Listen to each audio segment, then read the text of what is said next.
You ready? Ready? The hearing of the Committee on Oversight and Government Reform will come to order. I want to welcome everyone here today. Without objection, the chair may declare a recess at any time. I now recognize myself for the purpose of making an opening statement. Good morning. Today's hearing is about a failure of leadership, plain and simple. For years, Governor Tim Walz and Attorney General Keith Ellison presided over one of the most extensive breakdowns of oversight this committee has ever examined. Billions of taxpayer dollars were stolen from social service programs while warnings piled up, whistleblowers spoke out, and state officials chose delay and denial over action. Federal prosecutors estimate that as much as $9 billion may have been stolen from just 14 Medicaid programs administered by the state of Minnesota. Those programs have cost taxpayers more than $18 billion since 2018, and investigators believe that half or more of that spending may have been lost to fraud. And that did not happen overnight. As our investigation has shown, it happened because state leadership failed repeatedly to intervene. Governor Walz has claimed his administration addressed fraud, and I quote, very early, unquote. But that claim does not hold up to the facts. His administration kept payments flowing. In January, the first hearing of this series, we heard from Minnesota state representatives who made clear this fraud was not hidden. It was known, documented, and repeatedly brought to the attention of state leadership. In case after case, state agencies identified red flags and received warnings from auditors and employees, but continued to send money out the door. Not because they lacked authority to intervene, but because they feared lawsuits, bad press, and political backlash. While Governor Walz hesitated, taxpayers lost billions. Attorney General Ellison has likewise claimed his office was aggressively holding fraudsters accountable, but when his statements were tested against the record, they fell apart. In the Feeding Our Future case, Governor Walz and Attorney General Ellison publicly suggested that courts forced the state to continue payments. The judges in that case took the extraordinary step of publicly correcting them. The truth is the state made a choice once again to keep sending the money out the door. The Feeding Our Future scandal alone involved nearly $300 million stolen from programs meant to feed children during the pandemic. We're talking about fake invoices, meals that never existed, luxury cars, and overseas investments, all paid by the American taxpayer. Today, dozens have been convicted. The fraud was real, the warning signs were obvious, and state leadership failed to act. The same pattern repeats across Minnesota's social services system. In the Child Care Assistance Program, providers racked up dozens and in some cases more than 100 violations and still collected millions. Facilities shut down and reopened the same day under new names at the same address. This went on for years. Housing Stabilization Services, a program expected to cost $2.6 million annually, exploded to over $100 million a year. Federal prosecutors have described it as, and I quote, easy money. Providers billed services never delivered while the Walz administration failed to intervene until federal agents showed up. And when state employees tried to stop this, they were silenced and retaliated against for even daring to notice the fraud. We have spoken with over 30 whistleblowers, many of them current employees and Democrats, who say they were ignored, retaliated against, and even surveilled for raising concerns. Instead of protecting the whistleblowers, the Walz administration protected the system that enabled the fraud. We are taking oversight of fraud seriously, and today I hope the Democrats will do the same, but their track record is not promising. We followed up with the whistleblowers when state leaders ignored them. Republican staff spent 36 hours and 46 minutes in 9 transcribed interviews with current and former Minnesota state officials. Democrats, however, only asked 3 hours and 14 minutes worth of questions. That's inexcusable and frankly embarrassing. Taxpayers deserve better. We are working with the Trump administration, which is taking a whole-of-government approach to stop fraud before money is stolen. What we've uncovered in Minnesota is not a paperwork error or a few bad actors slipping through the cracks. It is sustained failure of leadership. Governor Walz and Attorney General Ellison were warned repeatedly. Auditors raised red flags. Employees sounded alarms. Invoices didn't make sense. And still, the money kept flowing. While state officials hesitated, billions of taxpayer dollars were stolen from programs meant to serve children, the disabled, and families in crisis. While whistleblowers were silenced, fraudsters got rich. Accountability shouldn't begin only after federal prosecutors step in and clean up the damage. Accountability should compel leaders to act, and here they did not. Today, this committee expects answers, and we expect an explanation for why it took federal law enforcement, not state leadership, to finally turn off the spigot. Before we proceed, I'd like to ask unanimous consent to enter the committee's interim staff report titled, "The Cost of Doing Nothing, How Tim Walz and Keith Ellison Fueled Minnesota's Fraud Explosion," into the record. Without objection, so ordered. And with that, I now yield to Ranking Member Garcia for his opening statement.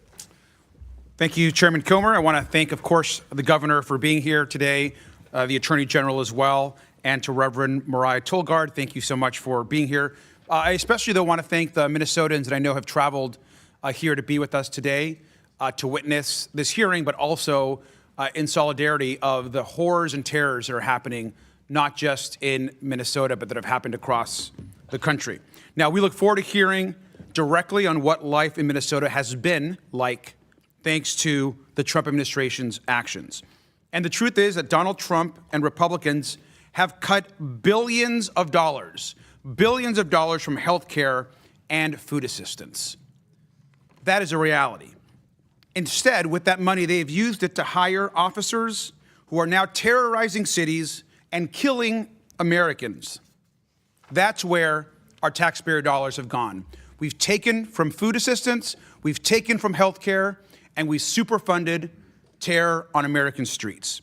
Now, Donald Trump has unleashed chaos against innocent Americans and across Minnesota, and we're going to talk about that today. Terror that has actually impacted real families and kids like Liam Ramos, who have been used, as we know, as bait. And we all know Liam's story really well. The reality is American citizens, innocent kids, people have been brutalized and ripped away from their families. They've been thrown into detention centers with horrible conditions that people are literally dying in these centers. Peaceful Americans have been killed by federal officers and agents and labeled them as domestic terrorists or assassins by their own government. Where is the hearing and the outrage for those actions? Now, Alex Preddy, as we all know, a VA nurse, was peacefully exercising his First and Second Amendment rights when he was pepper sprayed, tackled, disarmed, and then shot repeatedly in the back. Renee Good, a mom who told an officer, and I quote, "I'm not mad at you," end quote, was shot dead just moments after. And this pattern of violence and lawlessness we've seen, of course, all over the country. Now, our committee and Democrats have documented over 590 cases of suspected misconduct by President Trump and Kristi Noem's immigration and enforcement agents across the country, not just in Minnesota. There's been 240 incidents of violence or concerning use of force, and 181 have involved United States citizens. Now, we've heard testimony that ICE's training has actually completely changed and now actually teaches our agents to violate the rights of American citizens. That's what we're teaching now to federal agents. And this is just the tip of the iceberg. DHS and ICE are out of control and must be held accountable by the Congress. Now, Oversight Democrats have been partnering to hold hearings to investigate these abuses, to hold DHS Secretary accountable, Stephen Miller, Greg Bovino. And make no mistake, this is Donald Trump's personal police and military force he is unleashing on American streets. Now, the hearing that we have today is going to build on those investigations. Operation Metro Surge, which we're going to hear a lot about today, this is really about not just what's happening in Minnesota through that operation, but the ways that President Trump has waged his own personal war on Minnesota. Instead of improving systems, of course, we're talking about fraud, according to our Republican colleagues. But instead of improving systems to prevent future fraud, Trump's also cut off $259 million in Medicaid funding to the state. He's threatened federal food aid for 600,000 Minnesotans, including 200,000 kids. President Trump has tried to use fraud as his excuse for all of this. But what's really happening is violence, terror, death, destruction, and ripping away services from those that need it. You don't fight fraud by issuing presidential pardons to fraudsters. You don't fight fraud from ripping away food assistance to kids. Now, since his reelection, Trump has also given out jail-free cards to dozens of actual real fraudsters who could get out of repaying their victims more than $1 billion. Where is the fraud hearing on those abuses? And we know that you just don't fight fraud by singling out states led by Democrats and ignoring states led by Republicans. Every single person here, and I know the governor and the attorney general believe this as well, we all want to fight fraud, waste, and abuse in government. Oklahoma, by the way, and Alabama lead the nation in SNAP fraud. In Texas and Florida, a Russian citizen has been arrested for submitting billions of dollars in fraudulent claims and funneling millions overseas.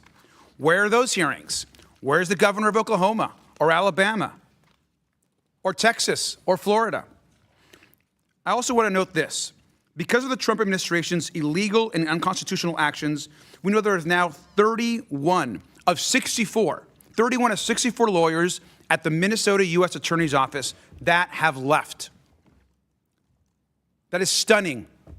The lead attorney responsible for pursuing these fraud cases has left because the Trump administration ordered them, if we know, to investigate Renee Good's widow, not her killer. They were ordered to investigate Renee Good's widow, not her killer. If the president cared at all about fraud, we would not have all of these officers with all this illegal behavior on Minnesota streets. And we should remember that the Trump administration tried to use Operation Metro Surge as leverage to seize Minnesota's voter rolls. The Trump administration was never serious about addressing fraud in Minnesota. Instead, they've been interested in election conspiracy theories, in terrorizing kids. And they've accused the governor and attorney general of covering up fraud only to investigate them and turn up actually no evidence.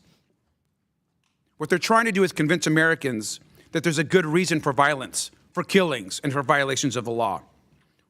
That's not acceptable, and we're not going to take that here today. I want to thank our witnesses again for being here, and I yield back. Ranking member yields back. I'd like to welcome our witnesses. First, we have Tim Walz, governor of the state of Minnesota. Governor Walz first took office in January 2019. Next, we have Keith Ellison, Attorney General of the state of Minnesota. Attorney General Ellison also first took office in January 2019. Finally, we have Reverend Mariah Furnace Tolgard, Senior Pastor, Hamlin Church United Methodist. Thank you all so much for joining us today, and we look forward to your testimony. Pursuant to Committee Rule 9G, the witnesses will please stand and raise their right hand. Do you solemnly swear or affirm that the testimony you're about to give is the truth, the whole truth, and nothing but the truth, so help you God? Let the record show that the witnesses answered the affirmative, and please take a seat. We appreciate you being here today and look forward to your testimony. Let me remind the witnesses that we have read your written statement and they will appear in full in the hearing record. Please limit your oral statements to 5 minutes. As a reminder, please press the button on the microphone in front of you so that it's on and the members can hear you. When you begin to speak, the light in front of you will turn green. After 4 minutes, the light will turn yellow. When the red light comes on, your 5 minutes have expired, and we would ask that you please wrap up. I now recognize Governor Walz for his opening statement. Governor. Thank you, Chairman Comer, Ranking Member Garcia, members of the committee. I'm proud to be here today as the governor of the great state of Minnesota. Under my leadership, Minnesota has dedicated its resources to ensuring that all Minnesotans can live dignified and full lives with access to top-notch public schools, quality health care, good jobs. Thanks to these initiatives, Minnesota has been ranked as one of the best states to raise a family in, one of the best states to find a job in, and one of the best states to live in. Although Minnesota's programs have overwhelmingly achieved their intended purposes, they're not immune from fraud. I'll be the first to acknowledge that. But let me be clear. In Minnesota, if you defraud public programs, if you steal taxpayer money, we'll find you, we'll prosecute you, we'll convict you, and we'll throw you in jail. In this anti-fraud mission, we keep good company. Across the country, our nation's governors work hard every single day to combat fraud in their programs. But even as we confront issues similar to our sister states, the people of Minnesota have been singled out and targeted for political retribution at an unparalleled scale, including blocking Medicaid reimbursements to our state just last week. Under the guise of combating fraud, the federal government has flooded Minnesota with masked, untrained, and unaccountable agents who are wreaking havoc in our communities. On the streets of Minnesota, federal agents have entered U.S. citizens' homes who have committed no crimes. They have violated the constitutional rights of our citizens. They have ignored court orders. They have shot first and asked questions later. Time and again, they have gaslit us by demanding that we ignore what we see before our very eyes. But the American people are not so easily fooled. The image of this brutal campaigner seared into our collective memory. The fragile innocence of the 5-year-old boy in a bunny hat being led away from his family. The maddening cruelty of a barely clothed man, a U.S. citizen, being dragged from his house in the dead of winter. The sheer devastation we feel of seeing the lifeless bodies of Renee Good and Alex Preddy. Long after the federal government's agents of chaos pack up and leave, and long after the fraudsters whose name this hearing was supposedly called are prosecuted and imprisoned, the good people of Minnesota will still be picking up the pieces from these senseless acts of cruelty and violence. As we forge ahead, I hope Minnesotans will remain grounded in a sense of justice, a sense of right and wrong. We know that the way to deter crime is to pursue offenders regardless of who they are, not to pardon them because of who they know. We understand that a key to keeping our people safe is to allow prosecutors to uphold the law, not to punish them for refusing to violate it. And we appreciate that public trust comes from building common sense anti-fraud safeguards into our programs, not by tearing down established norms. I've been invited here today to talk about how Minnesota pursues these objectives, and I hope we can have a conversation about how to strengthen program integrity in every state in the nation. A single taxpayer dollar wasted on fraud is a dollar we can't tolerate. That's why, as governor, I have taken decisive action. I appointed a head of program integrity to oversee statewide anti-fraud efforts. I created the position of Inspector General at the Minnesota Department of Education. At the Department of Human Services, I ordered data-driven reviews and, where appropriate, corrective action against providers. I've directed my administration to work with our partners in state, federal, and tribal law enforcement to make sure that fraudsters go to jail. Our cooperation with the FBI and the Department of Justice have led to serious criminal charges for over 75 individuals. Most importantly, year in and year out, and long before Minnesota programs were featured on right-wing social media, I've worked with the Minnesota legislature to give state agencies the authority they need to take action based on red flags when they discover them. There's undoubtedly more to do. We'll continue to do the important work of combating fraud, but as we do so, we're going to remain true to Minnesota principles. We will feed our hungry children. We will help the poor afford health care. We will assist people with disabilities while also keeping fraud in check. We'll demonstrate our decency, our integrity, and never yield to political scapegoating, particularly of our most vulnerable communities. In these extraordinarily trying times, the people of Minnesota have come together to show the world their values. I'm proud and honored to be their governor, and I look forward to today's questions. Thank you, Governor. We now recognize Attorney General Ellison. Thank you, Chairman Comer, and thank you, Ranking Member Garcia, and thank you to all the members of the committee. My name is Keith Ellison, and I have the honor of serving as Minnesota's Attorney General. You have invited me here today to speak about the topic I feel very strongly about, fraud enforcement. I look forward to discussing the contributions of my office and the contributions we've made to fighting fraud in our state. Fraud in government programs is reprehensible. It takes food from the tables of the hungry. It takes shelter from those without it. I have worked every day as Attorney General to hold fraudsters accountable, and I'm proud of our record.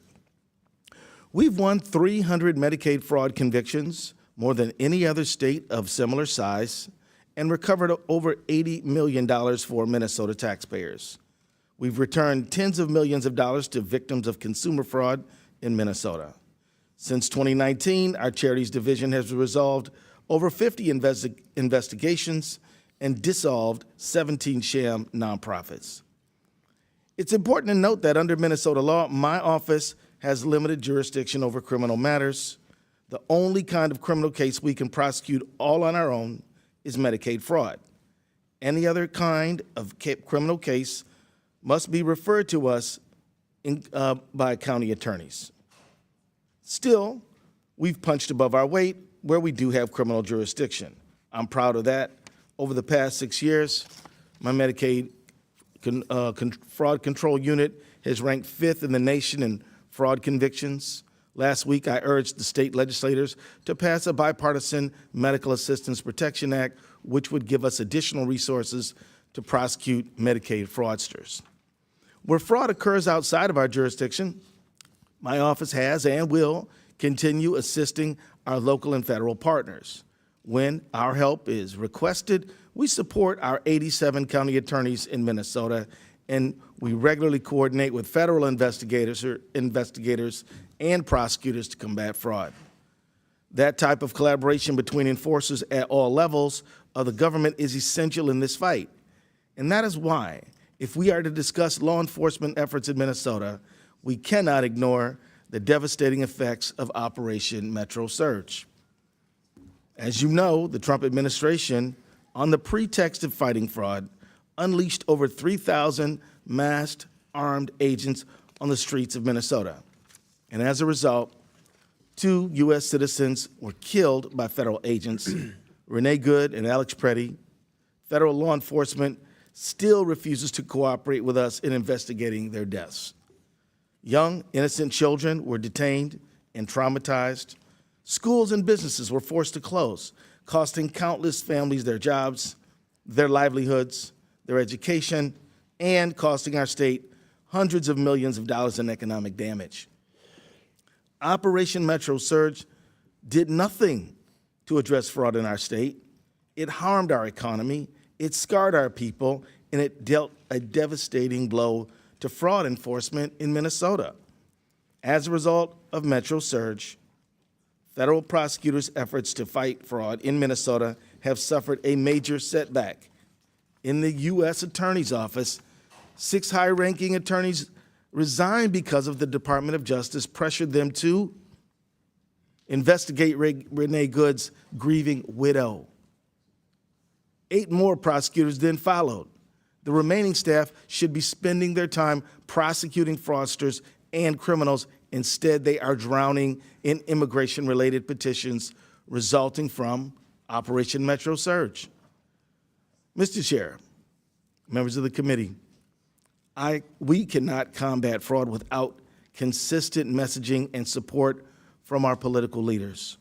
All sides, Republicans and Democrats, the federal government and the states, must work together if we are going to win the fight against those who would steal from the public. We need our leaders to unite in that effort, not to use it as a political tool to score political points. I stand ready and willing to work with the members of this committee to advance the cause of holding fraudsters accountable. Now more than ever, we need coordinated, cooperative engagement across law enforcement if we are to achieve our goals. I look forward to your questions. Thank you, General. I now recognize Reverend Tolgard for her opening statement. Chairman, ranking members of the committee, thank you for the opportunity to speak today. I am the Reverend Mariah Tolgard, and I serve as senior pastor at Hamlin Church United Methodist in St. Paul, Minnesota. I come before you today in my personal capacity as a pastor, as a citizen, as a mother, an ordinary Minnesotan who has witnessed up close the fear and harm that Operation Metro Surge has inflicted on our state. The hearing today is about fraud in Minnesota, which is serving as a pretext for the terror the federal government has brought to the people of Minnesota. This fraud has been used as a rationale for deploying 3,000 federal immigration enforcement agents into our state in operations that target the most vulnerable among us, but are indiscriminately impacting all of us. Let me tell you about what this looks like where I live. In my church, members have been afraid to come to worship and have even postponed funerals.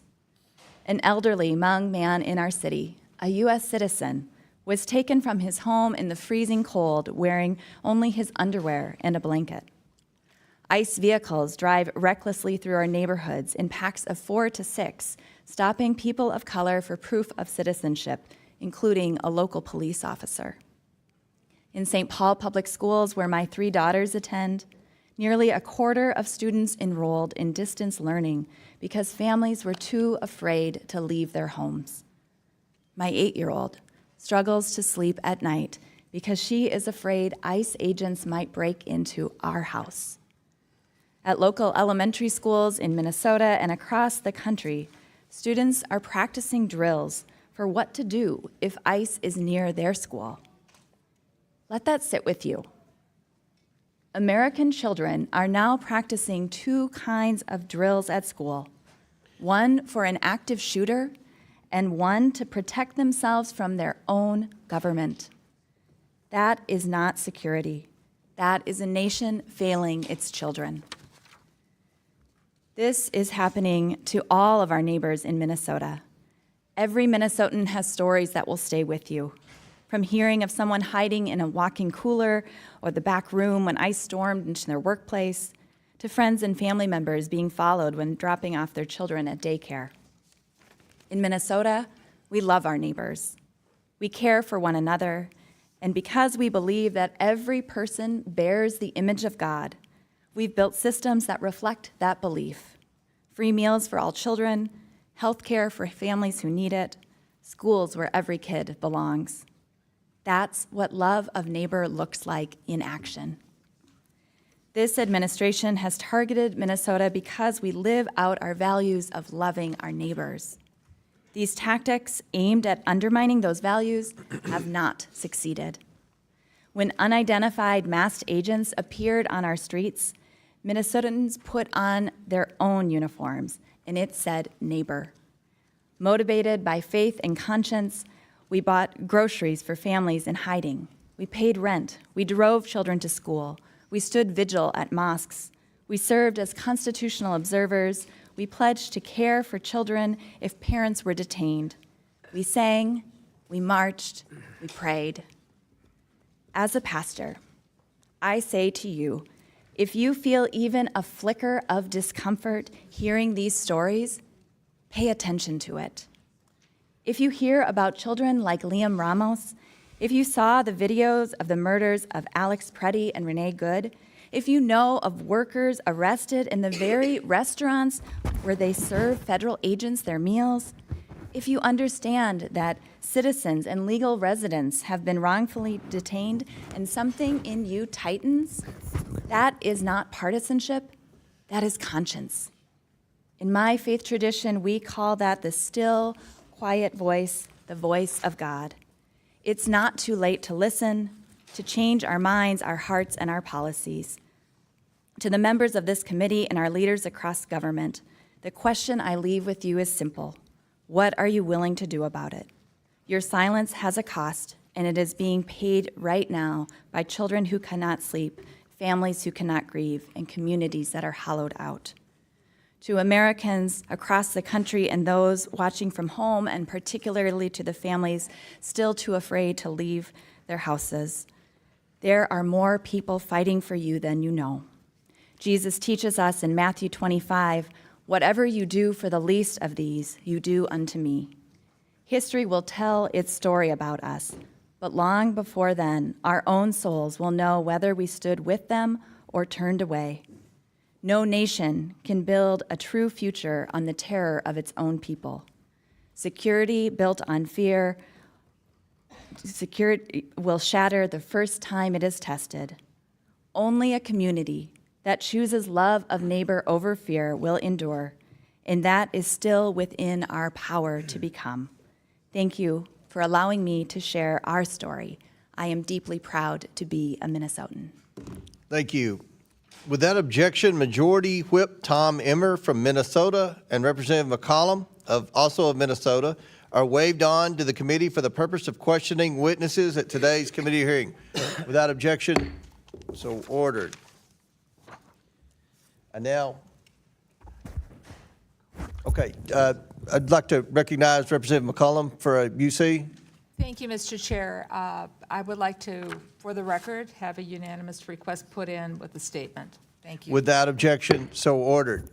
We'll now begin our questions, and Chair recognizes the Chairman of the House Judiciary Committee, Mr. Jordan from Ohio. Thank you, Mr. Chairman. Governor, why didn't you tell the truth? Why didn't you just tell the truth about the Feeding Our Future program? This program, my understanding, received $3 million the first year. Within a couple years was getting $200 million of taxpayer money. Whistleblowers raised concerns. As the chairman said, auditors raised concerns. Everybody raised concerns. March 30th, 2021, the payments are stopped. And a little over a month later, the payments are restarted. Why didn't you tell the truth about why you restarted the payments? Well, Chairman, we did tell you. And Feeding Our Future grew because of the pandemic. And I didn't ask that question. I said, why didn't you tell the truth about why you restarted the payments? The payments stopped because there were concerns, obviously. It wouldn't stop the payments. Then they're restarted a month later. What was the reason for restarting the payments? my understanding was the agency believed that the court had required them to make those payments. And that was false, wasn't it? You repeated think that You is- said that, didn't you? You I said that's don't why think- the reason you said the reason you restarted is because the court ordered you to do so. Is that right? I don't believe that is settled yet, to the best of my knowledge. Well, I think it is, because the court did something that I don't know if I've ever seen it. They issued a statement saying you were wrong in what you were saying. This is from the court. It says, Feeding Our Future versus Minnesota Department of Education, correcting reports and statements by Governor Tim Walz concerning orders issued by the court. Here's what the judge says. Governor Tim Walz told the media that the Minnesota Department of Education attempted in payments to FOF because of possible fraud, but that Judge Guthman ordered payments to continue in April 2021. Next sentence. That is false. So you said something that wasn't true. He further states this, Judge Guthman, the court says this, Judge Guthman never ordered the Department of Education to resume payments to Feeding Our Future in April 2021 or at any other time. So I want to know, why didn't you tell the truth? Congressman, the attorneys at the Department of Education interpreted that differently. Both of those judges are no longer on the bench, and Let I me think just that read the interpretation. very first sentence. The first 7 words. This is not some unnamed source talking to the New York Times. This is not some anonymous source talking to whatever your Minnesota Star Tribune or whatever your paper is. This is the court speaking. First sentence, first 7 words. Due to inaccurate statements by the governor, Ramsey County District Court judge has issued and authorized this following news release. That's pretty straightforward. So the court's lying? I can't tell you, Congressman, but the Well, interpretation somebody's was lying. Somebody's lying, because you can't say the court ordered you to restart the payments, and then the court says we didn't order you to restart the payments. So either you're lying or the court's lying. And I'm just asking you, which one is it? I just simply know what the attorneys at the agency believed, that it was a misinterpretation. Could And it I would be- note that those Could it payments. be you were trying to hide behind the court, Governor? Could that maybe be the reason why you issued the statements you did and why the court had to do something you never see done before? They issue a press statement saying you're wrong. The governor is wrong. His statement is, their words, not mine, false. Could that be the reason? That was not the interpretation of the attorneys. And you know, court work, you can appeal those, Congressman, as you well know. I'm sure Is it there's. all about politics, Governor? No, it's about taking care of our people, which Yeah, Minnesota these does programs better go than from anyone $3 else. million. The behavioral intervention program went from $3 million to $400 million in 5 years. The housing stabilization went from $2.6 million to $104 million. The integrated community supports went from $4.6 million to $170 million in 3 years. And this is unbelievable what's happening, and you're trying to hide behind some pretend court order, some court order that didn't exist. Governor, who's Casey Magan? I don't know who Casey Magan is. Well, I'll tell you. Mr. Magan is a Somali American and a fraud investigator in the guy beside you's office, in the Attorney General's office. And here's what he said. There was a perception that forcefully tackling this issue might cause political backlash among the Somali community, which is a core voting bloc. Did that have anything to do with this whole fraud scheme that went on in your state, Governor? It did not, Congressman. Did not. So you're saying Mr. Casey Magan is lying too? I'm not. You're the only one telling the truth in the whole state. Mr. Magan, who's a fraud investigator at the Attorney General's office, says it's politics. The court said I couldn't speak for Mr. Magan. You asked me a question. I know. I'm asking. And I said no when you asked me the question. I'm saying Casey Magan said just the opposite. I don't know. So the court's wrong and Casey Magan's wrong. You're the only guy right. How many people have been indicted in your state right now? Do you know, Governor? I don't have those numbers with me. You don't? 98 people have been indicted. You happen to know how many are Somali American? We don't investigate or prosecute people based on ethnicity, religion. Neither do I. We shouldn't do that. But Mr. Megan is a Somali American who just said that the core one of the concerns was this is a core voting block. And I just want to know if you know how many of the 98 people who have been indicted in your state are Somali. I don't. Their ethnicity is not my concern. 85% of the people indicted were Somali American, key voting block, and I think that's what drove this whole thing. With that, I yield back. Gentleman yields back. Before I recognize the ranking member, it's my understanding, Mr. Biggs, you seek recognition. Yes, Mr. Chairman, I have some uses. Here you go. Biden clemency for convicted fraudsters met with outrage. Next one. Biden's clemency and pardon list includes former elected officials. Next one. The drug dealers, thieves, and gang leaders granted clemency by Joe Biden. Next one. North Dakota judge blasts Biden for setting fraudsters free. Next one. Victims shocked after Biden grants clemency to kids for cash. Next one. Who has Joe Biden pardoned? Thank you, Mr. Chairman. Without objection, so ordered. Chair now recognizes Ranking Member Garcia from California. Thank you, Mr. Chairman. And I want to thank, of course, our witnesses again for being here. Now, of course, over the past 2 months, countless brave Minnesotans have shared their stories of heartbreak and violence and terror, not just with us in this committee, but with folks across the country. Peaceful protesters are being shot in the streets. Children have been snatched from their schools. People dragged from their cars and tackled at work. And we know that parents, of course, have been missing work and children have been missing school. Now, Reverend Tolgard, I want the country to really understand the effects on kids. Are you seeing families who can't go to work, who can't go grocery shopping, and who can't take their kids to school or the library or the park because they're terrified to leave their home? Are you seeing that? Yes, that's what we are seeing in Minnesota. And this includes, of course, U.S. citizens, right? We're talking about also families, U.S. citizen families, and kids who are United States citizens. Is that correct? Yes, people who are U.S. citizens and legal residents. Well, thank you. I want to just show this image here. This is an image of some kids, including, by the way, one of Liam Ramos's classmates. These are kids that are being held at U.S. detention centers and detention facilities. Now, Reverend Tolgard, when children hear about thousands of kids being detained, reportedly almost 4,000, that must be terrifying. Is that correct?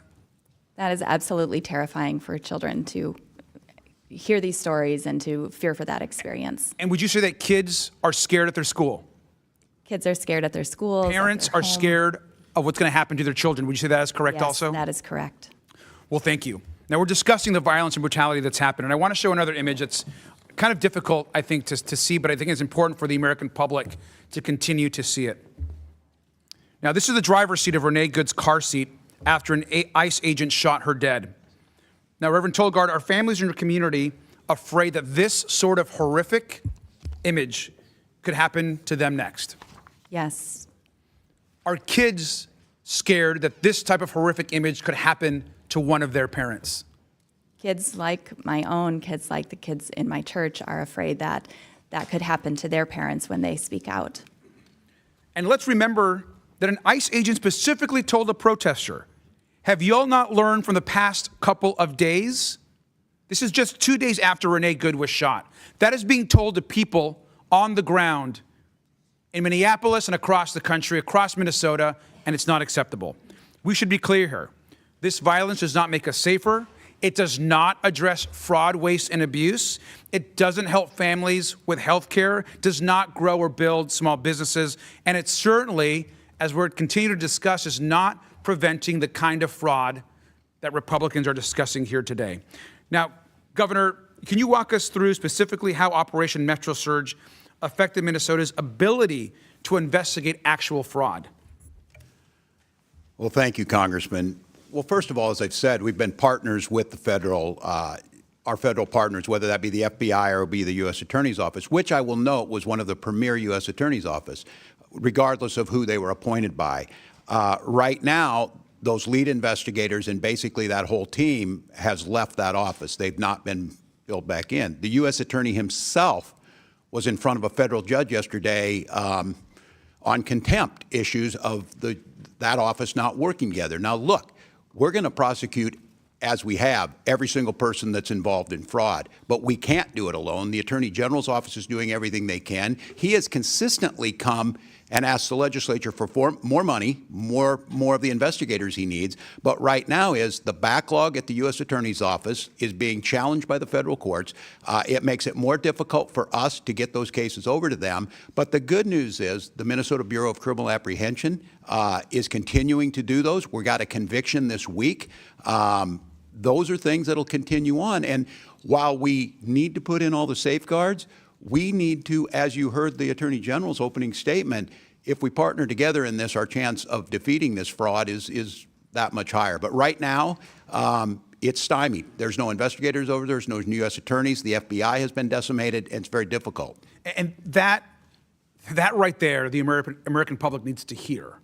I mean, it's completely outrageous what's happened to those that are actually trying to take on fraud in Minnesota and across the country. Those offices have been decimated, and there's no support, not acceptable. And Governor, finally, there appears to be actually no evidence that ICE and DHS reign of terror in Minnesota that continues has actually prevented any fraud. Is that your assessment, sir? That's correct. What you saw on the streets didn't do anything to it. And we've actively asked if you have folks who can help us, if you have folks who are good at the forensics, if they can help us do this, we want you there, as we have for the last 7 years that I've been governor. We partnered together and convicted people. Thank you. And with that, I also, just for the record, want to introduce our report as well. Today, the Democratic staff released it as well as far as it relates to this hearing and Operation Metro Surge. So thank you, Mr. Chairman. Without objection, so ordered. Chair now recognizes our Majority Whip, Representative Emmer from Minnesota. Thank you, Chairman Comer, and actually thank you, Governor Walz and Attorney General Ellison, for appearing before the committee today. Gentlemen, let's see if we can agree on at least one thing today. Today's hearing is titled Oversight of Fraud and Misuse of Federal Funds in Minnesota. Can we agree that this fraud is a serious thing, Governor Walz? Yes or no? Can we agree on that? Yes, any fraud is serious. Thank you. Because it's interesting that you and I agree that it's a serious thing, considering the man sitting next to you, your Attorney General Keith Ellison, just 2 months ago said, quote, "This is a political matter. This is not a serious thing," end quote. Attorney General Ellison, is there an organized crime ring operating in Minnesota?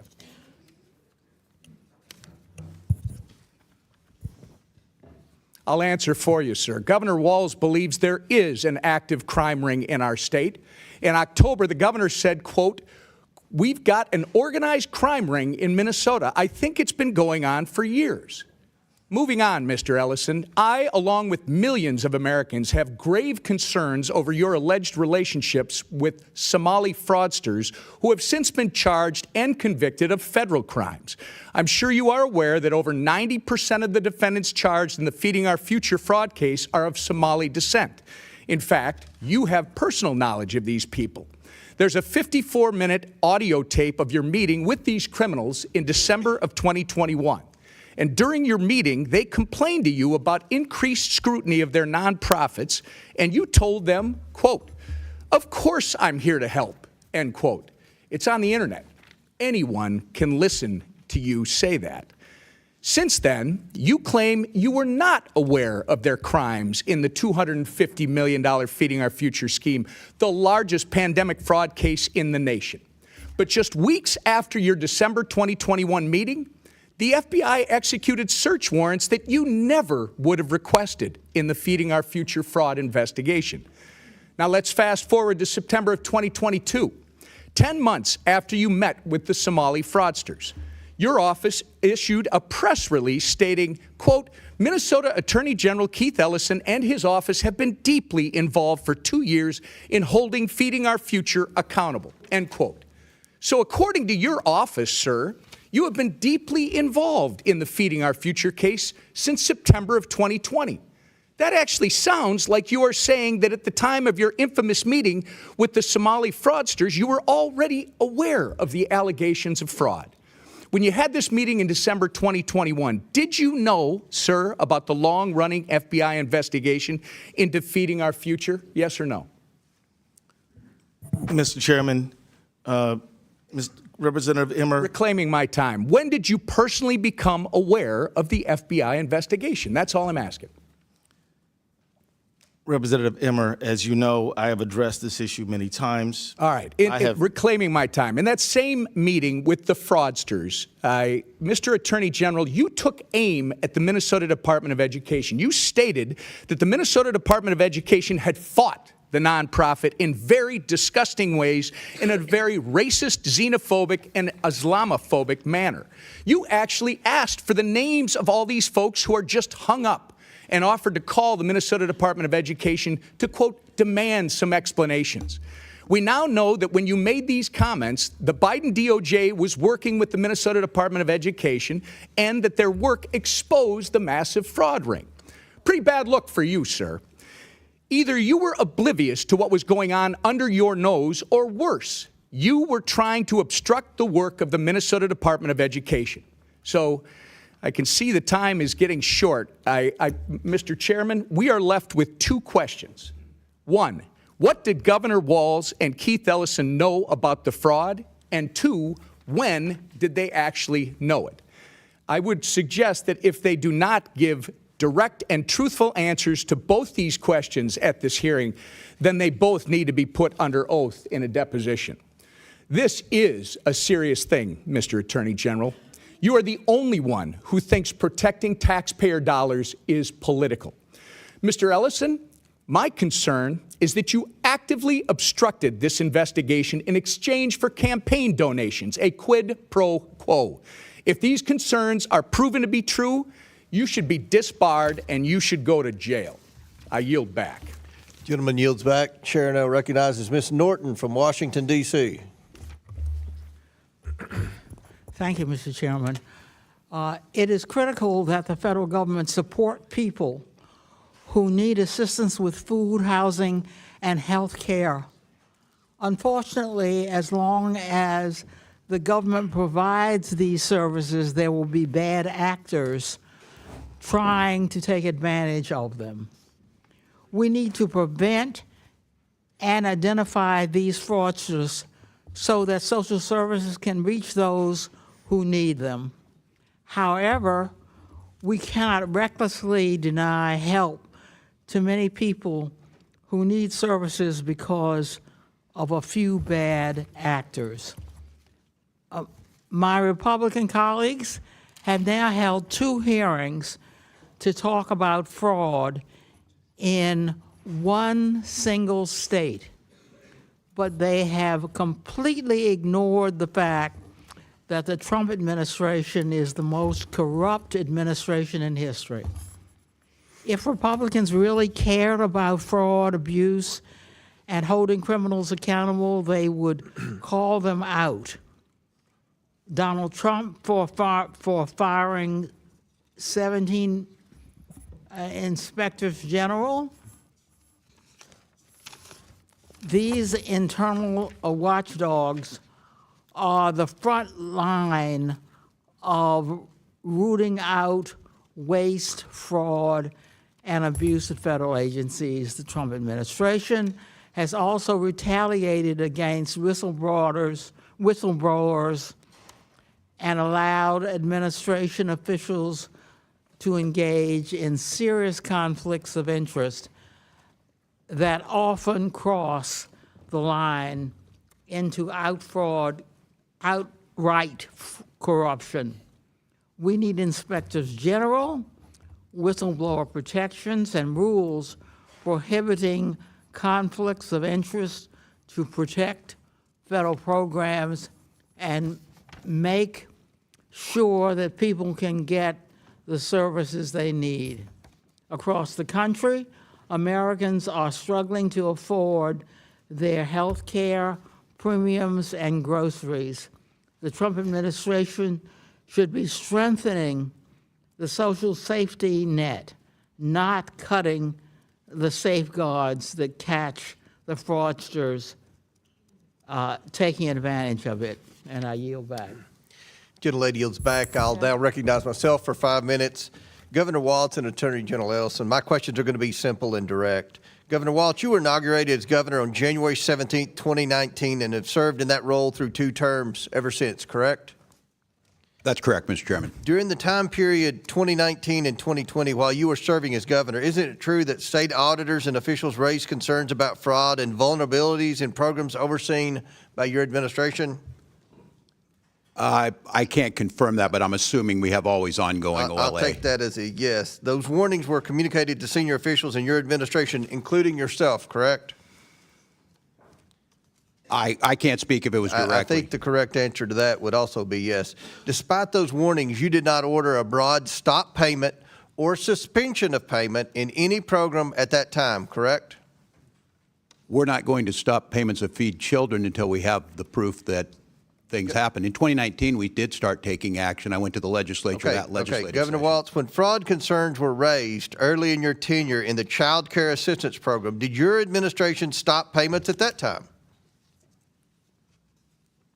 The Child Care Assistance Program and The answer is no. When fraud concerns were Would raised... you like me to answer or not, Chairman? Well, it's yes or no. I want you to help. You've already answered the question. You said you didn't ever stop payments, and that's what the problem is, and that's what the Democrats are complaining about. Oh, my gosh, Trump stopped payments. Well, my God, you lost billions to fraud in Minnesota. That's what this hearing's Mr. about. Chairman, you didn't stop payments because you didn't want to rock the boat. And when fraud concerns That's not were correct, raised... Chairman. When fraud concerns were raised in Medicaid, home and community-based services, did your administration stop payments? No, you did not. When fraud concerns were raised in non-emergency medical transportation, did your administration stop payments? Chairman, if I could mention what a stop payment meant by what the administration did last week is 400,000 children without health care. Are you stopping payment if one person? We believe that's your fault and the Attorney General's fault, because you do nothing about fraud, even though everyone in America sees our Medicare with their error own rate is eyes lower than your the state. Fraud. You have been defrauded. You have not been good stewards of the taxpayer dollars. And the Democrat position is, well, keep the money flowing. The American taxpayers have had enough. I think that's a fair uncharacterization. They want their taxpayer dollars spent wisely. We all support social programs. That's not a fair to the vulnerable, characterization. but if you're going to waste the money to fraudsters, then we have to stop and recalculate. We're not. We're putting them in jail when we can, Chairman. And some of these programs are crafted in such a way that there's a procedure to follow. And I'm with you. $1 is too much. I don't think there's a lot of difference here if you want to help us get at this. The question is it a sledgehammer? Is it a scalpel? I understand there's no political upside to it. Let's get into what we've talked. You eventually did pause payments in certain programs, but that wasn't until late 2025 after the federal government stepped in. Is that correct? I don't think that's a fair characterization of stepped in. We've been partners in this and working on them. But let's move on. And that decision occurred only after large-scale fraud had already taken place for years.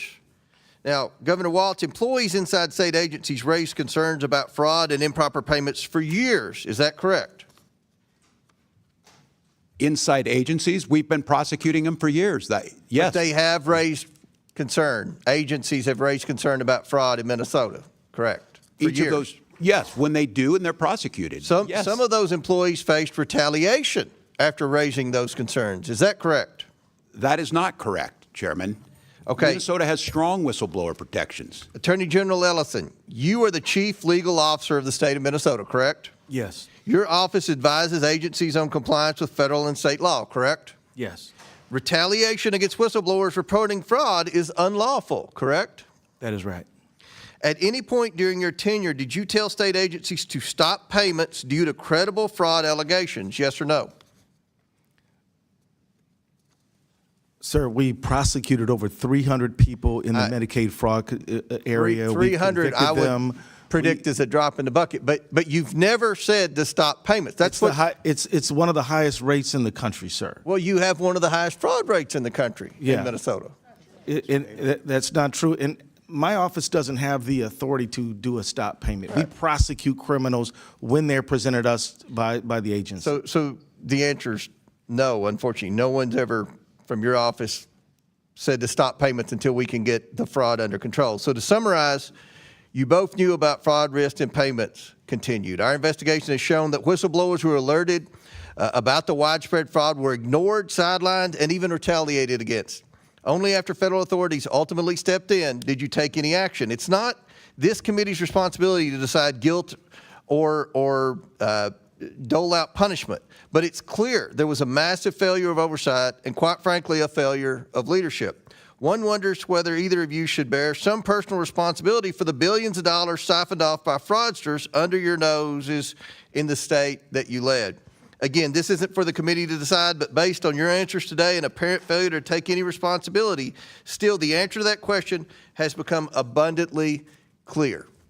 And now Mr. Chair, I seek unanimous consent to enter items into the record. All right, before I recognize Mr. Lynch, Ms. Randall, you have a UC? Thank you. I ask unanimous consent to enter into the record a November 12th, 2025 article from ProPublica entitled How Trump Has Exploited Pardons and Clemency to Reward Allies and Supporters, which shows President Trump rewards those in his good graces. I also seek recognition to insert into the record a Washington Post article from December 19th, 2025 entitled Trump's Pardons Wipe Out Payments to Defrauded Victims, which shows that President Trump lets criminals and fraudsters walk free. And I also seek unanimous consent to enter into the record an article from May 29th, 2025 from ABC News titled Trump's Flurry of Pardons Include Some to Campaign Contributors.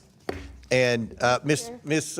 Presley, we'll do one at a time. We'll go to Mr. Lynch, then I'll recognize you. Mr. Lynch from Massachusetts. Thank you, Mr. Chairman.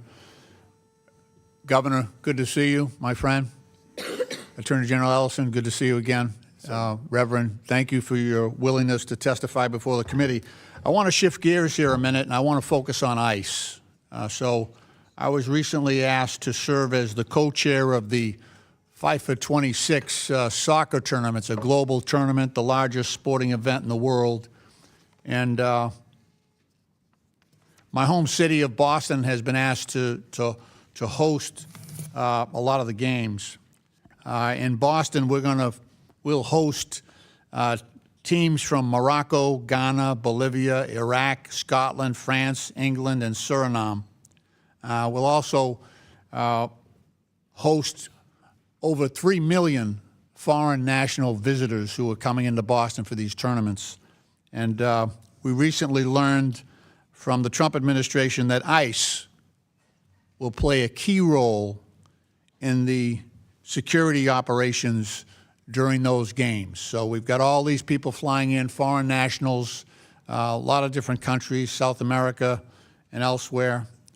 Governor, since you've had direct and relevant experience on dealing with the Metro surge and the security operations of ICE, I was interested in getting your thoughts and your observations and any recommendations you might have to help us with confronting our experience or what we expect to see during these games with ICE coming in as well as so many foreign visitors. Well, as I think the world saw, and don't take my word for it, take professional law enforcement across Minnesota and across the country, the most unprofessional, aggressive force that I think you could imagine. And I was here in front of this committee and answered all your questions on June 12th. And I warned this committee what a masked group of folks turned loose in an American city could do. And if I'm not mistaken, I said someone could get killed doing this. And I just want to be very clear about this. When Tom Homan had to come in to clean up the mess of Secretary Noem and Greg Bovino, Secretary Homan himself acknowledged Minnesota follows the law, exactly as I told you in this committee. So my advice to you, Mr. Lynch, is to get very public, upfront commitments from these folks.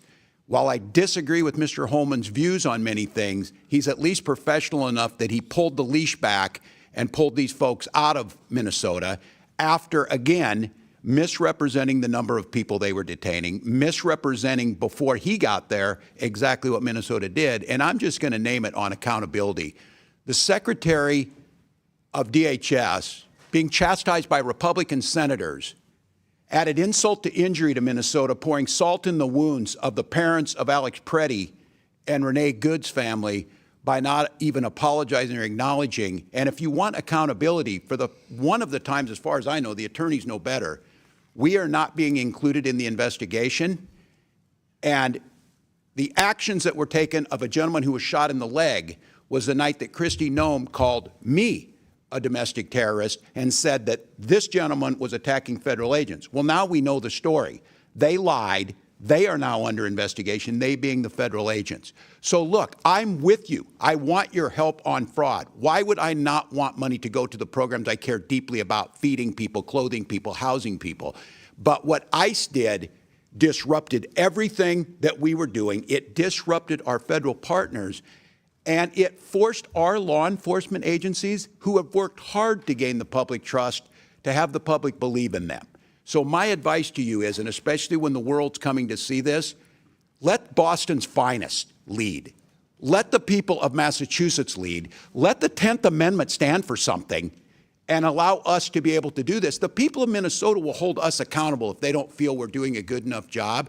But to demonize and retribution against a state, in the words of the president, in the words of the vice president, have done nothing. So, Mr. Lynch, the world should be looking forward to coming, but I would get it up front, and I would make sure that Boston's police department are in the lead. Thank you. Attorney General Ellison, we need coordination between law enforcement agencies. This is a big job. What are your views on that likelihood of cooperation from ICE? Well, I hope you get the cooperation that you need. In Minnesota, we don't have a good record of cooperation, which is interesting because so many times in the past, we have had great cooperation between local federal enforcers and local state ones, and we've just worked seamlessly.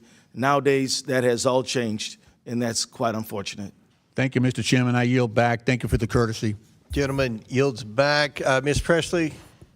Thank you. I ask unanimous consent to enter into the record a February 2026 letter from 200 state lawmakers urging Congress to exercise its oversight authority and demand the administration immediately restore full child care funding that it had frozen for 5 states. Without objection, it's ordered. Chair recognizes Dr. Fox from North Carolina.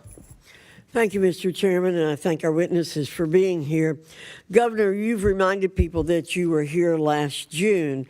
At that time, I reminded you that the Feeding Our Future scam made Minnesota ground zero for the largest COVID-19 fraud scheme in the nation.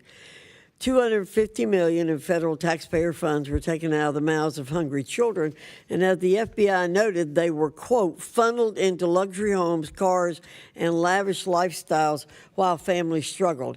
You assured me then that you wholeheartedly supported the federal government's effort to bring those responsible to justice. I appreciate your sentiment, but a person's actions matter more than their words. Governor Walz, when did you first become aware of the fraud in Feeding Our Future? A specific date, please. Well, Congressman, it's good to see you. And having served in your job for 12 years, I can tell you my job is a little different as governor. For 7 years, I take a lot of meetings.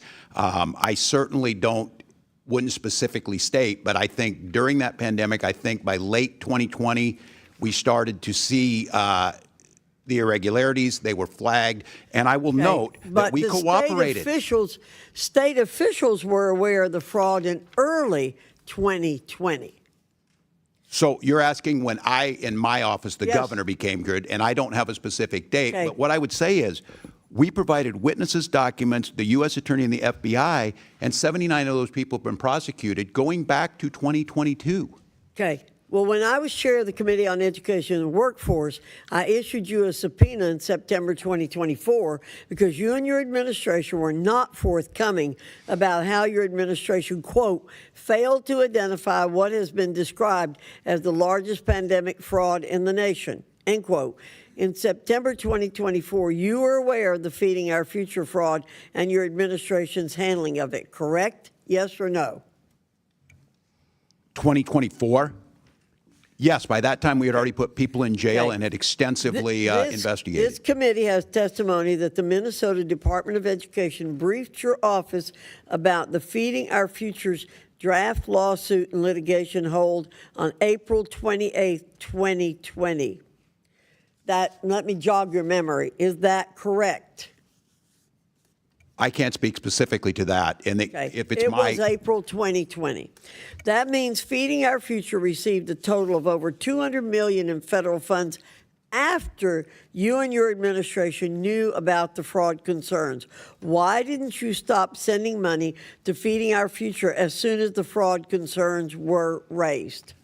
Congressman, as following the program, we notified USGA under the Trump administration's first term. We notified them, too, because it's a program administered out of USDA, and they were working to work through the process. Didn't you say you were fearful of political retaliation? No, I from the never said any FOF such founder? thing. I never said any such thing. Well, that's what we understood. You were afraid of political retaliation. So, given the size and scope of the Feeding Our Futures fraud, I think you and your administration would have been on high alert looking for additional fraud in the state.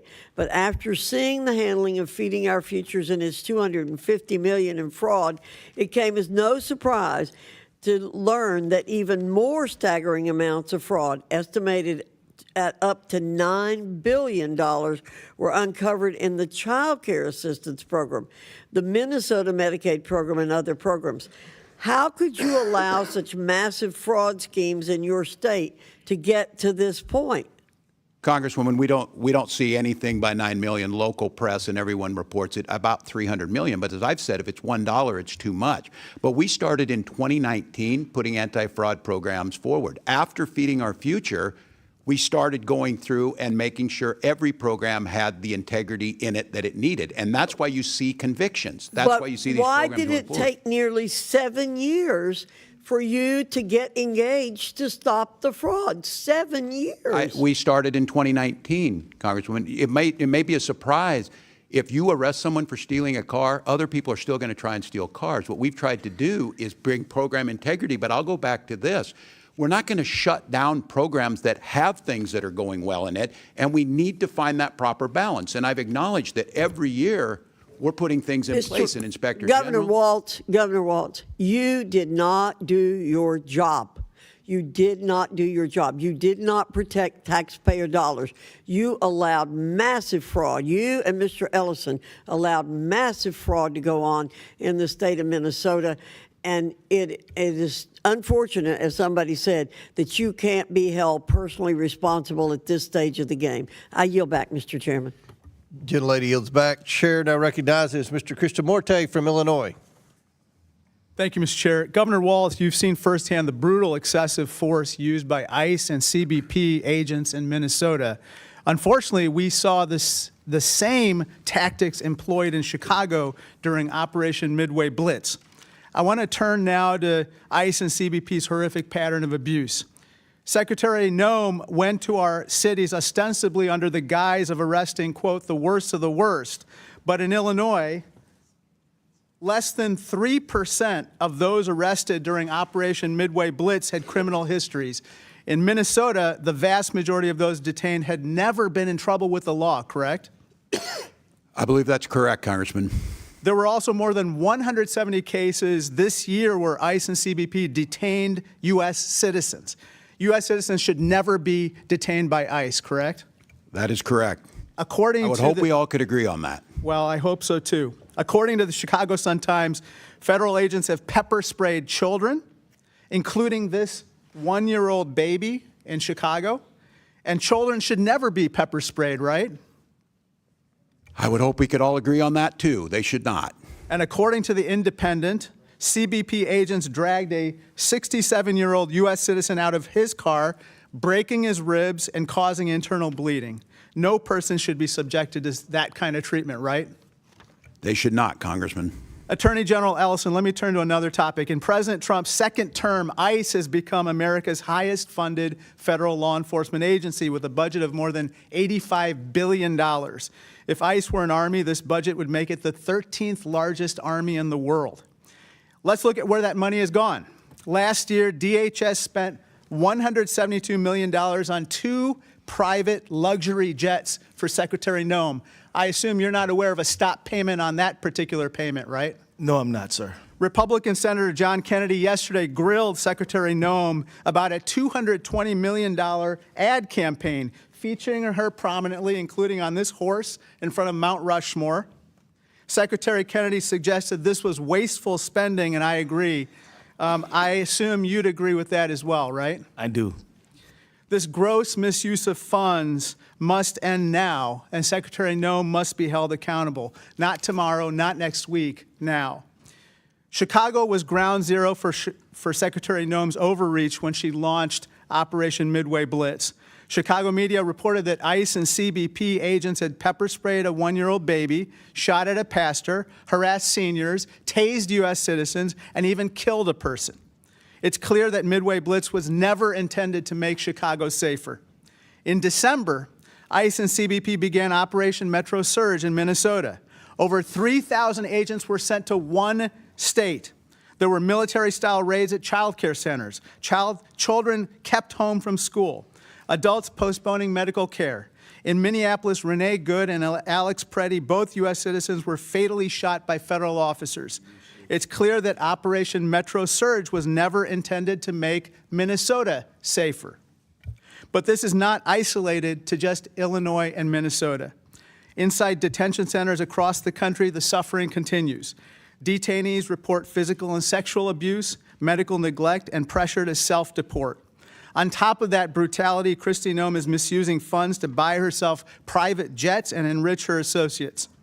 Kristi Noem is testifying in the House Judiciary Committee today, but she must come before this committee to explain the rampant corruption and waste within her agency. DHS is out of control. There is no congressional oversight. I was denied entrance to ICE facilities twice in Illinois. There's no accountability. Secretary Noem has still not appeared before this committee, nor has she responded in a substantive manner to more than 12 letters I've sent her. There are no consequences. Noem is still the leader of DHS despite regularly breaking the law and abusing her authority. Secretary Noem must answer for her wrongdoing. For Jaime, my State of the Union guest, who raises his little sister after his father was coerced into self-deportation. For Chicagoan Marimar Martinez, who was shot 5 times. For my constituent Evelyn, an 18-year-old U.S. citizen who was wrongfully detained by ICE. For Renee Good, Alex Preddy, and Silverio Villegas Gonzalez, and all the other victims of ICE and CBP. For the American people. It's for all those reasons that, Mr. Chairman, pursuant to Clause 2K6 of House Rule 11, I move to subpoena Kristi Noem to testify before the House Committee on Oversight and Government Reform. This is for every family impacted by Kristi Noem's terror campaign. They demand answers, and so do I. A motion has been made. The committee will hold this motion in abeyance until the end of today's hearing. The committee will now proceed with today's hearing, and I want to remind everyone, I believe Kristi Noem's testifying in front of the Homeland Security Committee in the House today after testifying in the Senate yesterday. Chair, before I recognize Mr. Cloud, I believe Mr. Higgins has a UC. Yes, Mr. Chairman, I ask unanimous consent to enter into the record an interview from 2024, December 2024, the Minnesota Star Tribune with Governor Walz, noting the federal investigation into the Early Intensive Developmental and Behavioral Intervention Program, the EIDBI program, serving autism patients since its first year of inception in 2017, growing from 1.7 million per year to over 400 million per year. Unanimous consent. Yes, sir. Without objection, so ordered. Chair now recognizes Mr. Cloud from Texas. Thank you, Chairman. Thank you for holding this hearing. This hearing was designed to be a hearing looking into the massive expansion of some of the social programs and the fraud that was contained therein. But Reverend Tolgard, I was struck by part of your opening statement because you invoked Matthew 25, and that's a scripture we see tossed around a lot up here, but often without context. And so I went and got my Bible and thought we'd dig into Matthew 25 for a minute. The scripture you invoked was Matthew 25, 35 through 40. It ends with this. It says, "Then the righteous will answer to him, Lord, when did we see you hungry, feed you, or thirsty and give you something to drink? And when did we see you a stranger and invite you in, or naked and clothe you? When did we see you sick or in prison and come to you?" And the king will answer to them, "Truly I say to you, to the extent that you did to one of those brothers of mine, even the least of them, you did this to me." I would ask you, who's the you in that passage? Thank you for your question. You, meaning all of us, the followers of Christ. Followers of Christ, right. In Matthew 24:3, it says, after Jesus was sitting on the Mountain of Olives and the disciples came to him privately, and then they asked him, that began this whole chapter. Now, what Christ didn't say was to lobby your government. He said, if you have, you give. That's the general biblical principle here. 2 Corinthians chapter 9 gives us probably the best scriptural understanding of what charity is. It says, each of you should give what you've decided in your heart to give, not reluctantly, under compulsion, for God loves a cheerful giver.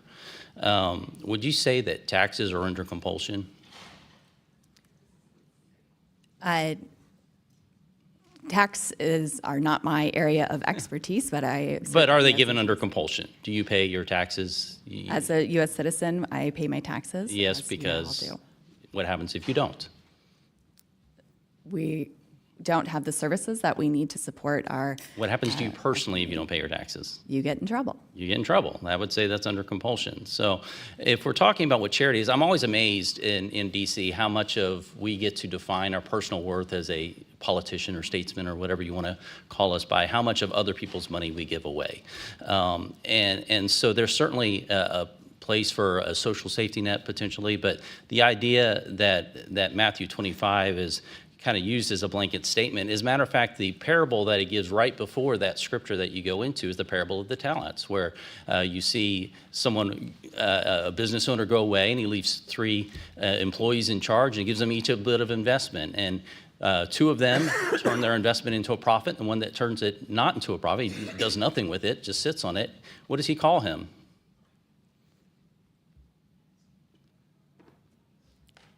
You're a pastor, right? Yes, I am, sir. I don't have. He calls him a wicked and a lazy servant.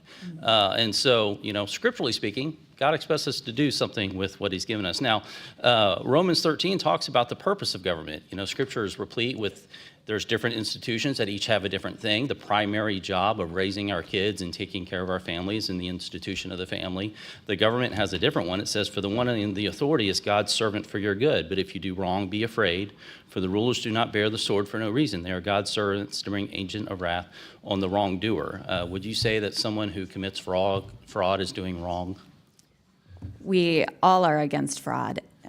Right. Is fraud theft? Would you agree that that's theft? Yes. As the 8th commandment says, thou shalt not steal. Would you recommend that someone in your church go into debt to give an offering in your church? No. Okay, so we have a massive program of fraud that's being paid for by taxpayers, and it's not really us paying it, it's really our kids and our grandkids that are paying it. And yet we continue to see this massive expansion, all under the taken out of context of what charity is being defined as.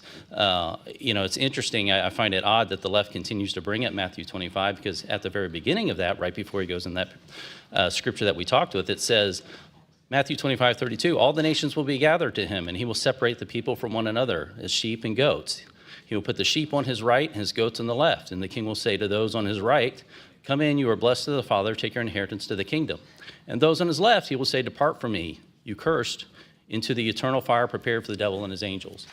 So I would caution those who begin to use Matthew 25 to do so in the proper context, understanding that we have multiple biblical institutions and they each have a purpose. The context here is vast. Mr. Chairman, I'd like to submit the entirety of Matthew 25 into the record. Without objection? Mr. Chairman, I also have a unanimous consent item. Without object, does anyone object to? Thank you. It's a Huffington Post I hadn't article. recognized you yet, Mr. Does anybody object to Mr. Cloud? Without objection, so ordered. Now I'll recognize Ms. Randall. Thank you, Mr. Comer. I'd like to enter into the record an article from the Huffington Post yesterday. Troops being told Trump's been anointed by Jesus to cause Armageddon in Iran. Without objection, so ordered. Well, we do want it. Let's recognize Mr. Connor, then I'll get Mr. Waukesha. Mr. Connor from California. Thank you, Mr. Chairman. Governor Walz, when I went to Minneapolis and was at Alex Preddy's memorial, I was struck that by the people there. I expected a lot of folks who were immigrants and I expected or folks who were children of immigrants who looked brown like me. And there at the memorial were fourth and fifth generation Minnesotans, most of them white Americans, talking about how they faced tyranny, how when they go to church, they were being followed by ICE agents. When they'd go to give a meal to an immigrant, they were being followed by agents. And I just had so much hope for our country seeing them there.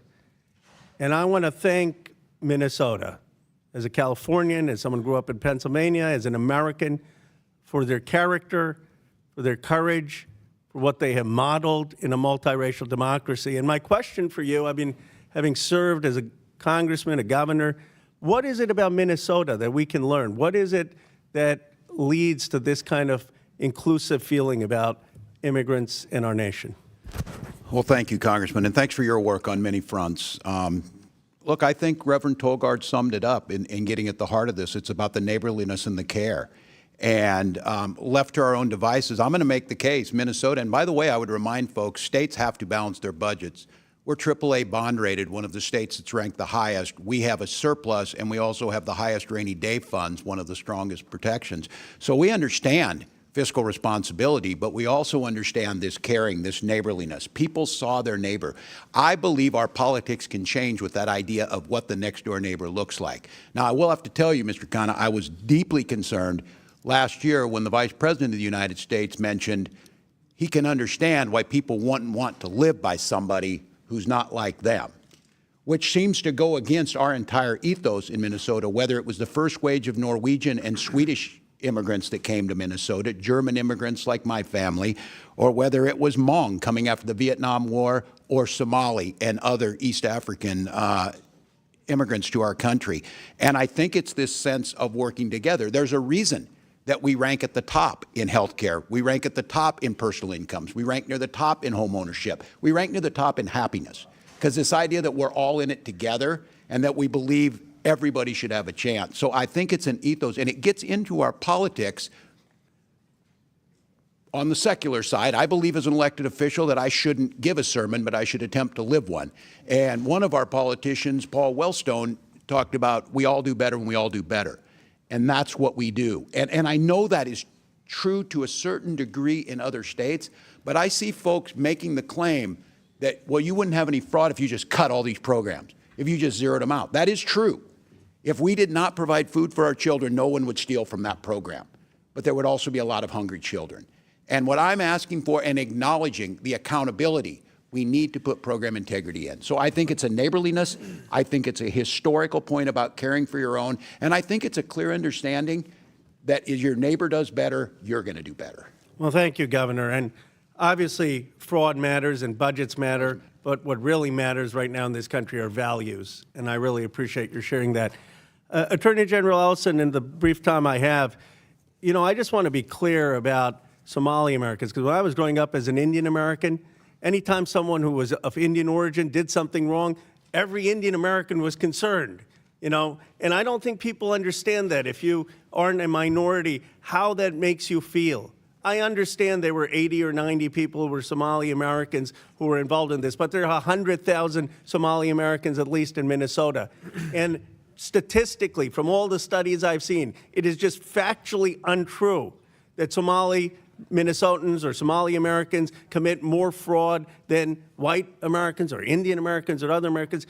And could you just speak to this, because it is so dangerous? And I don't even think on the other side people are doing that on purpose. But if you aren't an immigrant, if you haven't lived that or a child of immigrants, you don't know what that makes you feel.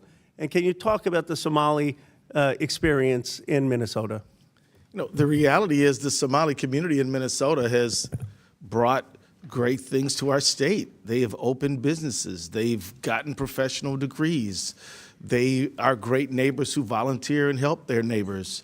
They have been a benefit to our state. If you pick out a few people who've done wrong, sure, you can do that, but I can guarantee you, you can do that in any ethnic group at all in the state of Minnesota or anywhere in America. Thank you. Thank you both. All right, before I recognize Mr. Higgins, I'll recognize Mr. Walkinshaw for unanimous consent. Thank you, Mr. Chairman. And first, I just wanted to make a quick correction. You said Secretary Noem is before the Homeland Security Committee today. That's not true. I'm a member of the committee. She was with us a couple months ago, but she's not scheduled. With that, I ask unanimous consent to enter into the record a September 22nd, 2025 article from Reuters titled "Trump Aide Homan Accepted $50,000 in Bribery Sting Operation," which shows the Trump administration is willing to cover up blatant corruption of its officials. Without objection, so ordered. Chair now recognizes Mr. Higgins for Louisiana. Thank you, Mr. Chairman. Gentlemen, ma'am, thank you for being here today. Governor, when you took office, this fraud had already begun. Is that an accurate assessment? That's accurate, Mr. Yes, sir. Higgins.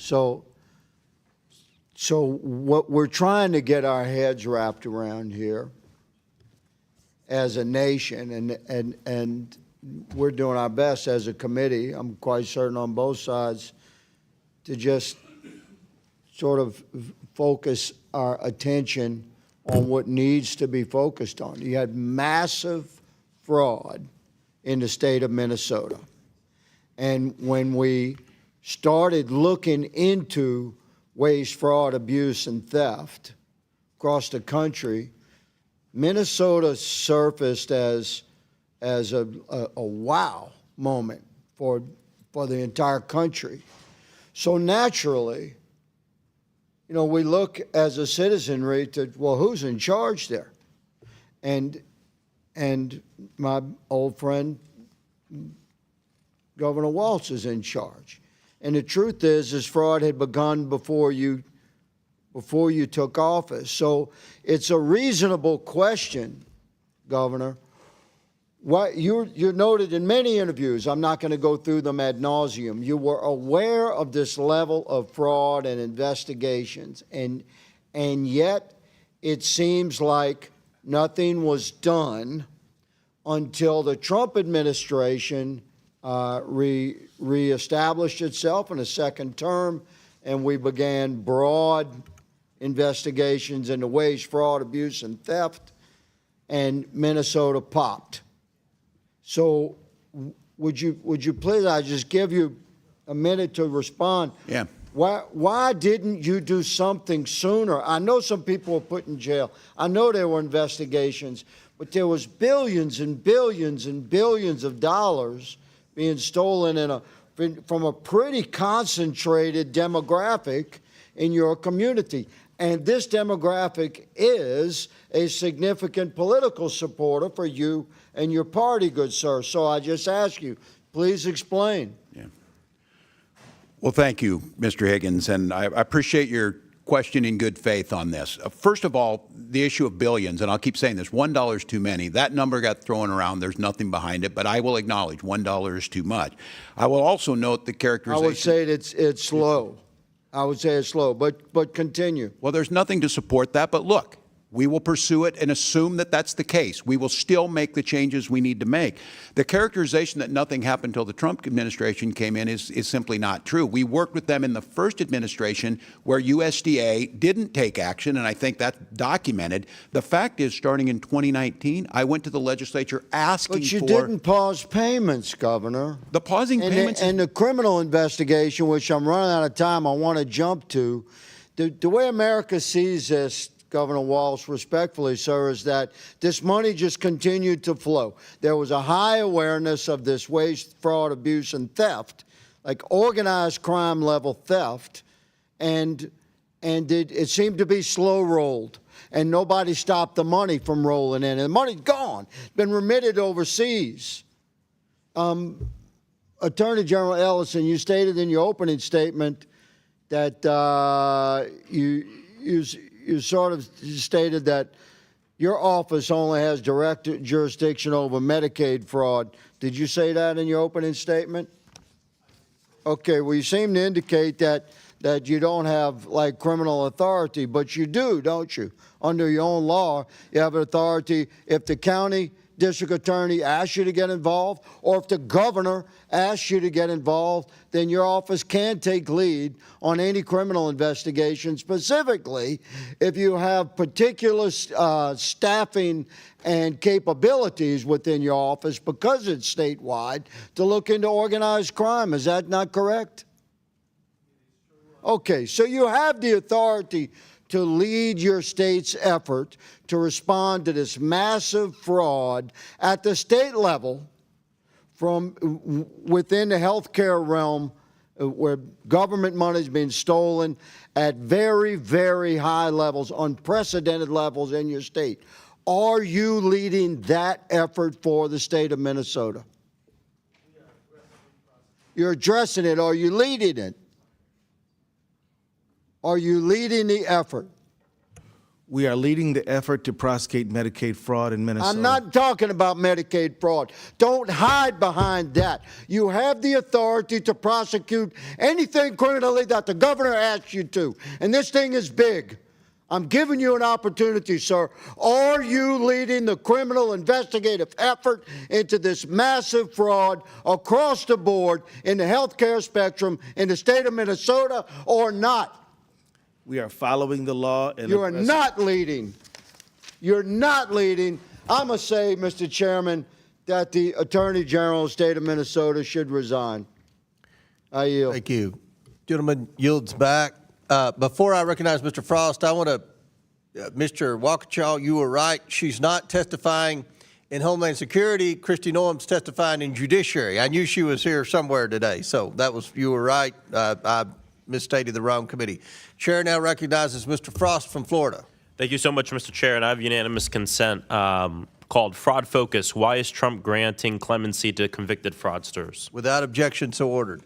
Thank you all for being here. The whole world has witnessed unprecedented and extreme immigration enforcement tactics this year in Minnesota. After the murder of Renee Nicole Good and before the murder of Alex Preddy, President Donald Trump posted on Truth Social that, quote, "The day of reckoning and retribution is coming." Governor Walz, the dictionary defines retribution as punishment inflicted on someone as vengeance for a wrong or criminal act. Based on what we've seen play out in Minneapolis, what is the problem with the President of the United States directing agents to carry out retribution?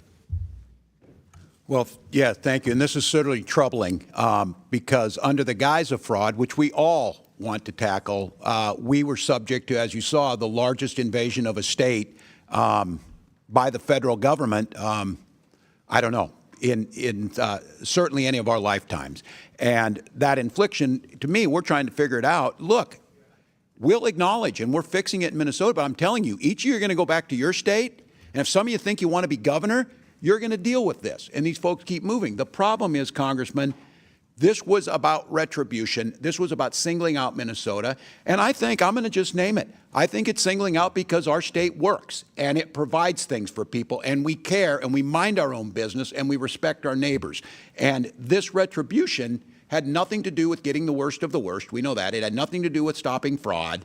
And we were subject, we being Minnesotans, for over 10 weeks. And I want to note, just before, and I'll yield back on this, Congressman, I think this is important to note. The gentleman from Illinois noted that Midway Blitz, the damage it did to Chicago.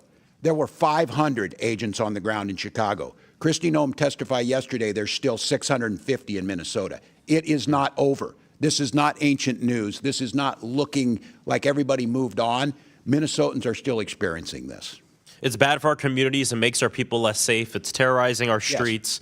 Yes. Reverend, what has been happening in your community when individuals try to record federal agents? Thank you for your question. Individuals who have tried to record federal agents have been told they cannot. They have been asked for taken pictures of their license plates. They have been followed. They have been subject to fear intimidation tactics by ICE agents. And one of the only reasons that really the world knows about what's going on in Minnesota is because of our Constitution and the right to be able to record law enforcement and federal agents. Those videos and the videotapes have been in part the reason why we know what's going on. Trump administration officials have suggested that observing or identifying federal agents is, quote, doxing or, quote, assault. We know federal agents have followed observers to their homes. We know protesters have been pepper sprayed. We know people have been violently detained who were filming them without bystanders having cameras who know how the murders of Renee Nicole Good and Alex Preddy by ICE agents would have been handled by this administration. They have already tried to lie about these murders, even with footage. After Alex Preddy was murdered, Stephen Miller said he was, quote, a domestic terrorist who tried to, quote, assassinate federal law enforcement. Kristi Noem said that he committed an act of domestic terrorism, and the President of the United States said that he was an agitator and perhaps an insurrectionist. Reverend, the last thing I want to get to that I think is really important. I grew up in the church, and I used to wear one of the "What Would Jesus Do" bracelets, mainly because I used to curse a little too much when I was little, and then I would like snap myself when I cursed. Either way, nowadays I think less about what would Jesus do, and I think more about what would happen to Jesus in this country. And I just wanted to give you a moment to talk about what you think would happen to refugees Mary and Joseph as they come to our border. Would they be separated from their child? I mean, what does this look like? Such a good point, Congressman. And yes, Jesus was himself a refugee, as were his parents. And yes, I fear that they too would have experienced the harm and cruel treatment that Minnesotans have been experiencing at the hands of our government. What do you say to the people who hide behind the Bible and wrap themselves in the flag to say that what is going on in our country right now with ICE, terrorizing our communities, ripping our neighbors, ripping families apart? What would you say to people like that? I think, again, Matthew 25, where are we in this moment? It should be on the side of the least, the widow, the orphan, the hungry, the homeless, and that as people of faith and moral conscience, history will tell what side we stood on, but our actions today will show true love of neighbor. Thank you. I yield back. Yields back. Before I recognize Ms. Mace, Mr. Grofman, I believe, has a UC. Yeah, I'd like to submit for the record something here. Hit the button. I'd like to submit for the record something called Minnesota Financial and Compliance Report on Federally Assisted Programs for the year ending June 30th, 2024. Without objection, so ordered. Chair now recognizes Ms. Mace from South Carolina. Thank you, Mr. Chairman, and good morning, gentlemen. Thank you for being here today. Governor Walz and Attorney General Ellison, you have presided over one of the worst government fraud scandals in American history. This was money intended to feed hungry children, help kids with autism, provide food and shelter and health care to the needy, and more. You both allowed billions in these American taxpayer dollars to be pillaged and plundered by Somali pirates. You knew this was happening, you chose to do nothing about it, and in some cases, you even enabled it. Attorney General Ellison, you even profited from this fraud by taking campaign donations from these Somalians after pledging to help quash the investigation into them. I find your behavior despicable. My questions this morning, my first go to Governor Walz, and I hope you learned some lessons from your last hearing with me on the Oversight Committee. Have you learned anything since then? I did, that if I didn't speak up, 2 of my people would be dead, Congresswoman, and I warned you. Okay, Governor Walz, what is a woman? Have you learned that lesson? Do you know what a woman is? I'm the governor of Minnesota, Congresswoman. Do you know what a I'm not woman here is? to be your prop for your obsession. So I if you taught middle can't school your define what a obsession. woman is, you certainly can't define what fraud is. If you can't even define what a woman is, you can't define fraud. How much money was spent on autism in Minnesota in 2017, Governor? I don't have those numbers in front of me, Congresswoman. Did you prepare for this hearing today? Did you I do did. any preparation I take for this hearing Congress today? seriously. And you've seen the numbers about autism fraud in Minnesota. So we're going to do some Minnesota math with you today, okay? Are you ready? How much money was spent on 2017 for autism in Minnesota? How much? I don't know. I wasn't the governor. Okay. Did you not just say that you prepared for this hearing today? $1 million, okay? A quick Google search or using your AI could tell you $1 million was spent. How much money was spent on autism in Minnesota in 2024? I don't have the number in front of me. As Were you governor, governor I in don't. 2024? I was, but I'm not the Okay, head so of your HHS. excuse before that you didn't know what 2017 autism numbers were because you were not governor, and today you can't answer the numbers about 2024 as governor, and you still said you prepared for this hearing today. It's unbelievable.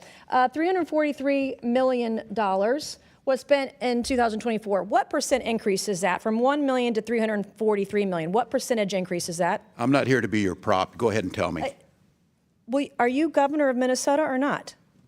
Yes, I am. I'm Okay, not. well, I'm when not I'm a prop governor of for a South member of Carolina, Congress. you can sure as hell bet that I'm going to know the math. The math is 34,200% increase, an increase of 343 times what it was in this time period. Do you know the number of children in Minnesota? I know that Minnesota ranked as a top 3 state for children in the last year. What is the total population in Minnesota? 5.7 million. Okay. What is the total population of children in Minnesota? I don't have the number in front of me right Are now. you governor of Minnesota? I know 400,000 were cut out of health care last Okay, week by that's the not- actions you made. Are you governor of Minnesota? I am. And you don't know the number of children I residing don't have in the Minnesota? specific number. It's 5.7 million. That's your total What is your population. age? What is the age? 1.2 0 to 5? 0 to 1 19? You have approximately 1.2 million children in Minnesota. What I'm not age? even governor of South Carolina. Our population in South Carolina is 5.5 million. We have approximately 1.1 million children under the age of 18 in my home state of South Carolina, okay? As governor, I expect you to know this information. Thank God you're not Vice President of the United States. Do you know approximately how many children in Minnesota are autistic or on the spectrum? No, I don't have that number. Okay, well, if you take the CDC's roughly 1 in 36 kids are on the spectrum, we're talking about approximately 33,000 kids. In South Carolina, it's about 31,000 or so. What is, do you know what this is per child, spending-wise, in the fraud for autistic kids in Minnesota? Again, I'm not here to be your prop. Go ahead and tell us. This isn't, is doing Minnesota math a prop? This is math. We're talking about fraud. Minnesota ranks at the top. Where does South Carolina rank? We're talking about money. Where do South Carolina children rank on healthiness? These are my questions for you. It doesn't go the other way around unless we're debating on the debate stage. And we're not. If you're asking But this questions is- about being governor, it does. I'm asking you When you're questions governor, you about can being come and governor tell of me. Minnesota, which you can't answer. This is basic math. And you can't even answer. not Do you here to even be your care prop. about kids in Minnesota? They rank near Do the you top care? in every category. My children are fed. Do you My care children about are housed. autistic My children children have getting health the care. services they need in My Minnesota? children have the best No, schools. you don't. Mr. Chairman, I yield back. Mr. Chairman. Gentlelady yields back. Mr. Chairman. Oh, Ms. Bobert? Yes. Mr. Chairman. Oh, Mr. Mace. May I make my 2 motions? Proceed. Okay, thank you. Mr. Chairman, I move that the committee issue a subpoena to the Honorable Pamela Jo Bondi to appear before the committee for a deposition regarding the department's handling of the investigation into Jeffrey Epstein and his associates and compliance with the Epstein Files Transparency Act. A motion has been made. The committee will hold this motion in abeyance until the end of today's hearing. The committee will now proceed with today's hearing. Mr. Chairman, I move that the committee issue a subpoena to the Office of Congressional Workplace Rights for the awards and settlements paid pursuant to Section 415 of the Congressional Accountability Act prior to December 12, 2018, with only redactions allowable for the personally identifiable information of victims, alleged victims, and witnesses. Thank you, ma'am. A motion has been made. The committee will hold this motion in abeyance until the end of today's hearing. Mr. Chairman, I seek unanimous consent. Oh, Mr. Chairman, can I have one thing before? Chair recognizes the ranking member. Thank you. No, we'd just like to see Mrs. Mace's motions in writing, which would be great. Okay. Now, before I recognize Ms. Lee, do you have Ms. Randall?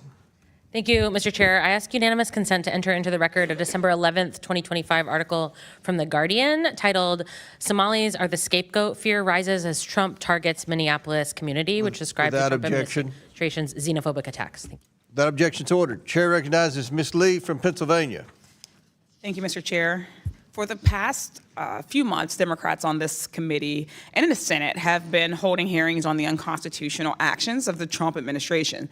So we've heard from, in that time, whistleblowers, industry experts, and survivors of abuses of federal agents.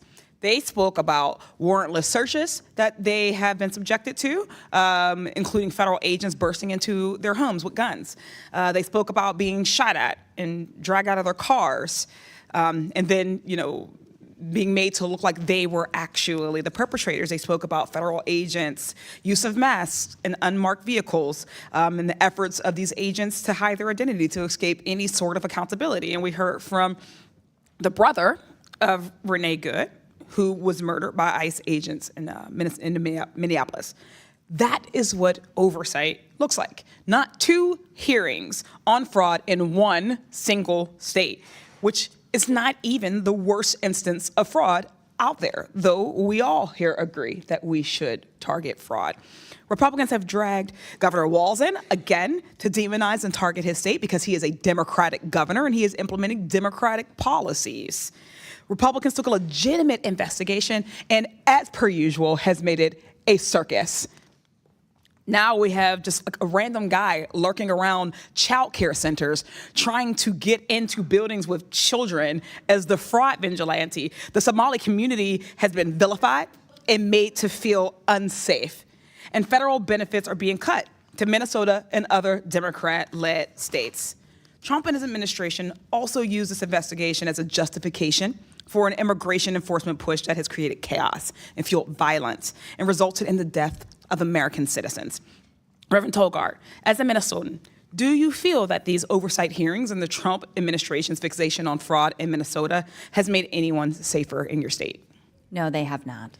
Republicans have been touting alleged fraud in child care centers and the need to protect children. But since the immigration enforcement push, have kids been able to be kids? Have they felt comfortable going to school or playing out in public with each other or with their friends? They have not been safe. They've not been able to go to school, to be in playgrounds, to be in libraries and places you would normally expect to find them. Are you worried about the long-term impact of being surrounded by violence and uncertainty and what it could have on these children? I'm deeply concerned about that, and I know that their teachers and their parents are as well. You were arrested earlier this year while protesting ICE agents and deportations. Why was it important for you and other clergy members to speak out against Trump's administration's actions in Minnesota and elsewhere?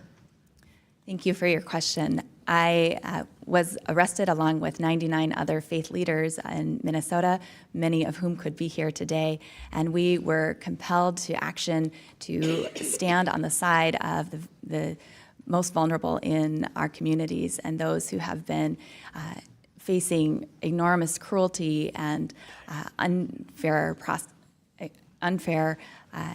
actions on the hands of ICE, and we needed to stand alongside them, as have many others in our faith traditions in history. We stand along with that great cloud of witnesses. I want to thank you for coming in today and for, of course, having the courage to stand up to the attacks against your community. This, as we can all see, was never truly about fraud. It is a part of a greater effort by Trump and Republicans to gut social services, roll back civil rights, to villainize and make others out of people who they don't want to have and enjoy the same civil liberties and rights as others in this nation. They want to strip away and have been stripping away healthcare and education, child care funding that millions of people rely on. This investigation and these actions have only been used to harm, not to help people. And rest assured, this will not stop in Minnesota just as it didn't stop in Chicago before that or LA before that. This is a blatant attempt, blatant authoritarian grab that the Trump administration has been persistent in. It will come to all shores if we do not all take a collective stance. But more than that, urging my colleagues in the Republican caucus or conference to take up their job and their task as a co-equal branch of government. We do not serve as the lapdogs, as the cult followers of Donald Trump, of a president. When there are abuses or overreach, it is supposed to be us that takes a stand. And I would hope that at some point in the 119th Congress, some Republican with a gavel will do so. I thank you all for your time, and I yield back. Gentlelady yields back. Chair now recognizes Mr. Donalds from Florida. Thank you, Chairman. Governor Walz, when did you first receive notice of potential fraud in Minnesota's social services programs? Social service programs in general. We knew that there was issues with the CCAP program as early as 2012, and my first days in office, we started taking action. But as governor, when were you first notified? before I took office. All right, Governor Walz, former Department of Human Services Commissioner Tony Laurie testified that you were aware in early 2019 of fraud in 2 Department of Human Services administered programs. Is this statement accurate? Not that I recall. I'm not sure what he's speaking about. You don't remember this meeting or this notification? No, not specifically. I don't. In March of 2019, your Office of Legal Affairs reported $5 to $6 million in alleged child care assistance program fraud. In April 2019, it was also reported that the Department of Human Services lacked proper integrity controls to control fraud. Were you aware of these reports? Not specific reports, but because of that, my office, we put forward actions to address them, starting in 2019. Is it correct that your administration was aware of the Feeding Our Future fraud as early as of May of 2020, based upon regular discussions about program irregularities? I believe that's correct with the agency, the Department of Education, and then going back to USDA. I'm gonna go back. Was your office notified of these fraud allegations? Not me specifically, that they're handled internally in the administration. It happens every day. Who was notified, Governor Walz? The agencies do their work, the commissioners, and then if someone in my office was notified, they let me know. As governor, I make, 50 decisions a day. I said I did this job for 12 years. I make more decisions in a day. Governor Walz. So someone was maybe notified, but the agencies are the ones that take the action. May I ask the next question? We have it under sworn testimony in the Oversight Committee that your former chief of staff was notified directly by these various commissioners about the fraud in Minnesota. That could be correct. So are you saying that your chief of staff didn't notify you? I'm saying I don't recall whether he did at that time or not, but we took action. So I'm assuming when we put our budgets together, based on that, we put a package together for that legislative session. Let's talk about budgets, Governor Walz. Feeding Our Future went from $307,000 in 2018 to $199 million in 2021. Are you aware of this increase in budgetary costs from Feeding Our Future? Not specifically, but I know it increased during the pandemic. The Housing Stabilization Services went from $27 million in 2021 to $105 million in 2024. Are you aware of this increase, Governor Walz? Not specifically, but I know it increased. Autism centers went from $24 million in 2019 to $342 million in 2024. Are you aware of that? Not specifically again, but yes, we know the budget's increased. Integrated community supports went from $4.6 million in 2021 to $170 million in 2024. Are you aware of that?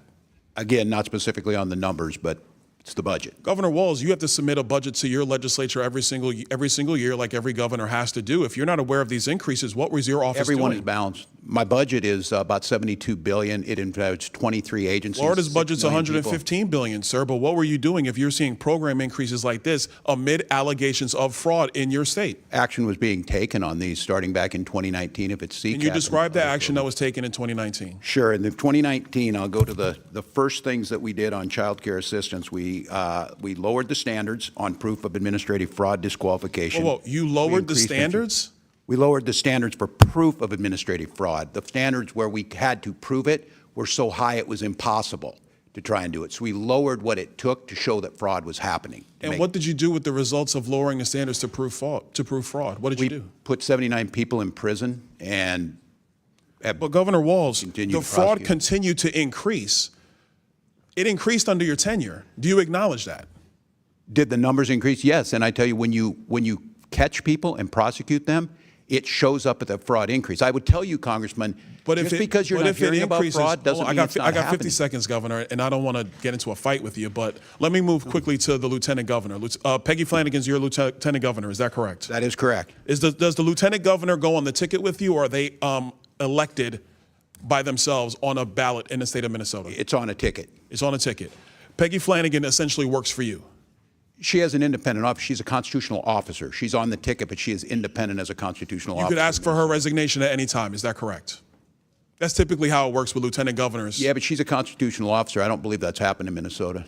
Peggy Flanagan is, there are accusations that she was intimidating whistleblowers. There was a meeting on April 12th of 2024, where she went on stage and publicly denounced whistleblowers in the state of Minnesota, calling them losers in their mother's basements. Is this the type of treatment that your administration allows for whistleblowers in Minnesota? I'm not familiar with that. Are you aware of any intimidation of whistleblowers in the state of Minnesota? No, there are 30 whistleblowers who have given letters to this committee on the record saying that they have been subject to intimidation by your administration because they were trying to stop the fraud in Minnesota. I encourage them to go to the OLA and the independent sources in Minnesota that are the open to do OLA, that. you're the governor. No, the OLA is the independent. But sir, Office of you're the Legislative governor. Audit. Why don't you take responsibility for what's going on in your state? We do take responsibility. None of those people, I'm telling you, I have no knowledge. But you of them lost coming billions of dollars of American taxpayer money in the process, Governor Walz. We prosecuted these people, Congressman. I think Florida has fraud. I would argue that the prosecutions have largely come from the federal offices That's as not how opposed to the this state works. offices. You know that we refer What them do to you them mean with- that's not how it works? That's They're exactly partners. how it works. They're partners. They partner together. Our BCA. Is the Attorney General allowed to investigate fraud and prosecute fraud in the state of Minnesota without the Department of Justice federally? Are you allowed to do that, Attorney General Ellison? Yes, and we do prosecute Medicaid. Yes, and we do prosecute Medicaid fraud all the time. We've prosecuted over 300 people. Apparently not enough, because Minnesota's rife with it. I yield back. Gentleman yields back. Chair recognizes Ms. Randall from Washington State. Thank you, Mr. Chair, and thank you, Governor Walz, Attorney General Ellison, and Reverend Tolgard, for being here to shed light on the impacts of the Trump administration's harmful actions in Minnesota, and frankly, to be pulled into some really ridiculous question lines. The escalation in attacks from this administration on social services programs in democratically led states like Minnesota, on the heels of the big ugly law's billions of dollars of Medicaid cuts last summer, is clearly devastating our communities. Do I believe Congress has a responsibility to reduce opportunities for misuse and fraud where we have seen evidence that it exists? Sure. That's why I introduced the Federal Program Integrity and Fraud Prevention Act, a bipartisan bill that would prevent individuals who have been convicted of fraud from applying for federal contracts. Mr. Chairman, if you are serious about addressing fraud, I'd love to see this committee hold a hearing on my bill, which was developed based on feedback from nonpartisan inspectors general whose entire job is overseeing the appropriate administration of government programs. And let me remind my friends on the other side about Mississippi, a state with Republican leadership where over $77 million in temporary assistance for needy families funds were misused. One of the perpetrators of that fraud, former NFL quarterback Brett Favre, who received $1.1 million from the government for speeches he never made. Congressional Republicans' response was to invite Favre to come testify before the Ways and Means Committee about how we should strengthen oversight of federal welfare programs. Because I'm sure he had some good advice about that. Meanwhile, my Republican colleagues are villainizing entire minority populations because of the actions of a few. We have a word for that. I also have a lot of Republican colleagues here who talk about being fiscally responsible and reining in federal spending.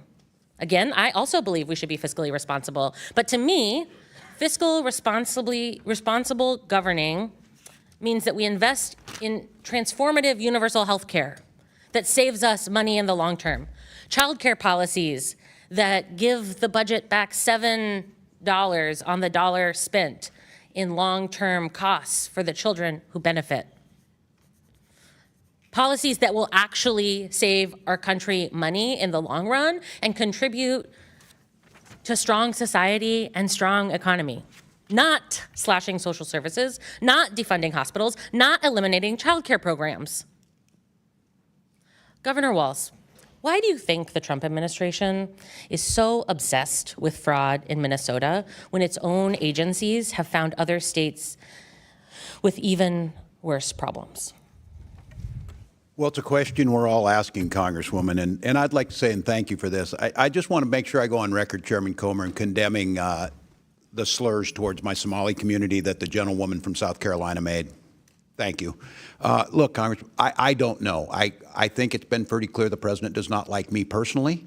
I think he continues to tell lies about our electoral system, claiming that he's won all 3 times when he lost all 3 times. I think he has people around him who were trying to find quotas around immigration, and they saw a perfect storm, if you will, that included some Somali folks and a whole lot, if we're going to condemn folks, there's no Somali folks in the Epstein files, things like that, we know. But I don't know. It's an obsession, and I come back to it again. I think it's because we are so ideologically opposed to making children go hungry, people go unhoused. We invest in education, we invest in research, and we believe everybody has a place. And so I think it's just personal about how we do business. Thank you so much. I could not agree more. There are also reports that as many as 50 prosecutors in the U.S. Attorney's Office for Minnesota have quit in the last 12 months. They used to have 70 prosecutors. Now some reports say they have as few as 17.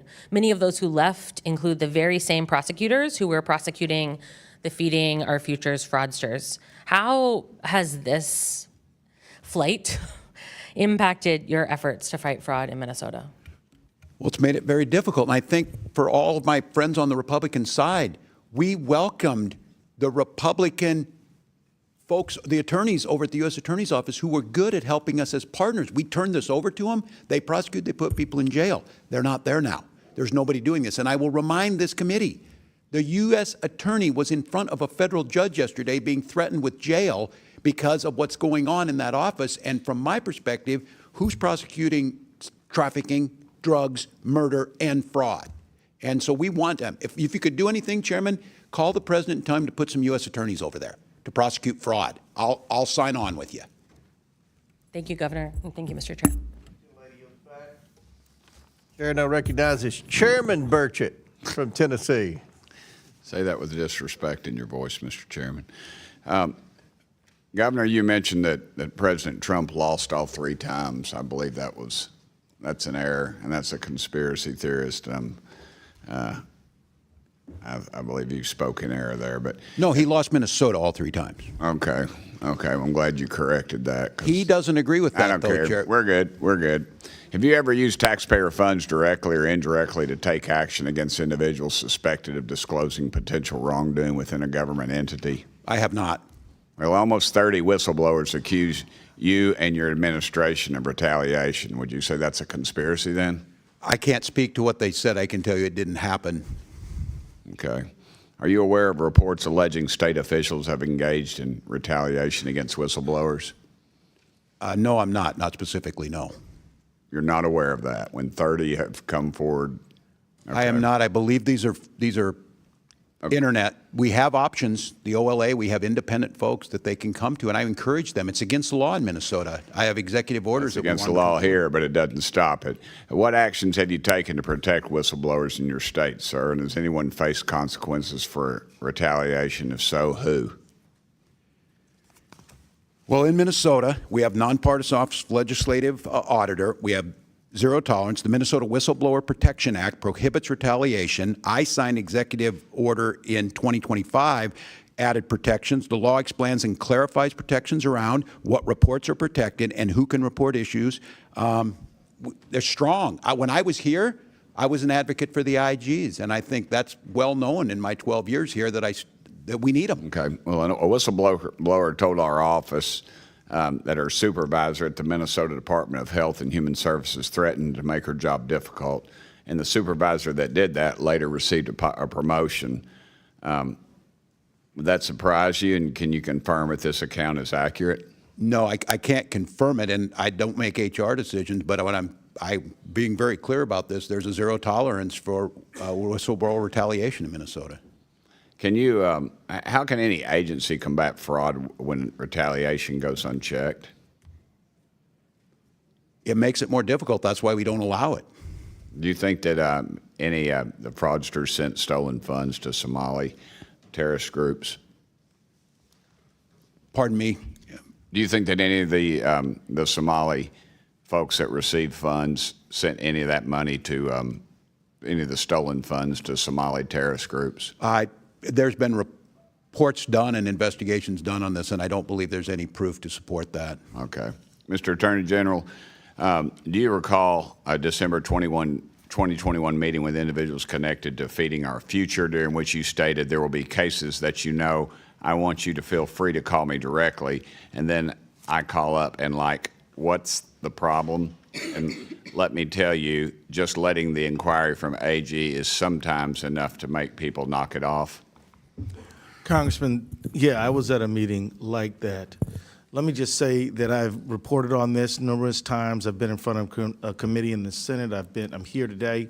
I was in front of a state House committee. This is a widely discussed matter, and I've been fully transparent. But let me just be clear. These people were fraudsters, as everyone here agrees. They were liars. They lied to me. They lied to courts. They lied to everyone. And I would like you to know that I do meet with community meetings all the time. I mean, it's a regular part of my job. Nothing unusual about me meeting with people. Nothing unusual about me telling people, if you got a problem, my office will try to help you. But these people were liars and fraudsters. Okay. The main thing is I'd like you to know is that we're down so many federal prosecutors that it has put our ability to hold these people accountable definitely at a loss. Yes, sir. 8-hour days do get long. In September of 2022, you issued a press release titled, "For 2 years, Attorney General Ellison's office has held Feeding Our Future accountable." Does that sound familiar? Thank you for the question, Congressman. Let me tell you, the Department of Education. Does it sound familiar or not, sir? It certainly does. And okay. the Department of Education. How much did you receive in campaign contributions from individuals charged in the Feeding Our Future case? Every campaign donation I got was returned to all authorities. Okay. Everybody knows about the $250 million in fraud for Feeding Our Future case, which was prosecuted by the U.S. Attorney's Office in Minnesota. But there were just 2 other large site sponsors that you settled with instead of prosecuting them. Why did you not prosecute Partners in Quality Care or the Gar Family Services? Because my office doesn't have jurisdiction to prosecute in those cases. Well, you allowed them to dissolve, but no one was prosecuted. And PIQC they still is may accused, be, sir, PIQC is accused of $300 million in fraud as significant assets, yet no charges and no attempts to recover taxpayer money. I'll remind y'all, $19 billion. I was a state legislator, and I can remember when our state budget was $19 billion. This is money that's been stolen, and it will not be recovered. And you all are to blame, and every dadgum one of you all ought to step down. Thank you, Mr. Chairman.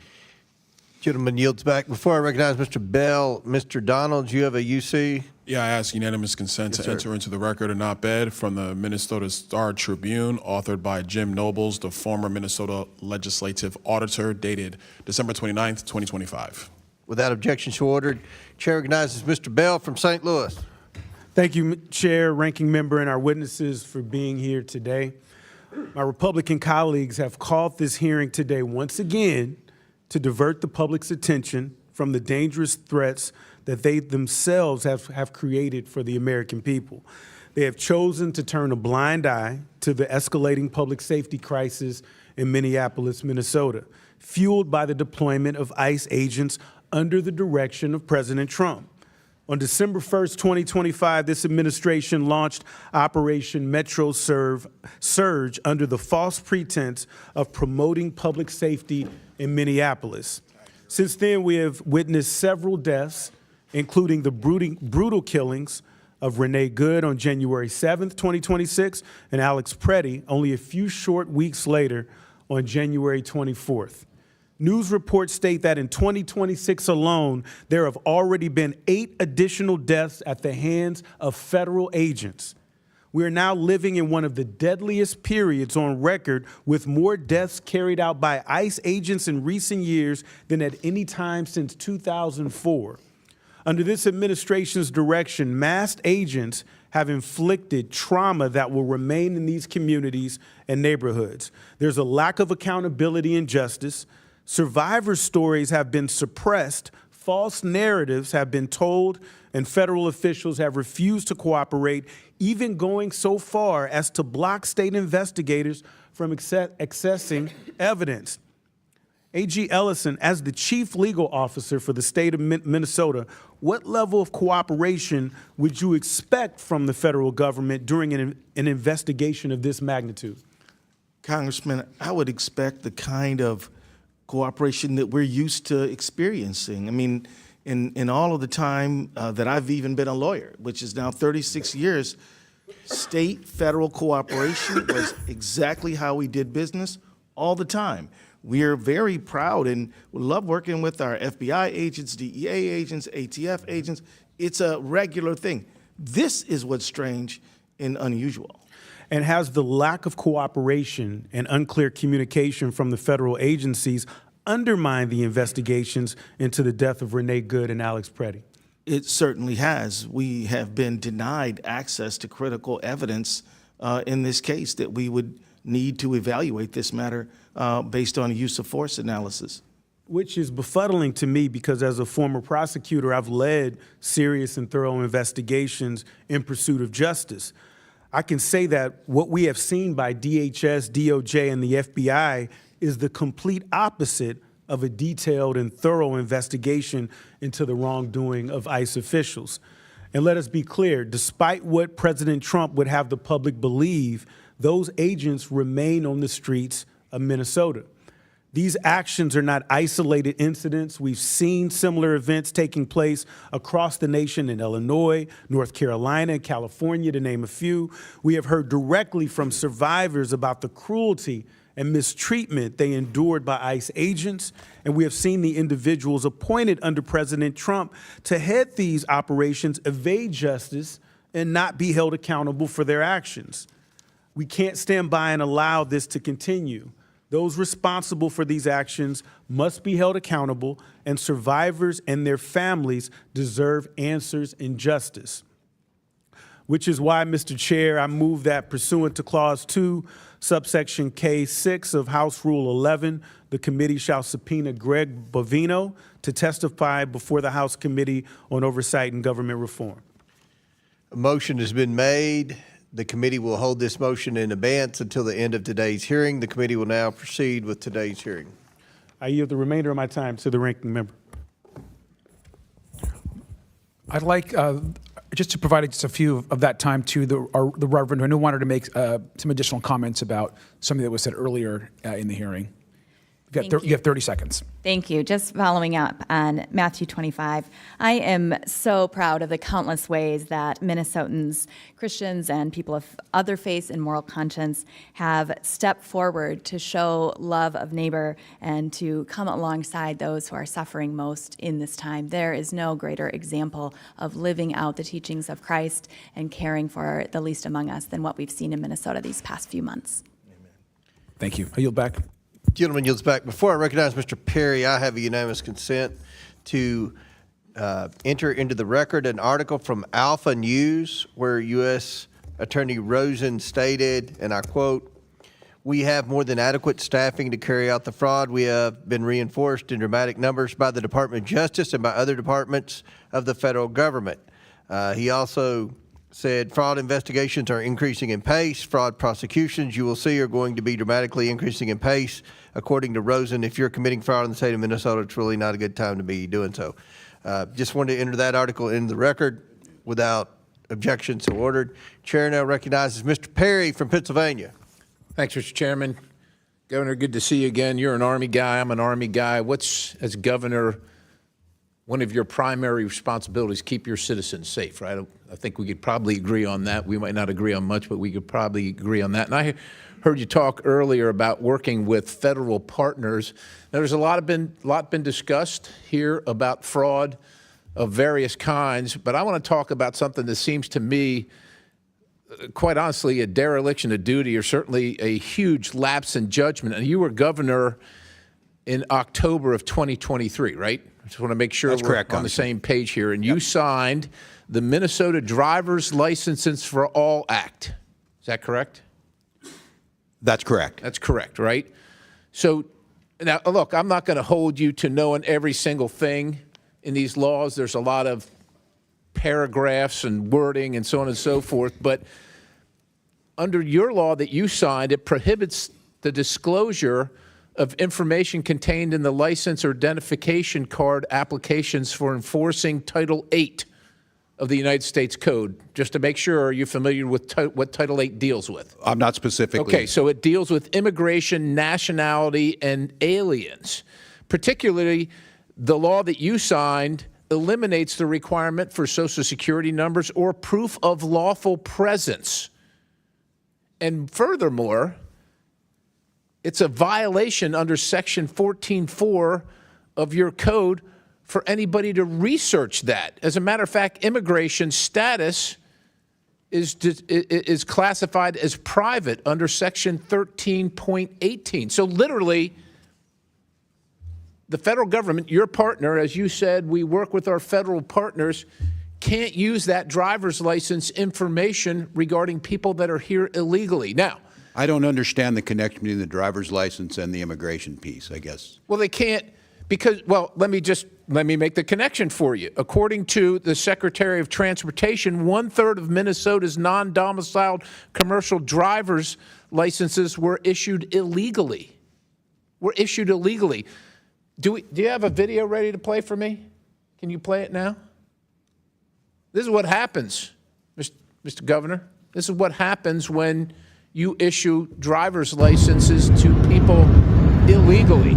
He is on the northbound lanes of 61, going the wrong way. You can see I'm going southbound on 61. He's in the northbound lanes on Highway 61. He's crossing over there. And thank God, I don't know how much that thing weighs, 60, 80,000 pounds, 60 miles an hour. 18-wheeler. You can cut the video. He was licensed in your state under a law that you signed that precludes federal officials, your federal partners, as you call them, from determining whether they're here illegally. That guy that was driving that truck couldn't pass the test. He didn't pass the test out on the road.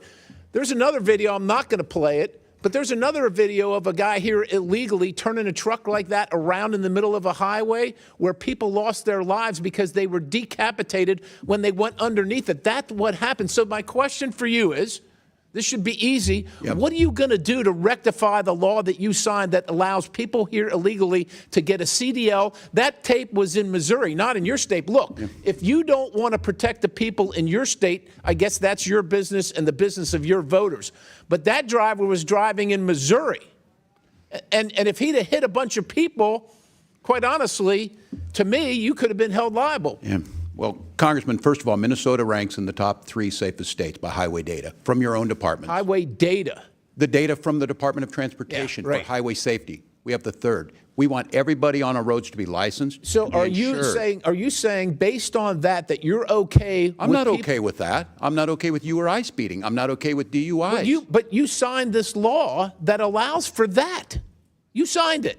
And you're going to do nothing about it? I can't speak to the specific on the CDL. What I can tell you is I can. I referenced your law. It says House of Representatives, State of Minnesota. And I know there's a lot of words here. Case. I just know our roads are safer. Exactly the sections that allow for this to happen and preclude federal enforcement regarding immigration and the illegality of people receiving CDLs under your state's Driver provisions. safety and immigration are 2 separate things. Anybody, had that been a citizen or not, it's still tragic, it's wrong, we shouldn't do it. What I'm telling you is in Minnesota, we have the 3rd safest roads in the country. So you're good. You're good with this practice. I'm not good with that. Well, what are you good with? Because that's what's happening under your law. Well, I can't speak to the specific on if it's an outlier. We give license to people who then eventually...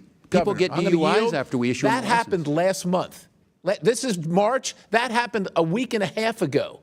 Yeah, I don't know. Are you familiar? That's wrong. And look, but you're not going to do anything. Sure, we're going to do things. What are you going to do? Traffic laws against them. What are we going to do? Was this person arrested? I sure hope so. Well, that's good. And but he was licensed in your state under your law that you signed about a year and a half ago. Every day we give licenses and people speed. So we ticket them and try and stop that. What I'm telling you is I don't understand the connection between He's here illegally. He can't read, and he got a license under your provisions, and he's driving all across the country, imperiling everybody else. That's the connection. I can't speak because the data shows Minnesota is one of the safest driving states in the country. I don't know what to tell you. I don't know. Thank you, Mr. Perry. Thank you. Chair now recognize Mr. Min from California. I'm first, sir. Oh, you're next. Okay. Is that okay, sir? I didn't have it on the list, but Oh, I should have. I will yield to the ranking member. You can go ahead. I don't care. You sure? Okay. You can go ahead. I'll let her go. Next. I was tardy. I thank you, Mr. Minna. I thank you, Mr. Chairman.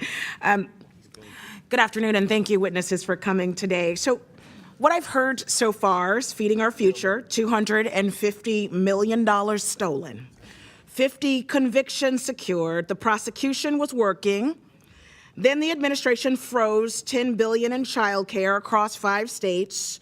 No evidence, no legal authority, no statutory process. A federal court ruled it unlawful and unconstitutional within 48 hours. Thank you, Attorney General Ellison and Attorney General Bonta, for that work. Then the lead prosecutor resigned. His team followed. Those prosecutions are now at risk. So the record shows they froze $10 billion illegally, lost in court immediately, and dismantled the prosecution, actually putting fraudsters in prison. Every single action made the fraud worse. This isn't incompetence, because incompetence is random. This was targeted, legally defective, and prosecutorially catastrophic. If this committee was serious about fraud, the first witness should have been the HHS official who sent the letter, not the Attorney General who beat them in court. Attorney General Ellison, what are we doing here? And I want actually to ask you, what is your office doing systemically to prosecute fraud in the state? Well, thank you for the question, Congresswoman. As I said, prosecuting Medicaid fraud is a very important work that we do. We do it every single day. We've secured millions of dollars for people. We've gotten millions in restitution. We've convicted people and held them accountable. We also represent state agencies and help those agencies support the work that they do. The fact of the matter is that this work we do to stop fraud is helping to protect public money. We're proud of it. And we also support federal prosecutions by providing them with information that they need to prosecute fraud, which we have done and will, of course, continue to do. So tell me this, how has the ability to prosecute that fraud and social services programs been affected by this administration? Well, it has been devastated by the actions of this administration. This administration has cut the number of prosecutors, but also has redirected FBI agents to do immigration as opposed to... Why have they cut those prosecutors? Those prosecutors actually, I said cut, but they actually resigned as a matter of conscience because the administration was trying to force them to investigate the widow of Renee Good. Say more. So many of them said that they couldn't work under those circumstances because it violated their personal ethical requirements. So they quit. So they left their jobs that they had sworn to do en masse because they were conflicted with conscience. That's right. And may I add, Congresswoman, that we have had motions to dismiss for the violation of a defendant's right to a speedy trial granted by judges in Minnesota because there's not enough federal prosecutors. And, one of those was a person who was a violent offender who was being prosecuted for felon in possession of a firearm. Case was dismissed because there are not enough people to perform the functions of prosecuting people who commit crimes. So this is having a devastating effect on our state. And in addition to all that, Congresswoman. Well, so let me get this straight. Help me understand. 50 convictions secured, additional prosecutions in limbo.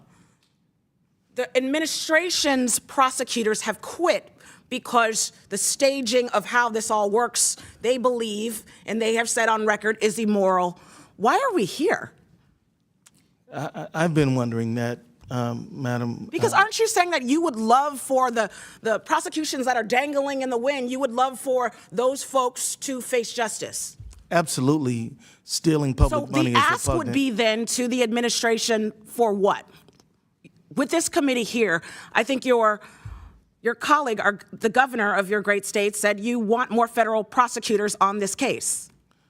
Yes, but we should go back to the Hippocratic Oath of do no harm. I mean, it would be good to just stop doing things that shouldn't be done, such as demanding that prosecutors investigate Renee Good's widow. Right. That's right. Well, I want to thank you all so much for coming today. And to the Reverend, I was able to come to your state briefly. And like one of my colleagues said, I did go by the site of Miss Good's death, and it was heartening to see the solidarity in your community. There were about 150 Christians reciting the Lord's Prayer over and over and over. You all are showing us what good really means. Thank you so much for being here today. And I'll yield back. Gentlelady yields back. Chair recognizes Mr. Crane from Arizona. Thank you, Mr. Chairman. Thank you to our guests for coming today. I want to start with you, Attorney General Ellison. In an interview with CNN host Laura Coates, she asked you about whether or not you did enough to stop the fraud. Do you remember that interview, Attorney General? Congressman, I got to admit that I don't remember the details. Can we of play that the interview. video, please? So, to refresh Mr. Ellison's memory. Are we ready to? It may take us a second on that. I'm sorry. Okay, I'll just tell you what you said when she asked you if you'd done enough to stop the fraud, and she mentioned the $9 billion. You said, "Of course we have done enough. We're doing more every single day. This is a political matter. This is not a serious thing." Do you remember saying that, Attorney General Ellison? I remember the conversation. What I remember was that I was lamenting the politicized nature of this very serious problem. You said it's not a serious thing. So now you're saying fraud is a serious thing. Okay, well that's not Politicizing what fraud you is said not on a serious CNN, Mr. Ellison. You said this is a political matter, and this is a quote. This is not a serious thing. So I notice you're changing your tune now that you're before the House Oversight Committee. I would have to. Do you understand, Mr. Attorney General, why this adds gasoline to the fire when Americans are so frustrated with this government for their out-of-control spending and the amount of money they pay in taxes, and then to see $9 billion of it, an estimate of $9 billion getting stolen of their taxpayer dollars and being used to fund cars and vacations and homes and even fund terrorism? Do you understand how statements like that throw gasoline on the fire, sir? Congressman, I believe that you are mischaracterizing what I said. No, I actually read you the quote. I'm not And Mr. Crane, that mischaracterizing it at all. video's ready if you still want it. It's up to you. Yeah, let's play it, please.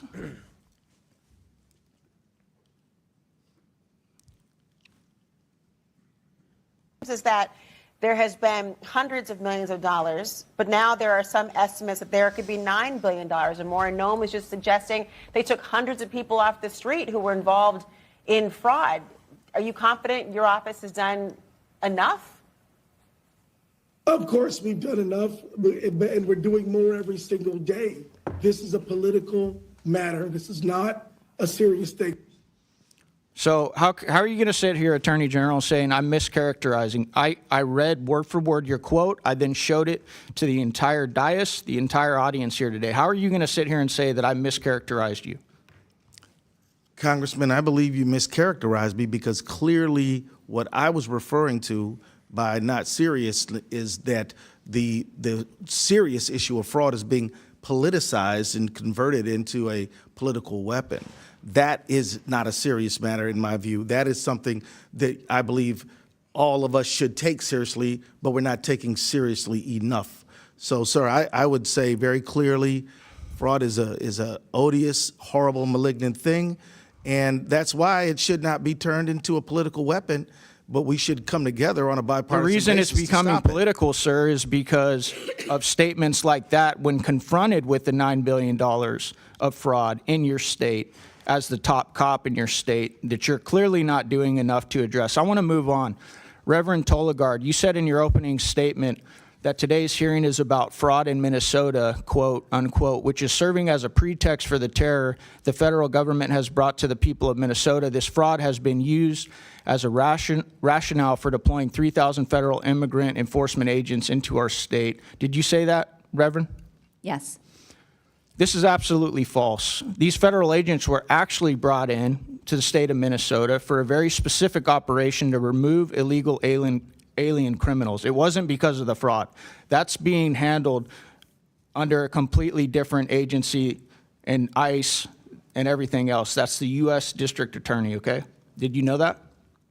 The administration has linked all of these things together. Well, they've linked the fact that you guys supported an open border that let in $15 to $20 million, and some of the fallout from that is fraud, like the $9 billion we're talking about today. Some of it are the rapists, the gangsters, the people that are committing fraud, They're burglarizing people. They're carjacking people. It's all kind of linked together. It's also linked to the SAVE Act, which many of you guys and my Democrat colleagues don't want to vote for, even though 83% of Americans support it. It's all linked together, but that's not what this operation was about. So you're bearing false witness in this hearing today, because that's not what that operation was about at all. What I'm here to talk about is the suffering of Minnesotans at the hands of federal agents, including children and their parents, and the great devastation and harm that it has caused across our state and across our wonderful communities. Have you spoken out about Mr. Lake and Chairman, Riley he's or any over of the his time. American victims that have been raped, murdered, or killed by these illegal aliens, Reverend? I didn't think so. I yield back. Gentleman yields back. Now, Chair recognizes Mr. Min from California. Thank you, Mr. Chair, for convening in this hearing. Let's start at the outset by just stating the obvious. Waste, fraud, and abuse are horrible. They're stealing from taxpayers. They're taking money and food out of the mouths of hungry kids. I have spent my career fighting against fraud. I started my career at the SEC, prosecuting corporate fraud, continued on as a law professor, teaching the next generation. And as someone on the Oversight Committee, this is a very, very important issue to me. Again, every dollar that is stolen from these programs is a dollar that's not just taken from us hardworking taxpayers. It is something that is meant for a better use. And so I appreciate the gist of this hearing, but as I pointed out in prior hearings on allegations of fraud in Minnesota, the singular and exclusive focus on the Somalian community in Minnesota seems very partisan and wrong, because we know there's massive fraud across this country, particularly in southern states, including states like Florida and Mississippi. Mississippi is still at trial right now, over $77 million in welfare fraud. Federal prosecutors have recently arrested a Russian national accused of submitting billions of dollars in fraudulent schemes in Texas and Florida. And of course, Oklahoma and Alabama consistently rank as the highest states when it comes to SNAP fraud. And yet we've only focused on Minnesota. Why? As a freshman member, I've been here 14 months, but I've learned that their House Republicans are all single-issue voters with just a handful of exceptions. And that single issue, the only thing that you all care about is whether you're on Team Trump or not. And so when Donald Trump goes after Minnesota and falsely claims that he won the election there 3 times and that it was rigged against him, I pay close attention. When he says that he would no longer admit Somalians to this country because they contribute, quote, nothing to this country, I listen. That's a wildly racist statement, but it's going to reflect what Republicans are going to do, and that is why we're holding this hearing. I care about welfare fraud, and I care about the scumbags who rip off taxpayer money. But if this was about welfare fraud, we'd be also hauling in people like Mississippi Governor Tate Reeves and former NFL quarterback Brett Favre, who clearly knew about a scheme to send money to build a volleyball facility at the college his daughter was playing at, receive funds for $600,000 or more for work that he never did from the government, again, taking money from the mouths of children that are hungry. No, this hearing is not about welfare fraud. It's about placating Donald Trump. This committee is holding this hearing for the same reasons that it's ignoring the massive corruption we know that Donald Trump is engaged in his family, soliciting bribes from foreign governments and private companies in exchange for regulatory favor, for the same reason that Republicans are protecting pedophiles right now and that the DOJ is right now actively deleting Epstein files while we're at war with Iran. It's why they ignore their oath to support and defend the Constitution of the United States. It's why we're holding hearings on this rather than on ICE abuses or the fact that Donald Trump just took us into war without even consulting with Congress, let alone getting our authorization for military use or force or actual declaration of war in direct contravention of the Constitution of the United States. But for those of us who care about taxpayer dollars, let's focus on that. This is horrible, but of course we have seen instead a different type of abuse of our taxpayer dollars. They've taken our taxpayer dollars and used them to fund abuses against our American people, as a number of our witnesses have aptly described. And I want to just point out that until the murder of Alex Preddy, not a single DHS or ICE agent accused of wrongdoing, witnessed or videotaped assaulting Americans was suspended, faced any disciplinary action. That doesn't happen with police. When my local law enforcement are accused of misconduct, certainly if they're videotaped shooting someone, they are subject to an investigation. Maybe they're justified or not, but they're suspended, removed from duty, investigated. None of that has happened until the murder of Alex Preddy and the outrage around that. Now, Governor Walz, I want to just briefly ask you, what's the economic impact that the deployment of ICE in Minnesota has had over the past few months? Well, thank you, Congressman. I thank you for your characterization. I associate myself with you on fraud is horrific. It is corrosive. It hurts those people that are there, and taxpayers should demand accountability. And I think that's what we're trying to take.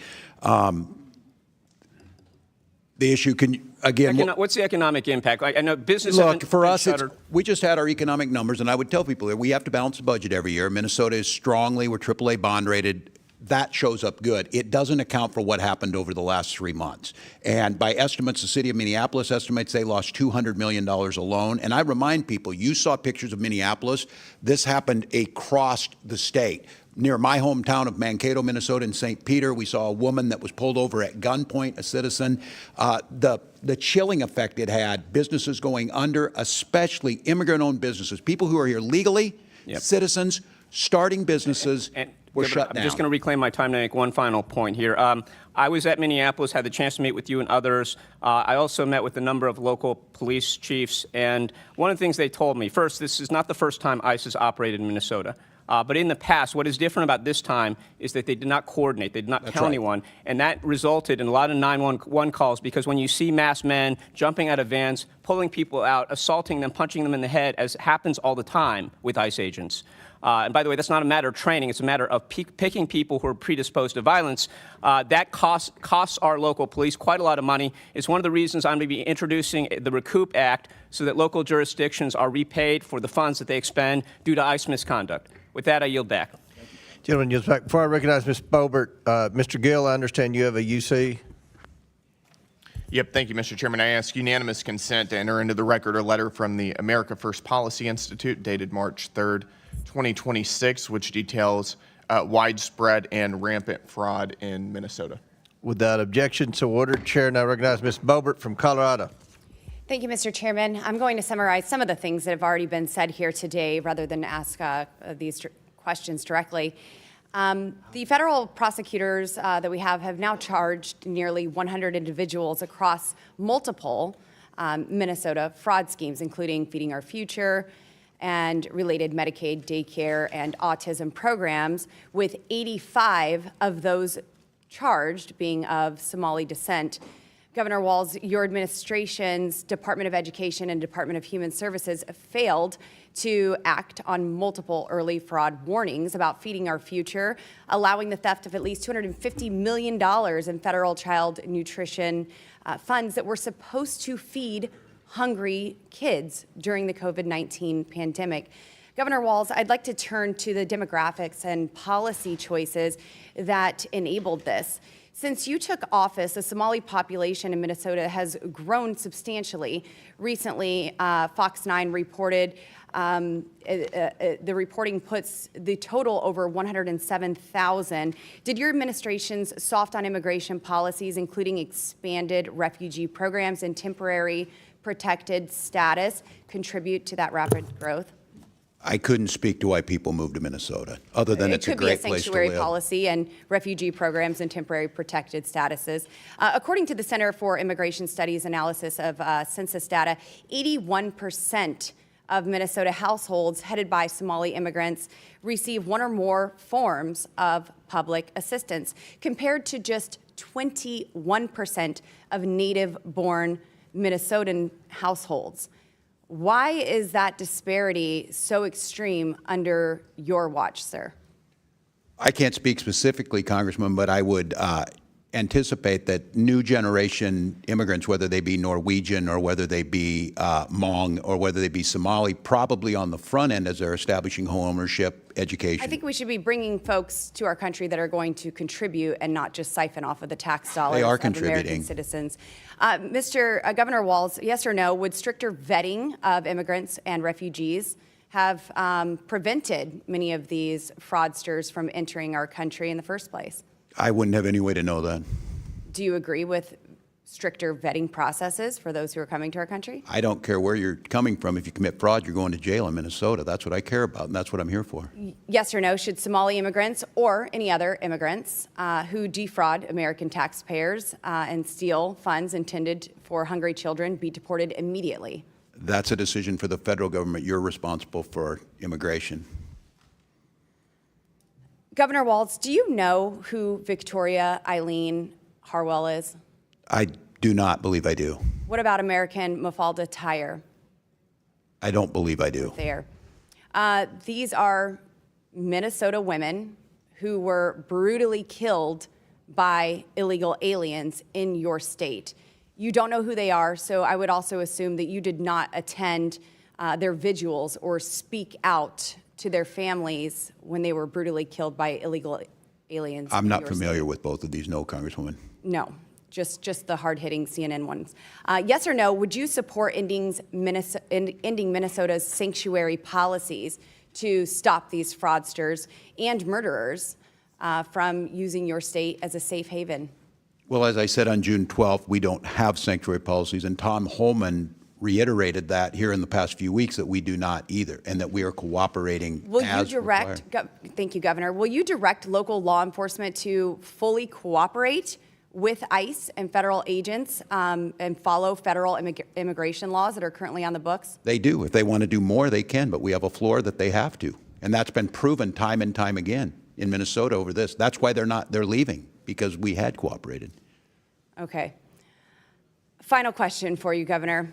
There are multiple documented reports of Somali immigrants entering sham marriages, including siblings and close family members, solely for immigration purposes. Are you aware of these reports, and what, if anything, has your administration done to stop this kind of immigration fraud happening in your state? States are not responsible for immigration screening, and I'm not familiar with what you're You're not responsible for any vetting whatsoever? Federal Okay, government. well, this is happening under your watch, and there's immigration fraud, so we will do everything that we can. And hopefully you allow your local law enforcement officers to coordinate with federal agents when we are going after these immigration fraudsters. As we do. Governor. Thank you, Madam.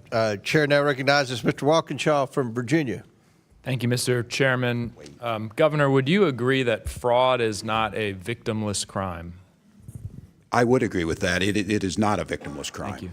And it's my understanding that in Minnesota, you as governor, you do not have the unilateral power to pardon those convicted of state crimes, but you and Mr. Ellison and I think one other person sit on a panel that can issue pardons. Is that correct? Yes, with the Chief Justice of the Supreme Court. Thank you.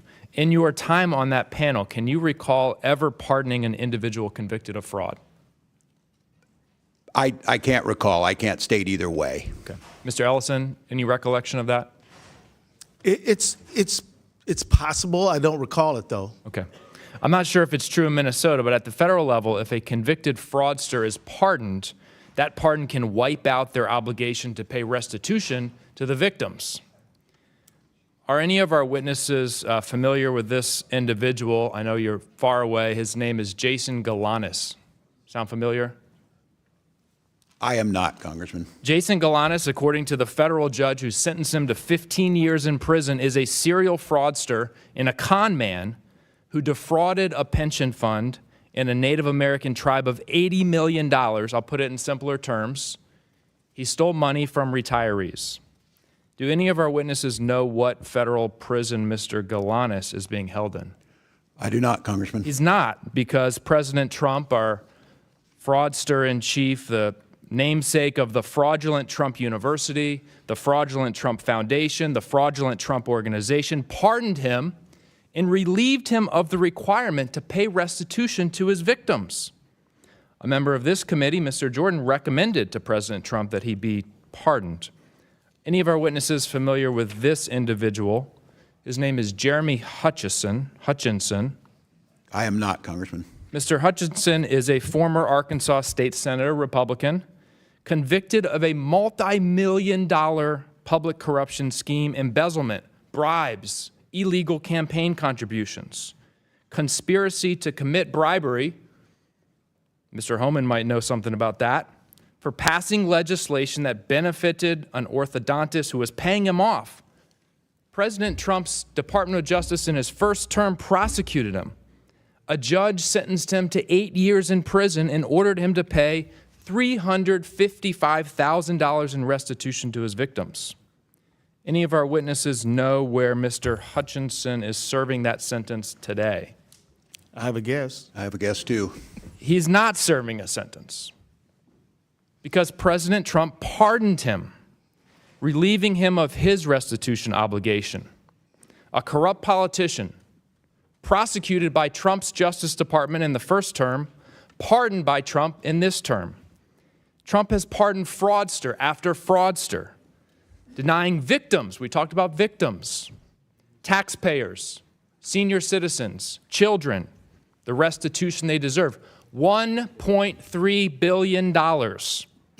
That's the total that Trump's pardoned fraudsters have been relieved of paying their victims. The chairman called this hearing because he's concerned about fraud, about accountability. I share those concerns. But where is the hearing on the $1.3 billion Trump has relieved his pardoned fraudsters from paying their victims? Did those victims get a voice in this Congress? There's a lot of outrage today. Raised voices on both sides. Will we raise our voices on behalf of those who have been victimized by President Trump's pardoned fraudsters? Governor Walz, what signal would it send if you and Attorney General Ellison and the judge who sit on this panel were to pardon some of the fraudsters who have committed this fraud in Minnesota? What signal would that send? What impact could that have? Congressman, I believe it would send a signal that we don't take it seriously, because you have to put these people in jail and they have to serve their lengthy sentences and they have to do restitution. And just hypothetically here, if you were to pardon one of those individuals, how would you explain it to the victims of that fraud, the taxpayers across the country, those individuals who didn't get access to the social services they need because the money was stolen? How would you explain it to them? I don't believe I could. I don't think you could either. May I share, Please. Congressman, that generally when people get any kind of a pardon in Minnesota, they've done all their sentence. And Governor Walz is very careful to say, have you paid every penny you owe people? Yeah. So that's kind of how we do pardons in Minnesota. Well, these folks have not paid their pennies, $1.3 billion worth of pennies. Would the gentleman yield a question? My time's expired, Mr. Chairman, so I'll it's your give you time. more time if you want. Sure. I mean, you mentioned Jason Galanis, and that piqued my interest, and I'm sure it did Mr. Biggs as well. And I think, and you are correct, he did defraud an Indian or a Native American pension fund. Do you know who his partner was? I know all the background of it. The point is he stole money from Would you people. state who his partner was? It is Hunter Biden. And Jason Galanis served in prison for how long, Mr. Biggs? 2 years. No, that's incorrect. No, that's he false. served in prison for years. Many years. And they were equal partners, and Galanis blew the whistle during our Biden investigation, and he was raped. He was raped in prison right after that. So that's correct.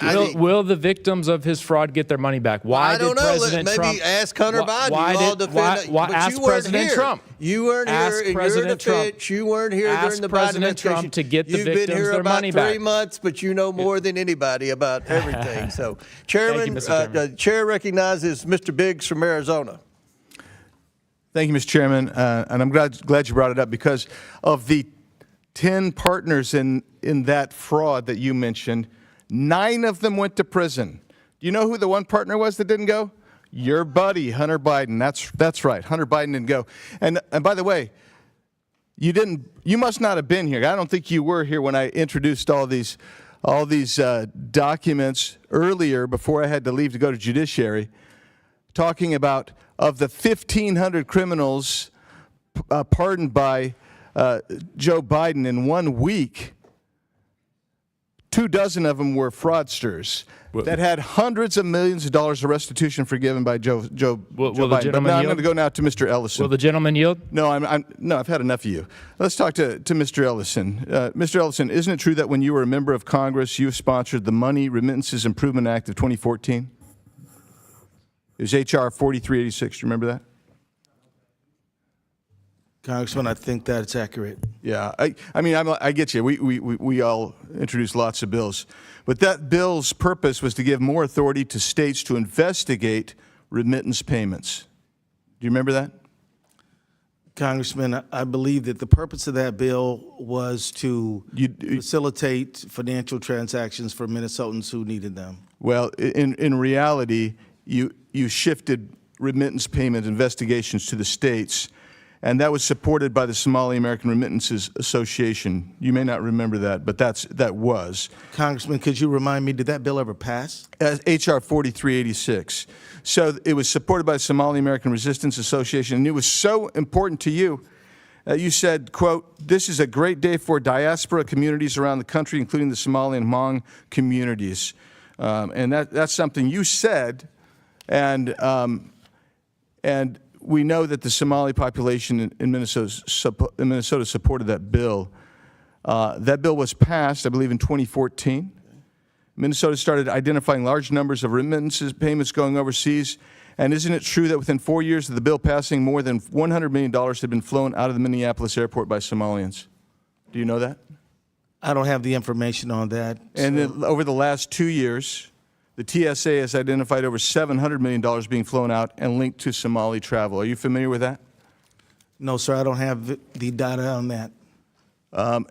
Under your tenure as the AG, the amount of remittance payments going to Somalia, which, by the way, some estimates as high as 40% of all Somalia's GDP comes from those remittance payments, and roughly 40% of families in Somalia receive some benefit, economic benefit directly from some remittance payments. So, moving from that, do you know Salim Saeed? That name is not familiar to me, sir. Ikram Mohammed? No. Abshir Omar? No.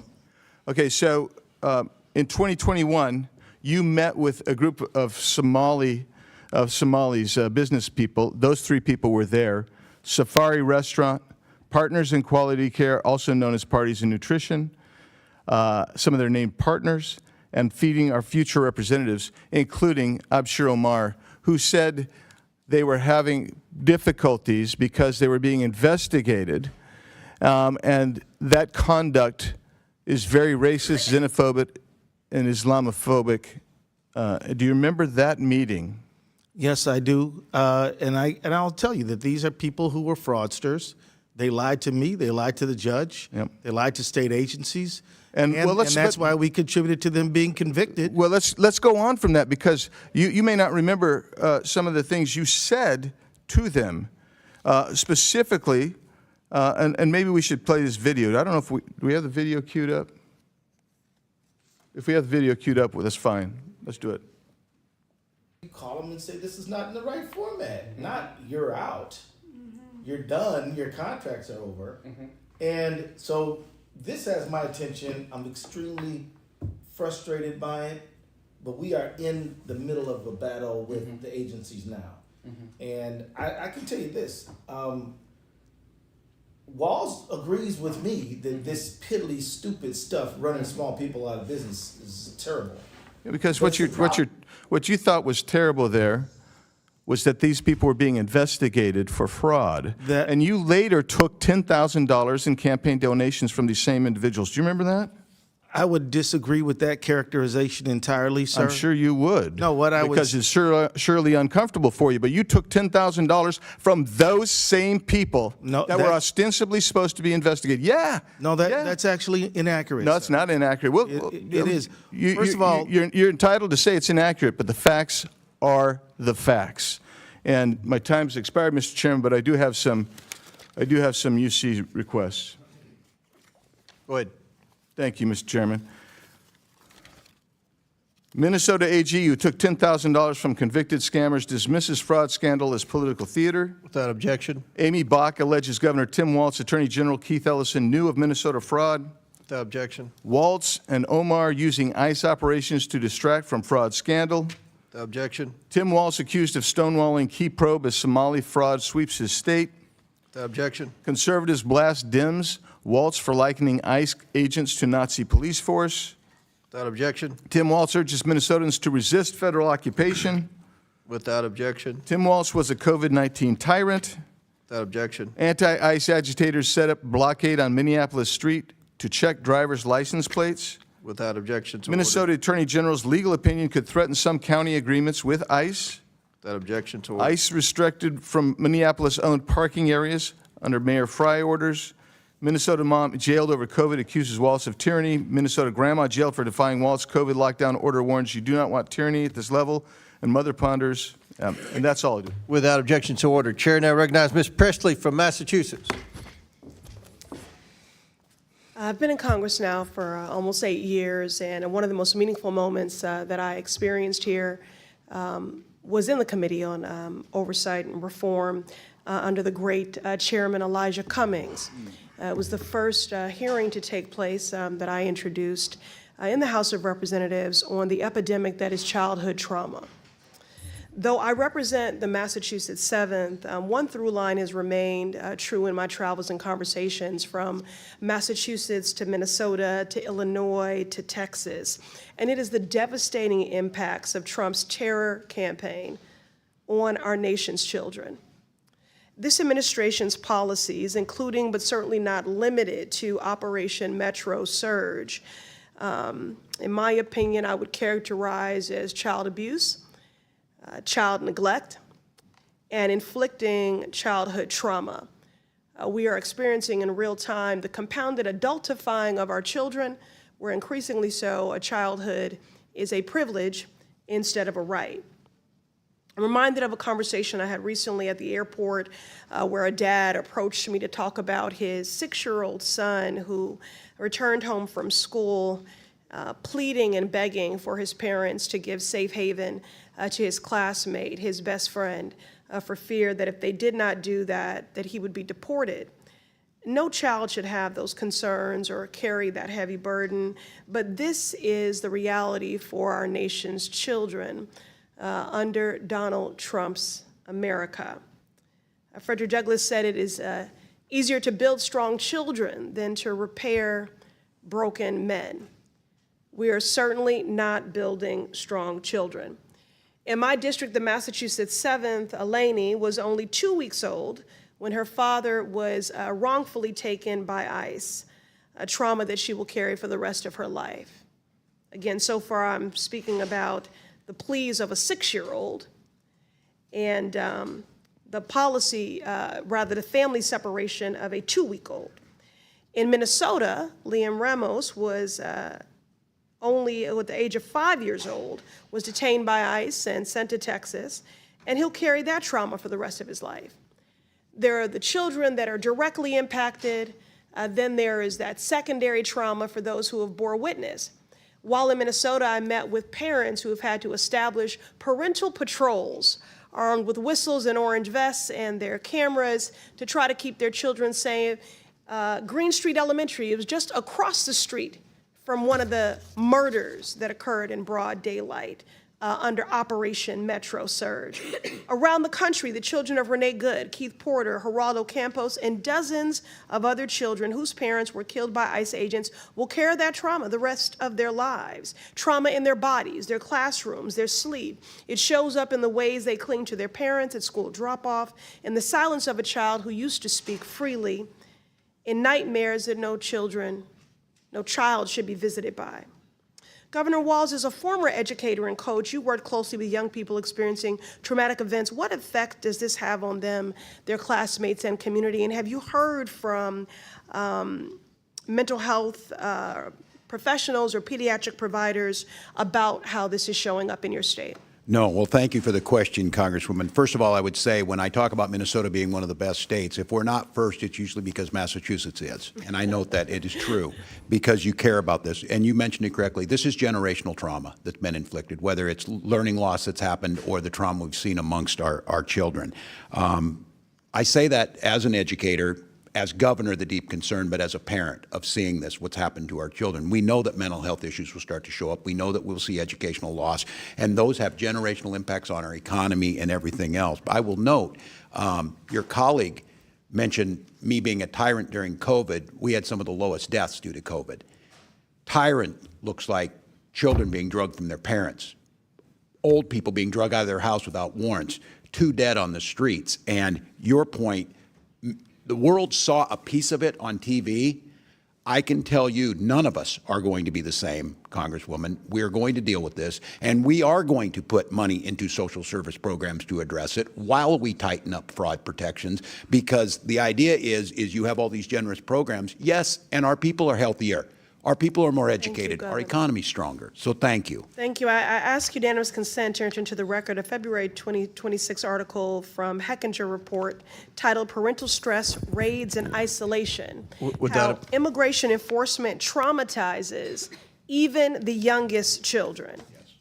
Without objection to ordered. You know, as I close, I've always taken issue with the myth that children are resilient. It's something that people say because I guess it brings them comfort. The false notion that if you hurt kids, they will automatically heal. It allows policymakers to inflict harm and then to look away. But children are not collateral for reckless and godless policies, and they should not be ignored. Rather, we should center children to understand the impacts of all these policies. And Governor Walz, with these remaining seconds. I'm sorry, ma'am. Okay, well, I yield. All right, thank you. Chair now recognizes Mr. Sessions from Texas. Mr. Chairman, thank you very much. To my two former colleagues, I would welcome you back, and I know that this is something that is not as easily done, and I recognize that. I want to thank our Methodist preacher for being here. I want to put in some context what you've heard today, and that is probably to both of you, not a lot has changed up here. We're still trying to play the gotcha game. We're still people are trying to do their job. That's what we are trying to do here.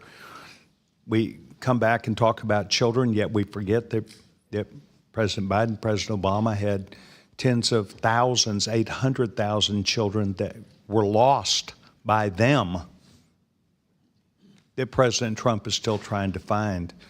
We talk about not trusting ICE, which is a federal component, and yet the Boston bombers caused chaos. I can't imagine why we wouldn't want to form up a relationship instead of saying ICE is no good, we don't want you. It is the federal component. So with all that said, in fairness to each of you, you've heard what we've said today. So I would ask you, Governor, and then I will say it right up front. I was kind of hoping that you might show up, or both of you might show up, because you're a Methodist preachers here, and say, we didn't do everything right. We think there were a lot of things done wrong. We think we want to learn. We come and ask that you understand that this is something that happened in our midst. My Methodist preacher, I'm a global Methodist, my Methodist preacher meets with me pretty often and makes sure that he knows and I know I look for balance, I look for fairness, I look for objectivity, and I know you've not been placed in a very good position now, but I got 3 minutes left. Governor, what did we do wrong here? How do you want to set that record straight? Because otherwise it's going to be a he said against you guys. And I want you to tell me, where did we get it wrong on this side? Well, Congressman, I appreciate that, and I do say... and you and I are friends. We are, and I've said it publicly before. We disagreed on some issues, but we had a lot of conversations on the floor. Look, I think I agree with you. As governor, I've taken accountability for this. I'm not going to run again. I need to spend the time fixing this. This does undermine trust in government. Do I wish there were things that could have happened earlier? Yes, but in this job, wish didn't do it. I'm looking into where I see it. I can tell you this, Congressman, that the safeguards we're putting in place are going to make a difference. I think other states can use them. I think one of the things is, I asked if helping in the partnership piece of this, understanding that this happens in all states. I'm certainly not proud this happened. I certainly understand it happened on my watch. Whether it predated me or not, I'm here. I think some of the things is there's some legal changes we need around Medicaid eligibility issues that you're talking about that actually might get at this, because I would hope, Congressman, you and I agree, these programs are valuable and they need to go to the people who need them. And we need to stop the fraud that's in there. And I'm trying to explain to you what we did from the beginning. These people continue to be a moving target, and they are very sophisticated. Is there still a problem? Is there still fraud happening? Is there still a problem we'll say in Minnesota? I know we're not. I think there's more work to be done. Yes, I will tell you that. And we're working on it. I have a package that I introduced last week. One of the things that I think is going to be helpful, and I know you're working on it up here, is the ability to use AI. It's the pre-screening. What you don't want to hear from us is, and I don't want to hear, that we're arresting people after they did it. We need to stop it before it happened. And I think agree with some of that. We're moving We do upstream. need to arrest them, however. We do, but if we're just continuously chasing our tails, it's like I said, if you arrest Well, one I'd like party- to keep working with you because we've got to stop this. And so I would if you welcome put- that. If you put together a list that we can send to other governors and say, here's what we did. That's General? That's fantastic. Congressman Sessions, let me just say thank you for your question. I absolutely think there is more that all of us can do to protect the public dollar and get the money where it was intended to go. There are all kind of ways to make sure. Yes, that- but we're talking about the lessons learned. Are you going to show Right. up today and take, as the governor did, and say, we made a mistake, I owe an apology to people, we believe that what you've tried to do today to defend, I'm not trying to put you in a corner, General. I'm here to trying answer. to get you, because we're sitting here trying to get to where we're going to go. I can assure you, Congressman, that I am here to work to improve this system, and there are improvements that can be made. And your offer to work on a bipartisan basis to solve this fraud crisis, I am all in. And if we can get out of fixing the blame and get to fixing the problem, that would be an enormous thing for me. And I thank you for asking. Well, it's my hope that you will know that being here today, we're doing our job, other people doing their job, but we've got to get to where we can then say, and here is the problem, and we'll take, so Governor did, I accept responsibility, and let's get on to fixing this, because tomorrow is a new day. Mr. Chairman, I appreciate the time. Yes, sir. I yield back my time. Thank you. Chair recognizes my friend, Ms. Tlaib. He says that, but then he cuts me off. Thank you all for coming here. I think it's really important. And, you know, Reverend, I can tell that you care deeply about your community, and it takes courage to come before this committee, especially when you hear so much, to me, just misinformation, also embedded in racist tropes about your community. And so I wanted to ask you, you know, I think a lot of Americans, when you think about it, what compelled you to speak out and join hundreds of other faith leaders at the St. Paul airport to protest against the violent ICE occupation of your community? Thank you for the question. Yes, I am here just as I was that day at the airport, because I am representative of so many Minnesotans who are actively engaged in the work of neighboring. And I'm also here, as I was that day, because there are so many Minnesotans for whom it is not safe to speak out today. And I'll tell you, you know, we're learning a lot. I think the country, the whole country is learning a lot from all of you and your neighboring and showing love and showing up for your community. And I know it took a lot of courage for even some of the elected officials to stand up and say, you know, not on our watch. You know, we talk about the fearlessness that is needed sometimes to fight for our rights. And some people will continue to gaslight folks and call us domestic terrorists, to surveil us more, to try to bully us and intimidate us to silence. And I just want the Minnesota people to know, I know my district sees you all, and we say continue it. You are freeing all of us when you continue to speak up, and you're protecting all of us as well. In response to, of course, the powerful local resistance, you know, one of the things they keep saying is it's ended, it's done. You heard my colleague from Boston, Congresswoman Ayanna Pressley, talk about trauma. It's not done. There needs to be a lot of healing, and I don't think they want to fund that or support that. But I'm asking, just as myself and many of us in my district are wondering, is it truthful? Are they done? Unfortunately, it's not over. As we heard, there are still 650 ICE agents in Minnesota. That means there is still fear and trauma for our children and for our immigrant and refugee neighbors. And as Ms.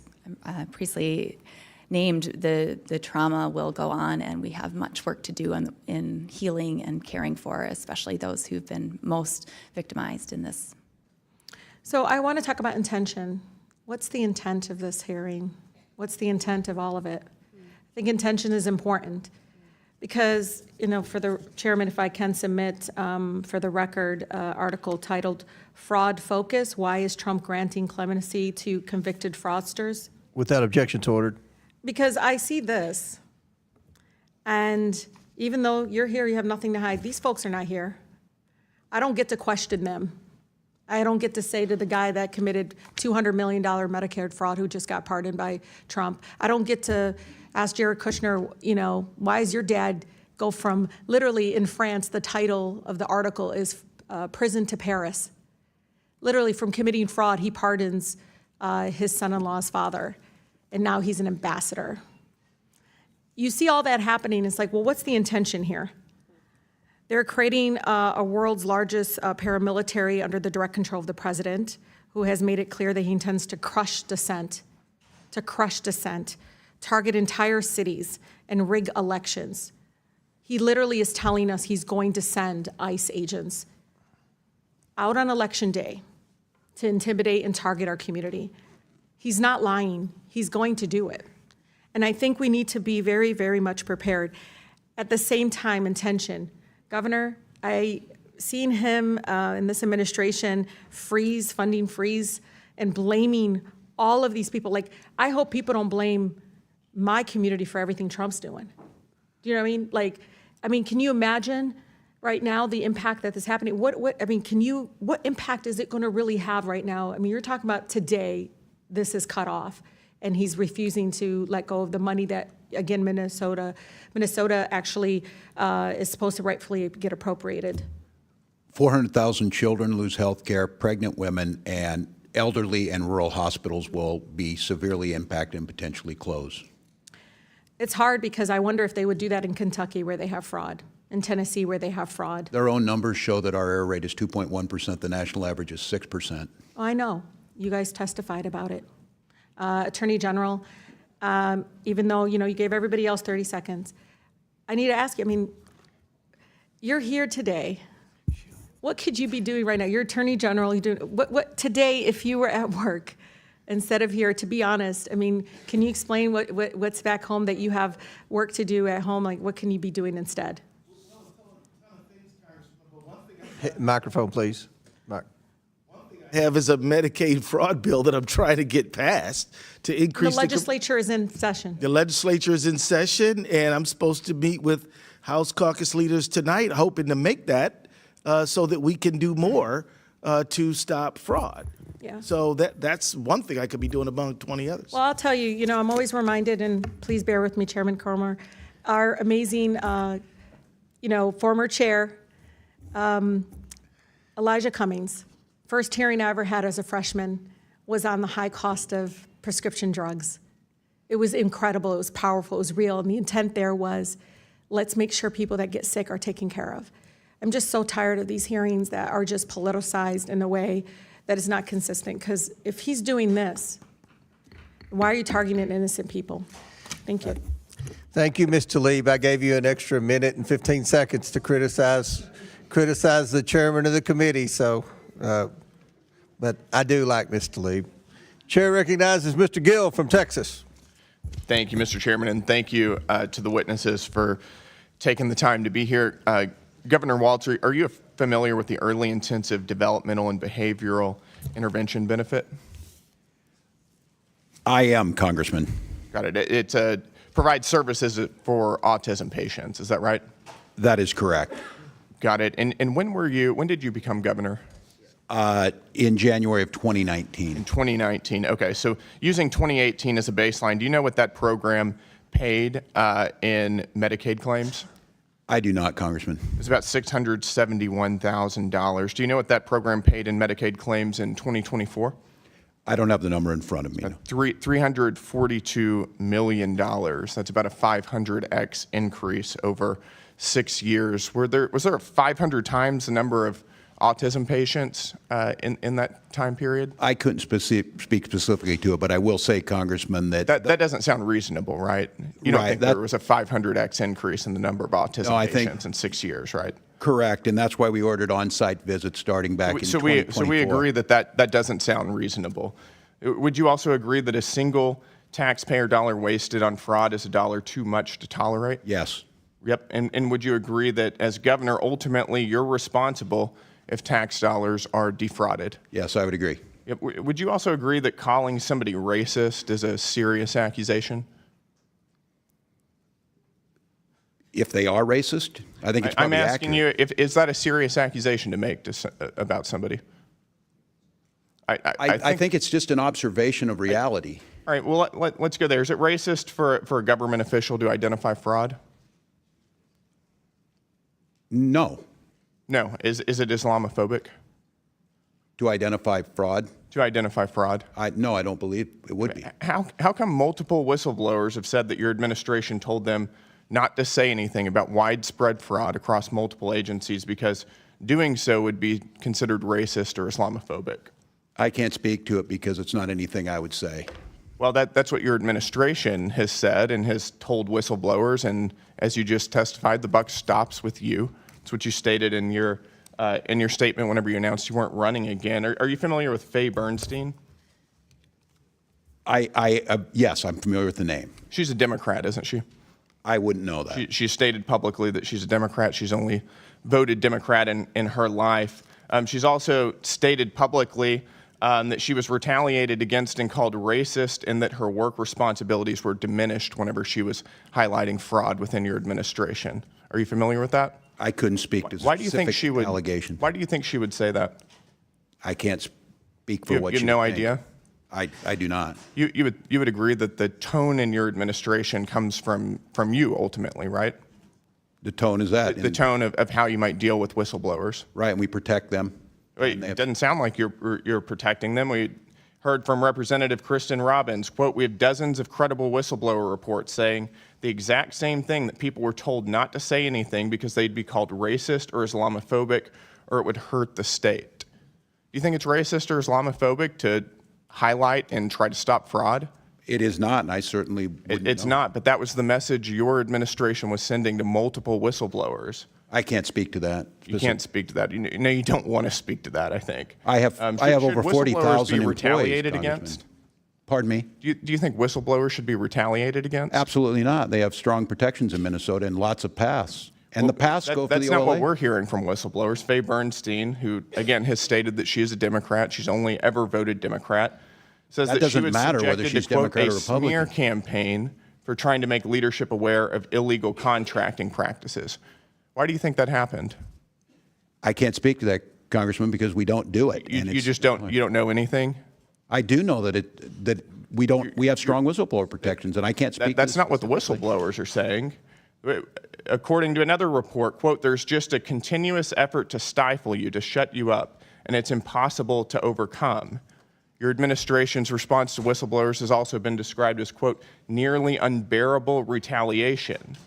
We've heard claims that, quote, they've been denied vacations, promotions, and that it's hurt people's careers to speak out against fraud. Do you think that had something to do with the prevalence of fraud in your administration? I can't speak to it, but it Are you doesn't going to take happen. responsibility for this? I supervise 40,000 employees. State agencies You have their own. supervise a lot of employees, and as you have said, the buck stops with you. And your administration has treated whistleblowers like absolute dirt, and that's a big reason why we've seen so much of our hard-earned tax dollars defrauded. Look, Congressman, I told you we have strong protections. We have an Office of This committee has Legislative spoken Auditor. to nearly 30 whistleblowers, And they most came of which to are the- current employees in your administration who have intimate knowledge of what's been going on, who have all stated that they've faced retaliation for calling out fraud. I can't speak to them what they felt. My time is up. I yield back. Recognizes Ms. Ansari. Mr. Chairman, it's outrageous that this is what we're choosing to spend our time on the Oversight Committee. At the first one, at the first one, yes, fraud, because let's talk about fraud. At the first one of these ridiculous series of hearings on Minnesota, I brought up the dozens of horrific ongoing corruption scandals in the Trump administration, but I know we're very scared of Donald Trump, so we won't be talking about those. But those are the things that we should be investigating on the Oversight Committee. Now we have another one. The Department of Justice was caught red-handed withholding explosive and credible FBI witness interviews of a woman who accused Donald Trump of sexually assaulting her when she was a minor. Shouldn't we hold a hearing on that?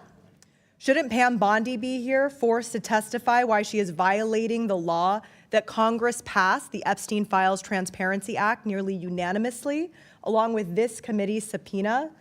But since the Republican majority instead wants to have a conversation about Minnesota, then let's do that. The Trump-Epstein regime's deployment of thousands of ICE agents, Donald Trump's personal secret police force, is a fascist disgrace.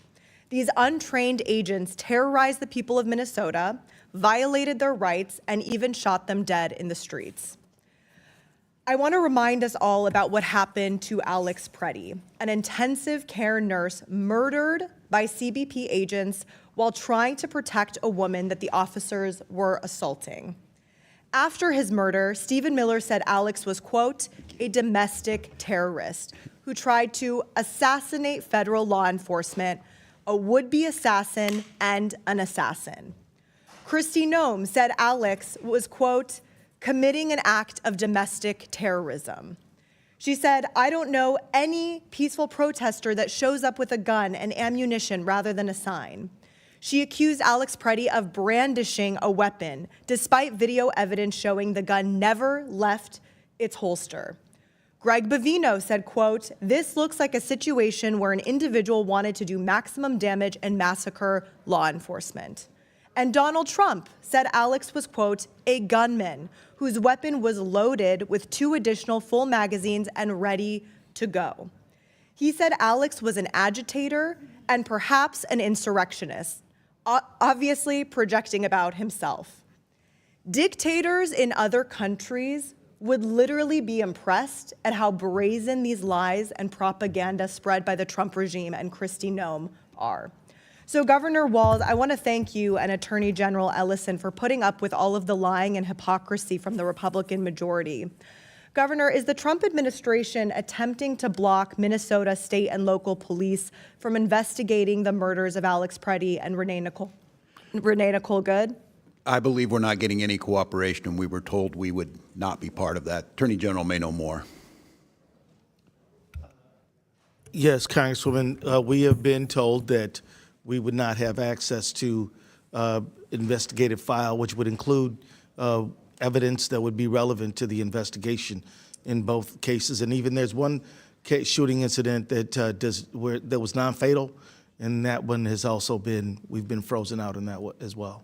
So 2 follow-up We've had to go to questions. court to get the evidence preserved. Okay, Yeah. and 2 follow-up questions, and whichever one of you wants to answer. Why do you think that might be the case, and is this out of the ordinary? It is wildly out of the ordinary. I can tell you that our local FBI, ATF, even before Operation Metro Surge, you heard about ICE matters, but you didn't hear about it nearly as much as we do now. This is an extraordinary departure from what we know. And we routinely work with federal partners, and we never had problems until now like this. I would just speculate that they need to take accountability for it, and I think they understood what the world saw, that this was improper, and it needs to have justice for these families, and it doesn't appear, I hope those questions are being asked of Secretary Noem today. And Governor Walz and Attorney General Ellison, are you committed to getting to the truth about the murders of Alex Preddy and Renee Good? Absolutely, yes. Yes, I pledge to their families we do that. Thank you.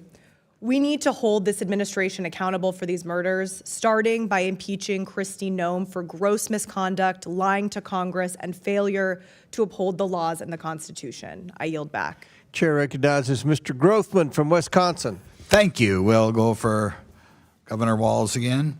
A major focus of today's hearing has been the misuse of federal funds distributed through the Child Care and Development Block Grant.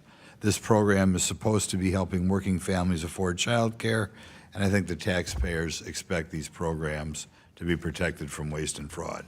Most states operate these programs responsibly. The national improper payment average is about 4%. As you know, I kind of watch what's going on in Minnesota because it's a state adjacent to Wisconsin. It's amazing, if you're a congressman, the number of people who get Minnesota and Wisconsin confused.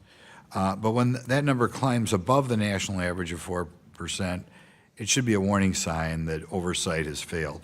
Minnesota's improper payment rate got up to 11%. It's not a small administrative mistake, over almost 3 times the national average. That is a system that's clearly not being monitored the way it should be. When Wisconsin had a similar program several years ago, when I was in the state legislature, in 2010, we uncovered fraud in our child care assistance program. Wisconsin did not look away. We took responsibility, implemented serious reforms, and those reforms included expanding background checks for providers, creating a dedicated fraud investigation unit, strengthening eligibility requirements, and instituting a comprehensive audit system. That would have been when Scott Walker was governor. Because of these reforms, Wisconsin now has an improper payment of under 1%. So in other words, we almost totally wiped out the problem. It didn't happen by accident. It happened because Governor Walker took responsibility and acted quickly. He thought fraud was a problem. Governor Walz, Minnesota had similar warning signs. Investigators, auditors, even internal officials kept raising concerns about fraud in social service systems. And it didn't just cost taxpayers money. These programs are meant to help children and working families. When fraud drains millions of these dollars from these programs, that money is not reaching the people it was intended to serve. First of all, Governor Walz, when did your administration first become aware that fraud risks were escalating in Minnesota's child care assistance program? You were kind of an outlier in the whole country. Well, thank you, Congressman. This dates back to about 2012 that the action has been being taken. And as I stated earlier, on our first days in office, we started taking action. I would ask, if I could, on this, anything that Governor Walker did, I would appreciate if you would show us what those actions were. We're more than happy to implement them, and that's what we've started over the last 7 years. Reports indicate that some providers continued receiving payments even after the fraud concerns were raised. Was that a decision made by your administration, and who specifically you feel did not? I can't speak specifically to which those were. Decisions are made at the department level, but I can't speak to what those allegations were. We're told it was still 11% under your administration. When fraud indicators appear in a program funded by federal taxpayers, do you believe the responsible action is to pause payments until those concerns are investigated? I don't think it's that simple. As I said, these programs provide a really important service, and child care is a critical one. The issue is trying to make sure the legitimate payments are made and that you're stopping fraud. So I don't think in all cases that pausing those payments is the right action. Okay, just in general, I'll say when the fraud percentage reaches 11% in Minnesota, and we got it down under 1% in Wisconsin, I think it's a cause for concern. I'll give you another question, because a little bit of this hearing wandered a little bit to what happened in your streets out there. When any agency comes to Wisconsin, any federal agency, I've talked to several of our sheriffs, could be ICE, could be Bureau of Alcohol, Tobacco, and Firearms, could be FBI, could be Secret Service. Our sheriffs always try to coordinate with the federal agencies, ask them what they need. You need us to set up a perimeter. Can we help you by transporting people to the local jail? Do you just want some squad cars parked around to presumably keep troublemakers at bay? That was not done in Minnesota like it's routinely done in certainly all of I don't think that's a correct characterization. I think Tom Holman indicated that those things do happen and have been happening. During the time in which you had the serious riots, or whatever you want to call them, in Minnesota, I believe that you did not reach out for your state law enforcement to help out federal law enforcement, in part because you're a sanctuary state. And that is incorrect. Tom Holman indicated we are not. I don't know what to tell you, Congressman. We did. We want to cooperate. That's not what you saw on the streets. Right. We did not see cooperation. You saw ICE agents shooting people in the head. You saw little children being drug out. You saw ICE agents indiscriminately throwing smoke grenades. And I think what the world saw was peaceful resistance and a defense of their neighbors. So this is not about immigration reform. This was about an untrained force that came in, not with the intention of immigration.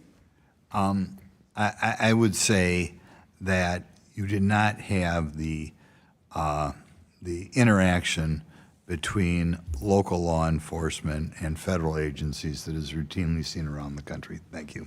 Gentleman yields back. Chair recognizes Ms. Brown. Thank you, Mr. Chairman. 13 months into the Trump administration, and this committee has failed to hold one hearing or one open investigation to hold this president accountable. It makes you wonder, are we the Oversight Committee or the Overlook Committee? Because there is no shortage of matters that demand our attention. I can share a few that come to mind. This is a president who has turned the White House into an ATM. And in Trump's Washington, the fastest path to a pardon or a position is to donate to Trump's ballroom or inauguration. Last year, the Trump family added billions to its net worth through pay-for-play schemes and corrupt deals. Last month, the president surged ICE into Minneapolis in an abusive operation that led to American deaths and repeated violations of constitutional rights under the First, Fourth, and Fifth Amendments. Also last month, the administration struck shady oil deals after the administration invaded Venezuela. 2 weeks ago, the president blocked a Michigan bridge from opening after he was reportedly lobbied by a wealthy businessman who owns a competing bridge. Last week, the president launched a war on Iran without the consent of Congress, without an imminent threat to our safety, and without any plan presented to the American people. And right now, hour by hour, this administration is engaging in an active and egregious cover-up of the Epstein files. Yet today, my colleagues on the other side of the aisle are once again showing they are more interested in partisan politics than good governance. If you are serious about fraud, you investigate it, you prosecute it, you strengthen safeguards to prevent it. What you don't do is weaponize it. You don't denigrate entire communities with racist smears. You don't unleash abusive enforcement actions that undermine trust and due process. You don't illegally cut off all Medicaid funding, which will lead to innocent and sick Americans dying. And you don't fire inspector generals and push out career prosecutors actively working to defeat that fraud. So, AG Ellison, the U.S. Attorney's Office in Minnesota has at least 6 prosecutors resigned due to the chaos ICE has caused. Can you briefly describe how these resignations have affected our ability to prosecute fraud? Thank you, Congresswoman. And in fact, it's a great deal more than 6 prosecutors. It's many more than that. In fact, one of the prosecutors who resigned in protest was one of the ones who helped to lead the prosecution of the Feeding Our Future defendants. 57 have been convicted. So the loss of those people is dramatically harming our effort to prosecute fraud, because in Minnesota, we have 87 county attorneys. The AG does Medicaid fraud, and the federal government prosecutes fraud that is germane in its jurisdiction. It operates as a web together. So it's not like the feds are doing it and nobody else is. They're doing the ones they're supposed to do. We're doing the ones we're supposed to do, and the counties are doing the ones they're supposed to do. If you take the feds out, that leaves an enormous gap, and it means, and criminals are shrewd. I mean, the reality is that fraudsters are pretty smart, and some of them are clever and know that if there's no federal, the prosecutors' numbers are depleted, you're going to see worse behavior. And I do fear that, which is one of the reasons why we need to pass stronger legislation in Minnesota to help my office prosecute Medicaid fraud. Thank you. And there's deeper hypocrisy here. Donald Trump was found guilty by a jury of his peers on 34 felony counts of fraud. He has pardoned a businessman convicted of defrauding a Native American tribe to the tune of $60 million. He has pardoned a Florida CEO convicted of running $1.3 billion Medicare and Medicaid fraud scheme. He has pardoned a nursing home executive who pleaded guilty to a $38 million tax scheme. I could go on and on. In fact, over half of the president's pardons have been for wire fraud, securities fraud, tax fraud, bank fraud, and healthcare fraud. And several of these pardons have come after massive political contributions to the president. In many cases, these pardons meant victims will never see a dime of restitution. House Judiciary Committee Democrats estimate the pardons for fraud-related crimes could deprive victims of more than $1 billion owed to them and American taxpayers. So this president is pardoning his wealthy donors and taking money out of the pockets of hardworking Americans. He is handing out get-out-of-jail-free cards to fraudsters while shamelessly using fraud as a pretext to go after perceived political enemies. What I believe is simple. Whether you are a president, a billionaire, or a regular American who has committed fraud, you should be held accountable. And with that, I yield back. Gentlelady yields back. Chair recognizes Mr. Palmer from Alabama. Thank you, Mr. Chairman, for holding this hearing. I appreciate the witnesses being here. I do want to respond to something that was said earlier by one of my colleagues across the aisle about fraud in Alabama, and he actually raised the question, why isn't the governor of Alabama here? It's very simple. Alabama actually did something about the fraud and SNAP benefits. We acted on that immediately. I would argue that if the state of Minnesota had done that, this hearing wouldn't be necessary. So I want to ask you, Governor Walz, is it true that your Department of Education was sued by Feeding Our Future for racial discrimination and approving food sites? I don't know exactly what they were sued for, but I know there was a suit. Didn't the Department of Education have serious concerns about fraud, though, in Feeding Our Future and their sites as far back as 2020? That's correct, Congressman. They brought it to the attention of the USDA. And didn't your Department of Education determine there was fraud occurring because of incredibly large, implausible reimbursement requests? Well, I think at the time during the COVID pandemic, there was how these meals were being delivered and what safeguards, because as you know, the USDA changed the rules on these to make it easier for food to get out. Yeah, but one of the fraudsters' sites, Safari Restaurant, claimed that they served the same number of meals in 1 month as the entire St. Paul school district. In their transcribed interview, your Commissioner of Education said that this would be impossible. Governor Walz, you're an educator. Is it plausible for a single restaurant whose owner has already been convicted and is in jail for fraud was actually serving that number of meals? I think that's why he went to prison, if I'm not mistaken. But the question would be, why didn't the state of Minnesota? Wasn't that a federal conviction? It was turned over by the state. It was the state that found it. It was the folks at the Department of Education turned it over with our federal partners. They prosecuted them. Well, when we had the hearing with the state legislators, I mean, without exception, they all testified that that they were bringing this to the attention of the state, and the state wasn't doing anything about it.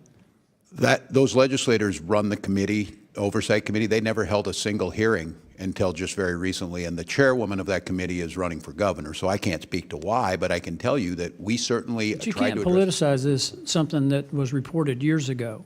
I mean, you could argue that she anticipated that you would resign or retire or however you want to characterize it, but I doubt that was the case. I think I want to be as respectful as I can be, and you know, we've served together. I'm not one of these guys that's trying to score political points. I try to solve problems, but I don't think we can have a transference here of intention for one legislator that you say is running for governor when these issues were raised years ago. And prosecuted years ago. Well, not all of them, because the fraud continued, and it's run into the billions of dollars now. I mean, the two people that were convicted in federal court, that was $250 million. But we now know that this has gone into the billions, and the question, and I again, Congressman, can you tell me where the evidence is on the $9 billion? Because we're doing what we can. I mean, all the local press and all the folks in Minnesota are saying that's not the case. We certainly, you know, if every dollar you put out there, if you say it could be fraud, but there's no evidence to that. And the problem with that is, and this story came out last week, people in the U.S. Attorney's Office said when you're putting out these numbers that aren't true, it undermines our ability to tackle the actual fraud. I didn't say $9 billion. I said that I think it's run into the billions, and that's not just in Minnesota. We've had, during COVID, the fraud was massive throughout the country, particularly in the payroll protection plan and the enhanced unemployment. I think it begs the question, Mr. Chairman, of why we haven't been more aggressive in going after this all over the country. The fraud that was mentioned by my colleague was SNAP benefits, and that's in California, his own state. It's $180 million, but to California's credit, they're doing something about it. So that's the issue here.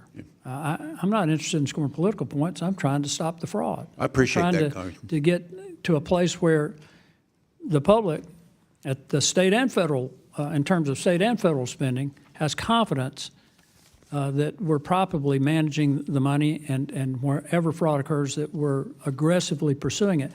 I think that's the question that's been raised about how your administration handled this. Mr. Chairman, I yield back. If I just say, that's fair enough, Congressman. I think that spirit is what we're trying to get at. I do think it's nationwide. I think we should share information. I think we're being as aggressive as possible, but fair enough. Mr. Chairman, I'd like to seek recognition for a unanimous consent request. I ask unanimous consent to enter into the record a June 17, 2025 memorandum from the House Judiciary Committee Democrats titled House Judiciary Committee Democrats Memorandum regarding President Trump's pardons cheat victims out of an astounding $1.3 billion in restitution and fines, allowing fraudsters, tax evaders, drug traffickers, and keep ill-gotten gains, which estimates that Trump's reckless pardons rob victims and let perpetrators walk away without paying $1.3 million in restitution. Without objection to order. Chair recognizes Ms. Stansbury from New Mexico. Good morning. Good afternoon, as it is. Mr. Chairman, thank you for having this hearing. I know it's been a long morning for everyone here as witnesses today, and it's been a long several months for the people of Minnesota. We thank you for your service. Now, let me just start by saying at the beginning of my comments here what I said at the beginning of the last hearing that we had on this exact same subject, which is that we must unequivocally root out waste, fraud, and abuse and prosecute any crimes, wherever they happen, whether those crimes are happening in social service programs at the state level, or whether we have an out-of-control president and administration that is committing crimes, waste, fraud, and abuse inside the White House and within our federal agencies, including deploying thousands of armed agents into our communities, using per diems that are costing millions of taxpayer dollars every day to terrorize our communities, to violate their civil rights, to violate due process rights, and that have resulted in the murder of 2 U.S. citizens. And so my question is, why are we not conducting oversight over that? 2 U.S. citizens that have been murdered by the federal government. Renee Good, a Minneapolis mom, murdered. Alex Preddy, a Minneapolis VA nurse, murdered. Nurul Amin Shah Alam, a partially blind refugee in Buffalo, New York, dead after being left in a parking lot by DHS without even a pair of shoes on. The kidnapping of children like Liam Ramos, and an administration that has launched an unauthorized war in the Middle East with 6 service members dead and over 160 school children and their teachers dead and buried yesterday. Never in my life have I seen a greater disregard for the Constitution, for the rule of law, for the carelessness for human life and basic human dignity and senseless cruelty than I have seen in this administration, whether that is at home or abroad, and they can't answer the most basic questions about why. And meanwhile, people who should be investigating these crimes are partying and drinking on taxpayer dollars. We've got the U.S. DOJ AG refusing to release the Epstein files or even acknowledge their basic human dignity.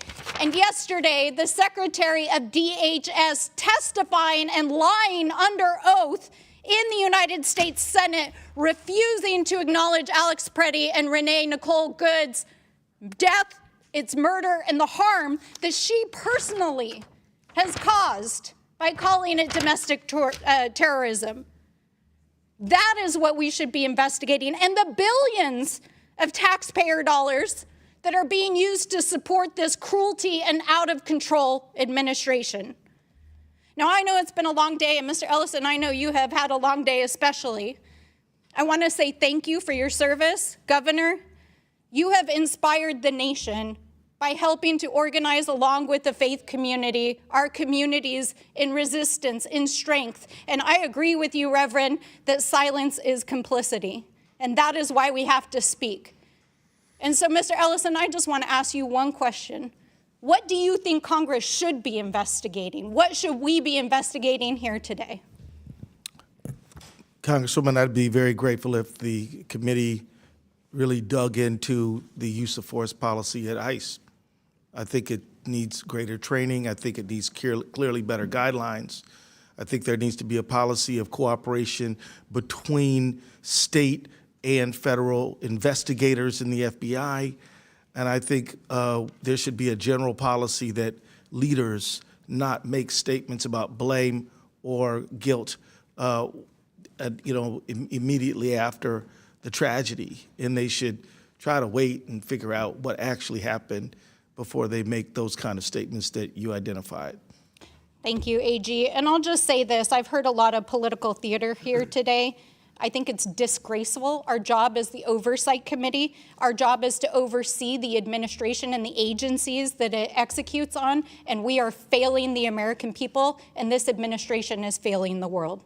With that, I yield back. Gentlelady yields back. I might add that it's my understanding the Homeland Security Committee is investigating the 2 deaths in Minnesota. Chair now recognizes Mr. Fallon from Texas. Thank you, Mr. Chairman. Governor Walz, do you believe the 70,000-strong Somali community as a whole has made a positive impact on your state? I do. So you'd be of the opinion, fair to say, that the Somali community has successfully assimilated and is making Minnesota better? Yeah, I believe they're on that path, yes. I'm just curious by what metric you'd come to that conclusion. I just looked at some hard data. And do you have any idea what percentage of the native-born Minnesotans, all races, live in poverty in your state right now?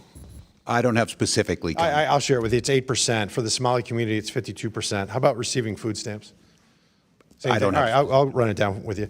It's 7%, and then compared to 54% in the Somali community, and then don't have at least a high school diploma for all Minnesotans. It's 5%. Somali community, it's 39%.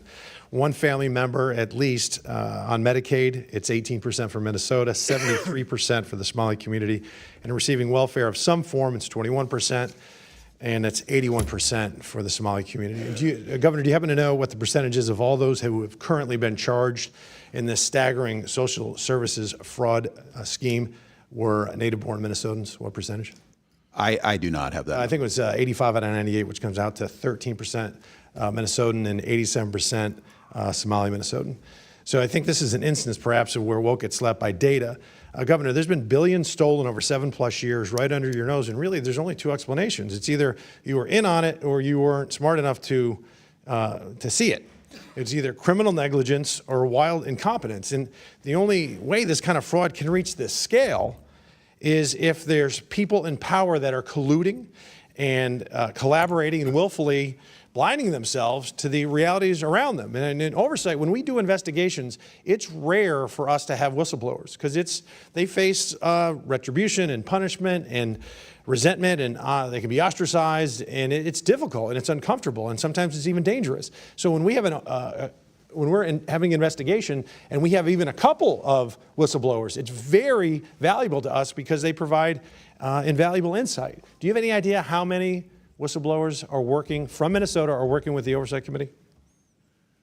I do not. We have our own strong protections in the OLA, the independent. Well, it's 30. I mean, I haven't seen that in 5+ years in Congress, 30. Governor, on September 16th, 2025, did you announce your re-election bid? Pardon me?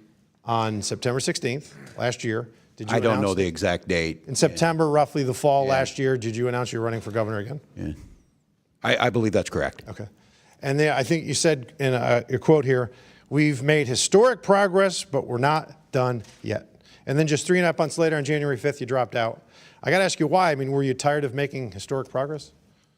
No, Congressman, I think I've done the job for 2 terms, and I said talking with my family, and I said I want to focus on doing the job, not Didn't running. have anything to do with this epic, historic, awful fraud. It has everything to do with trying to do the job right for Minnesota.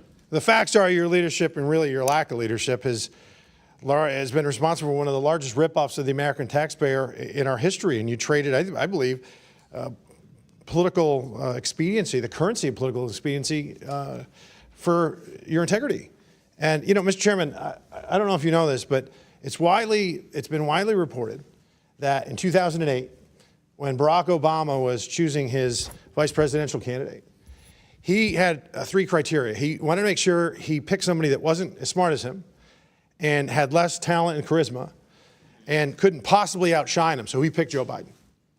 And then Joe Biden in 2020 used the exact same criteria. He wanted to make sure he picked somebody who wasn't as smart as him, had less talent and charisma, and wouldn't outshine him, and he picked Kamala Harris. And then in 2024, Governor, I think it's very evident why Kamala Harris picked you. The talent pool, I wouldn't know, Mr. Chairman, Congressman. hey, Mr. Chairman, the talent pool isn't just shallow, brother. We have hit the shore, and I yield back. Gentleman yields back. Chair recognizes Mr. Superman. Thank you, Mr. Chair. So I have some concerns about not just the tactics of ICE in Minnesota and everywhere. I have concerns about the fact that Renee Good and Alex Preddy were killed, and there has been no real investigation by federal law enforcement and federal authorities. And so I would ask Attorney General Ellison, do you know if the FBI is actually investigating what happened? Thank you for the question, Congressman. To the information we have is that there was an affirmative statement by Deputy AG Todd Blanche that they were not investigating the Renee Good matter. On the Alex Preddy, we received information that that was similar and that there might be an investigation, but that the state would be excluded. So in the first one, they're not doing an investigation and we can't have the information. And the second one, they might be doing an investigation and the state cannot be part of it. And I know this is asking for your opinion, but why do you think they would want to exclude the state in the Alex Preddy investigation? Well, I don't want to speculate as to what somebody's motives might be, but I can just tell you this. It is a sharp departure from the norm. Normally, we investigate these things jointly, and when somebody doesn't want another investigator there, sometimes you might wonder if there's something that they don't want to come out.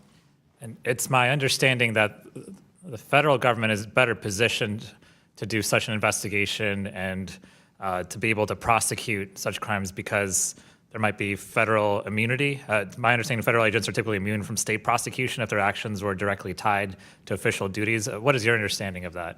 So my understanding starts with the Supremacy Clause in the U.S. Constitution, and then there's a line of cases.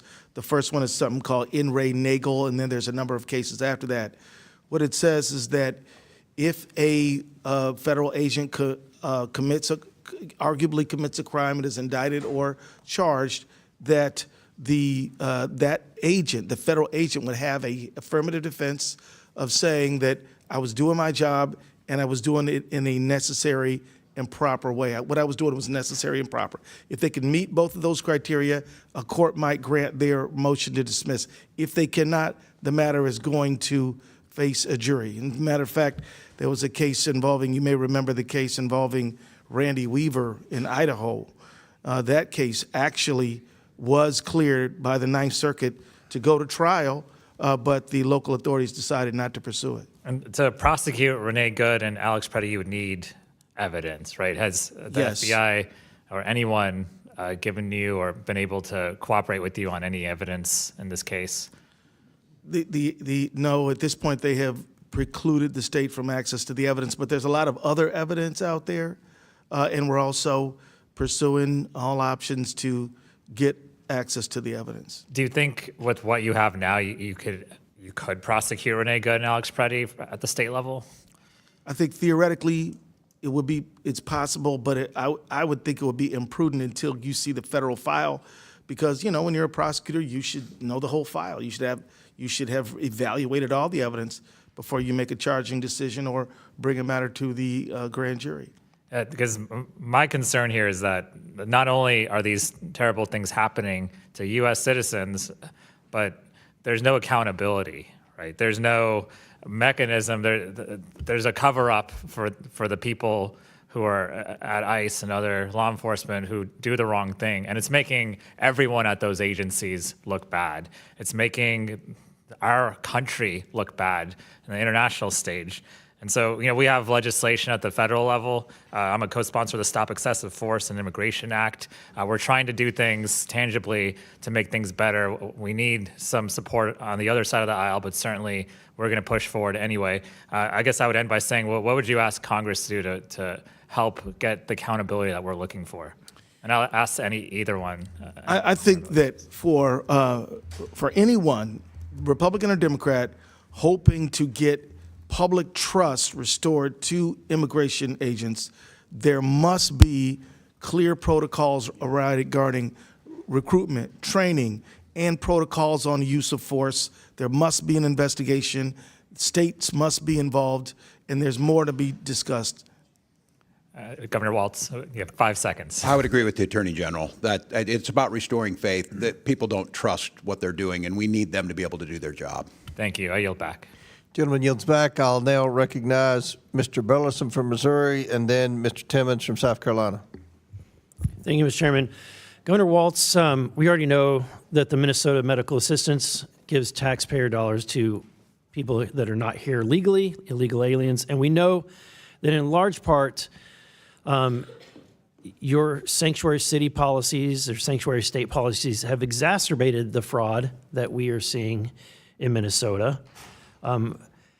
We know that just from conservative estimates alone, that during the Biden administration, we had an estimated 15 million people come here illegally. Within your state alone, the estimates from the Migration Institute and Pew Research is that it's at least 130,000 people that are here illegally. And we know that $250 million was stolen for the Feeding Our Futures program.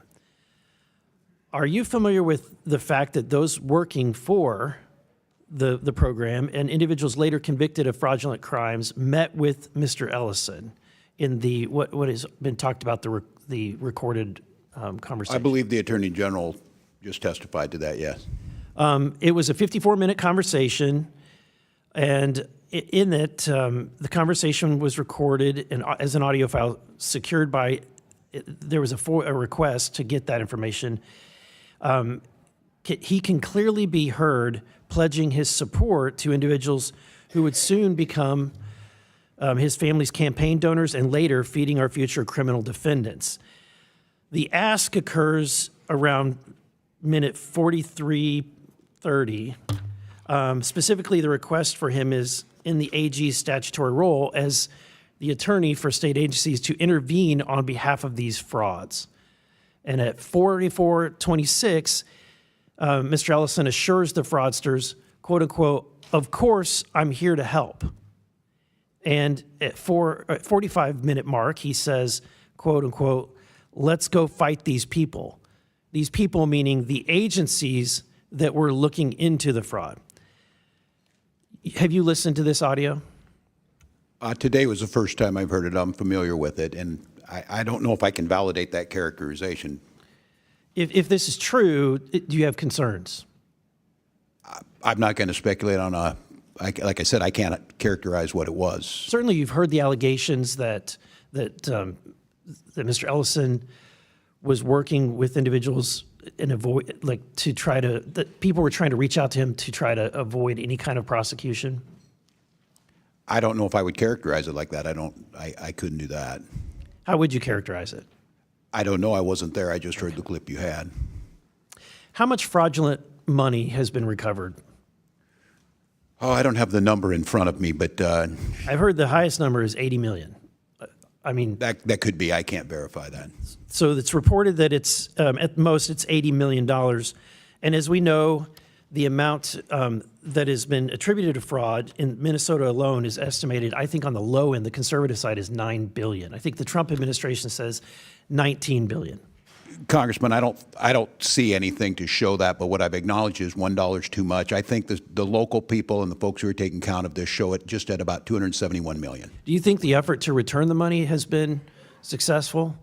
I can't speak to that. I don't have any part in that. I think that returning $80 million out of let's say, assume it's just $9 billion, which would be it would be 0 or 0.08%, less than 1% of the money has been gotten. Congressman, no one's saying the $9 billion other than a potential for that, and that would mean every dollar that's out there. And I think that was characterized last week by the U.S. Attorney's Office as saying that caused problems because there's no evidence to back that up. But I want to be clear, that doesn't make it any better. I just want to be clear. I hear you on the $300 million. There's more work. Would you agree there's more work to do? If you're at 1% or less than 1%, there's more work to do. I think if it's 99%, there's more work to do. Last week you stated to the press that you have fired people who weren't doing their jobs. Is that correct? What I stated is that people have been put into new positions, that we removed people from positions. So you did not fire anyone? People stepped away. Shuffled the decks on the Titanic. I think they left state government. Okay. All right. Thank you, Mr. Chairman. I yield back. Gentleman yields back. Chair recognizes Mr. Timmons and then McGuire. Thank you, Mr. Chairman. Thank you, Mr. Chairman, and thank you to the witnesses for being here today. Governor Walz, under your leadership, Minnesota has become the poster boy of fraud in America. Between the Feeding Our Future scheme and massive widespread fraud in autism and child care programs, your tenure will be defined by immense negligence, costing taxpayers at least hundreds of millions, if not billions of dollars. In 2019, in the first months of your administration, your legislative auditor found serious weaknesses in the child care assistance program, including inadequate attendance verification, repeat bad actors cycling through the system, weak enforcement, and employees who feared retaliation for raising concerns. Those warnings were specific, they were actionable, and they were documented. And you were already in office at this time. If, as you say, the buck stops with you, Governor, it's unclear when the buck actually stopped. In your written testimony, you listed multiple actions you have taken to curb fraud, yet clearly they were insufficient. As Minnesota ended up with 14 Medicaid programs deemed high risk, representing over $18 billion in spending. The buck didn't stop when whistleblowers were silenced years ago. It only stopped when you realized the fraudsters were drawing attention from people that you couldn't intimidate into silence. Fraud of this magnitude does not happen overnight. It builds slowly, and it's the result of institutional failures and poor leadership. So, Governor, my question is simple. If the buck stopped with you, as you said, who failed between 2019 and 2022, and why were they not held accountable? Who failed in what, Congressman? This fraud has been growing until recently, and you have been governor for many years. No, well, thank you for the question, Congressman. And I would disagree with your characterization, obviously. And the legislative auditor, I don't know what the time period they investigated. Those are usually come months after they did it. We took office in January of 2019 and immediately started acting on what the OLA, the Office of Legislative Auditor, independent branch, started asking us to do, where we started changing the programs. That's not what the record reflects. The record reflects that there were all of these whistleblowers and they were being intimidated because alleged racism was the motivation behind the degree of enforcement. Congressman, I've never got a chance to speak to these folks. What I will say is that, and my time in Congress proved that, I strongest whistleblower protections we can possibly have. We have plenty of opportunities. We're not talking to every other state. We're talking to Minnesota because of the rampant fraud. So look, is there no fraud in any other states? 3 members of the Minnesota State House of Representatives who all served on the Fraud Prevention and State Oversight Policy Committee gave transcribed interviews that confirmed that your administration was aware of the fraud happening in the state, yet chose not to act due to fear of political repercussions and intentionally silenced whistleblowers who have tried to come forward. Well, that's incorrect. Mr. Chairman, I'm going to insert this in the record. Roadmap to Program Integrity and Fraud Prevention. It's a report, Mr. Chairman.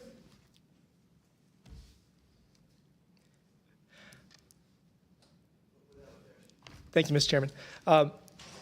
This report relays that several current and former Department of Human Services employees have described messaging from DHS leadership that emphasize compassion over compliance. So the former leaders have said that DHS should be guided by 70% compassion and 30% compliance. And then in 2023 DHS public presentation, leadership encouraged employees to embrace a 60-40 mindset. Again, that's 60% compassion and 40% compliance.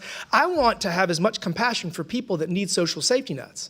Like, I want to have 100% compassion, but we also have to have 100% compliance or work as hard as we can to get there. And as you sit here today, and after acknowledging how widespread and pervasive fraud is in Minnesota, how should your state employees prioritize program compliance? What is your message to people now relative to this compassion compliance ratio? Well, I think I agree with you on this, Congressman. I don't think it's an either or choice. We need to make sure we're not going to stop these programs. We're not going to stop being the top state for children in the country, but we need to make sure if we're going to continue those programs that we need to have fraud prevention and program integrity in. So I agree with you. It's not an either or and it's not a percentage. In order to give the benefits to the people that need them most, we have to be good stewards of tax dollars. That's right. And for every dollar that is stolen through waste, fraud, and abuse, that is a dollar that cannot go to people that need it most. So we need to prioritize compliance, make sure that we have the least amount of fraud possible. And with that, Mr. Chairman, I yield back. Thank you. I agree, Congressman. Gentleman yields back. Next is Mr. McGuire from Virginia, then Ms. Luna. Thank you, Mr. Chairman. Good afternoon to our witnesses. Governor Walz and Attorney General Ellison, what year were you made aware of rampant fraud in your state? Well, Congressman, I think the committee has spoken to nearly 30 whistleblowers, most of which are current employees in your administration. Based on these transcribed interviews, you were both made aware of the rampant fraud in your state around 2019-2020. Did they make Governor Walz, do you know who Janelle Sky Hansen is? I do not. I was going to ask you, Mr. Chairman, I seek unanimous consent to enter into the record article from CARE 11 titled CARE 11 Investigates Evicted Homeless Paying the Price for Minnesota's Fraud Crisis. Without objection, so ordered. Thank you, Mr. Chairman. Governor Walz, Janelle Hansen, who goes by the name Sky, has autism. In June 2025, Sky, who was living in an apartment paid for by Integrated Community Supports, was evicted by police because her caregivers, American Home Health Care, LLC, who were subletting her apartment, stopped paying their rent. This provider claimed to provide this woman with 12 hours of daily individual services and billed ICS on an average of nearly $12,000 a month when she only interacted with them 2 hours per day. Because of this fraud, the woman has been homeless for 8 months. In fact, while Sky is homeless, the owner of American Home Health Care, LLC, lives in a high-end Maple Grove home, which has an indoor basketball court. State Medicaid billing data shows since 2022, American Home Health Care has been paid more than $2.2 million in public funds. That is $2.2 million that was taken fraudulently from the taxpayers to pay for a man to live in a lavish home while people like Sky are left to live on the street. Governor Walz, this is despicable. You have a duty to serve the Minnesotans. You failed to protect these individuals like Sky who needed it the most. I've had constituents tell me that after seeing all the fraud that has come to light in your state, that they aren't sure if they're paying taxes or if they are paying criminals. Governor Walz, Attorney General Ellison, yes or no, does your administration take whistleblower reports seriously? Yes or no? yes. Governor Walz and Attorney General Ellison, yes or no, do you believe that when faced with a whistleblower, the correct course of action is to retaliate against them and suppress their concerns? No, of course not. It's illegal to do so. Governor Walz, yes or no, are you aware of any instances of employees in Minnesota's Department of Human Services being threatened and intimidated with military surveillance to ensure they stay quiet about fraud? I am not. This is a picture of an email from Emmanuel Nwala at the DHS manager who has since been promoted to the leadership role. This email shows clear proof that the threatened employees with military surveillance, including, quote, I did intelligence research with the Army and give them IP addresses and email addresses to track specific locations. Governor Walz, yes or no, are you aware of this email? I am not. Governor Walz, Mr. Nwala, stated in the email that he was asked by upper leadership to hold off as they are doing their own thing on it. What did that mean? What did they mean by that? I couldn't say. I'm unfamiliar with it. Was upper leadership doing their own military surveillance on whistleblowers to intimidate employees and to stay quiet about rampant fraud? I do not believe they would. Moving on, Governor Walz, yes or no, do you agree that it would be intimidation to confront a whistleblower with photographs of their car, their house, and monitor their phone and computer and ask which schools their children go to? Yes. Governor Walz, yes or no, did the DHS investigators direct you to participate in these intimidation attacks against whistleblowers? Could you restate the question, Congressman? Were you directed to intimidate these whistleblowers? Of course not, no. Governor Walz, who is Shireen Gandhi? She is the current commissioner of the department. In her transcribed interview, Ms. Gandhi confirmed that DHS used outside entities to investigate DHS staff. Governor Walz, I think it's clear to the American people that your administration didn't take whistleblowers seriously and even further cultivated an environment of fear to intimidate employees from going public with the truth about the rampant fraud in your state and under your failed leadership. Governor Walz and Attorney General Ellison, your incompetence and inaction to stop pervasive fraud when you were first alerted was not only defrauded taxpayers of $9 billion, but you have also failed to protect those who truly needed these services, such as Sky. Because of your failed leadership, that woman was evicted from her apartment and homeless on the street for 8 months. Leadership matters. Now, Governor, you abandoned your troops before deployment. Right before they deployed, you told your law enforcement not to cooperate with federal agents, which led to a lot of the problems in your state that you don't see happening around the country. And you abandoned Minnesota by allowing this fraud to continue. And so I understand I'm so glad that you have decided not to Congressman, run that's untrue. for re-election as governor. With that, I yield back. Congressman, did you do 24 years in the military? Because I did. Was that not long enough for you? I'm sorry, you're now interfering with my time, but as a veteran, he's a veteran too. I don't think that you need to compare service. No one's discrediting your service, but I think they're discrediting your ability to lead your state and protect My against credit was fraud, being questioned, sir. and I did So if that, 24 Chairman, Chair I'd like to have my recognizes time. Ms. Luna from Florida. Thank you, Governor Chairman, I would Walz. ask But the my line ability of with- questioning is not for you. Please do not interfere with the witness's time. It's for your Attorney He didn't General. ask a question, so it is Ms. Luna's time. Thank you. Thank you, Mr. Chairman. I want to be very clear about why we are here today and why both of you should be concerned. I've already sent criminal referrals to Attorney General Pam Bondi recommending that both Governor Walz and Attorney General Ellison be investigated and prosecuted under 18 U.S. Code 371 and 18 U.S. Code 2. The U.S. Attorney Office estimates up to $9 billion in taxpayer money has been stolen on your watch, Governor Walz. Not a rounding error, not a typo, $9 billion, and both of you knew. Mr. Ellison, there's a widely reported recording of a meeting between you and Feeding Our Future on December 11th, 2021. At that meeting, those individuals that you were speaking to told you that the state investigators looking into fraud were acting in a, quote, racist manner. And your response was, and I'm quoting directly from the recording, "Let's just go fight these people." I want to ask you, what do you mean by fight these people? Congresswoman, first of all, this matter I've responded in writing to this committee. I've written an op-ed about this matter. I have gone through several committees, one in the state, one in the Fed, one in the Senate, now here today, and it's very clear that these people were clearly liars. They were lying to me. They lied to judges. They lied to the state agencies. They were fraudsters. Everyone agrees that they are fraudsters. And if I could, just because I'm a limit on time, though, I want to see, and I understand what you were stating. You're saying that you were essentially lied to. But in responding to them, and the reason I'm questioning on this is because I had the privilege of questioning some of your state legislators that were Republicans, and they did feel that both you and the governor were covering up what was happening with the fraud. So I want to specifically just who are you referencing when you said fight these people? If you could, just keep it short. Was that your own state?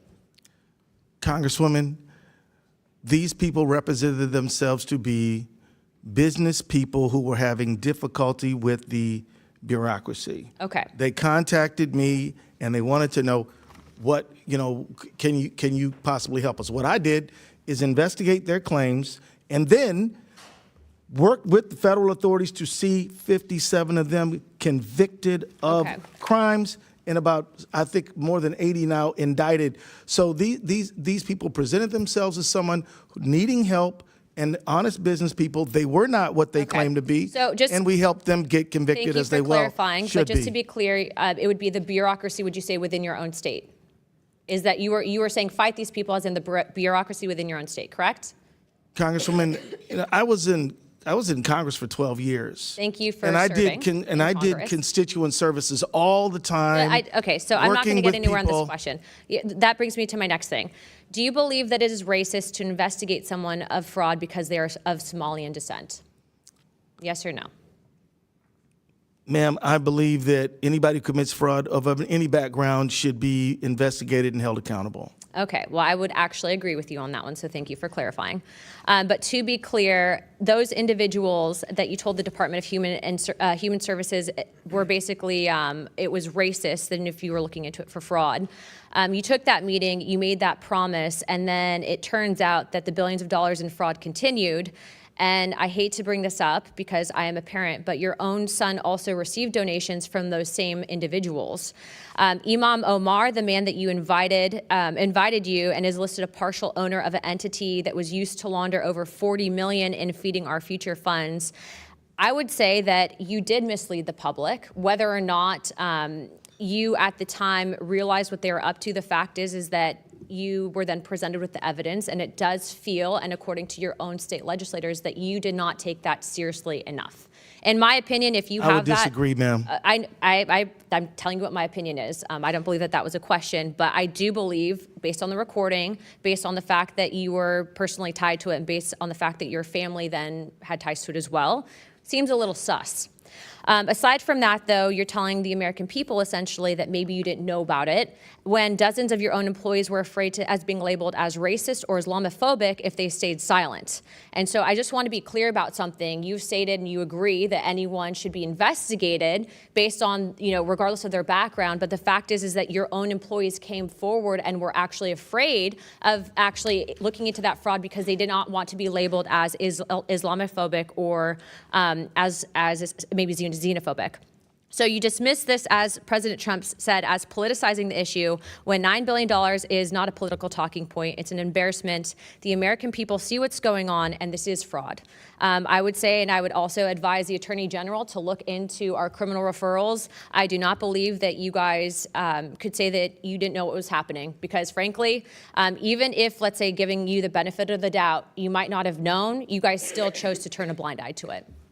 Thank you, Chairman. I yield my time. Gentlelady yields back. And before I recognize Mr. Langworthy, our last questioner, I want to say Congressman Jack is on the Rules Committee, and everyone knows that they put in long hours. He's actually managing the floor. If he doesn't make it back in time after Mr. Langworthy, I want to put into the record Representative Jack is leading debate on the floor, but will submit his questions for the record. So with that, I recognize Mr. Langworthy from New York. Thank you very much, Mr. Chairman. Governor, you have served as governor of the state of Minnesota for nearly 7 years. Why did it take you until 2023 to launch an investigation under an inspector general into this massive fraud that's been uncovered? I don't believe that timeline's correct, Congressman. As I said, we were making changes, and this has been being worked, and these cases have been brought forward years before. But your administration did hesitate for years to fully investigate this fraud. Was it because you were concerned about you're the de facto leader of the Democratic Party of Minnesota as a governor. Were you concerned about the political consequences within the Minnesota Democratic Party's voter coalition? Did that lead to you making that mistake? Because trying to listen to the answers today and come up with a conclusion as to why you would turn a blind eye to this for so long when so many people from your partners in government across the aisle, but also people at the street level, saw this fraud going on in plain sight. Well, we did not, and I know that the rest of the country saw this recently. And what I would ask you, Congressman, is what benefit would there be to that? Just assume there's no ethics involved, which I have a long history here of doing that. There's certainly no benefit in taking money from programs that I've advocated for that make Minnesota the best state to live. And so we worked it from the beginning. And look, these folks continue to move. They're a moving target. We went back to the legislature asking for more tools. We went back last year and asked for more tools. And now what's great is Republicans are actually supporting those things that we put forward. So as soon as Governor, Republicans came to this committee last month and testified the fact that they've been trying to get people's attention in power in Minnesota for a long time. I would disagree with their characterization. Well, so you state that unequivocally there was no political consideration based on constituents in the Democratic Party. Absolutely that you not. turned a blind eye. Absolutely now not. that's interesting, that Governor, because your first reactions in December 2025 were to call taxpayer conspiracy theorists and dismiss concerns about the $9 billion in fraud as white supremacy. And on December 23rd, you stated, this is what happens when they scapegoat, and this is what happens when you no longer hide the idea of white supremacy. You immediately went there. And I believe I was speaking about the ICE invasion in Metro Surge. I'm unfamiliar with where you're quoting from. This is when this fraud was uncovered. Knowing now that those people were correct, would you apologize to those constituents for classifying them?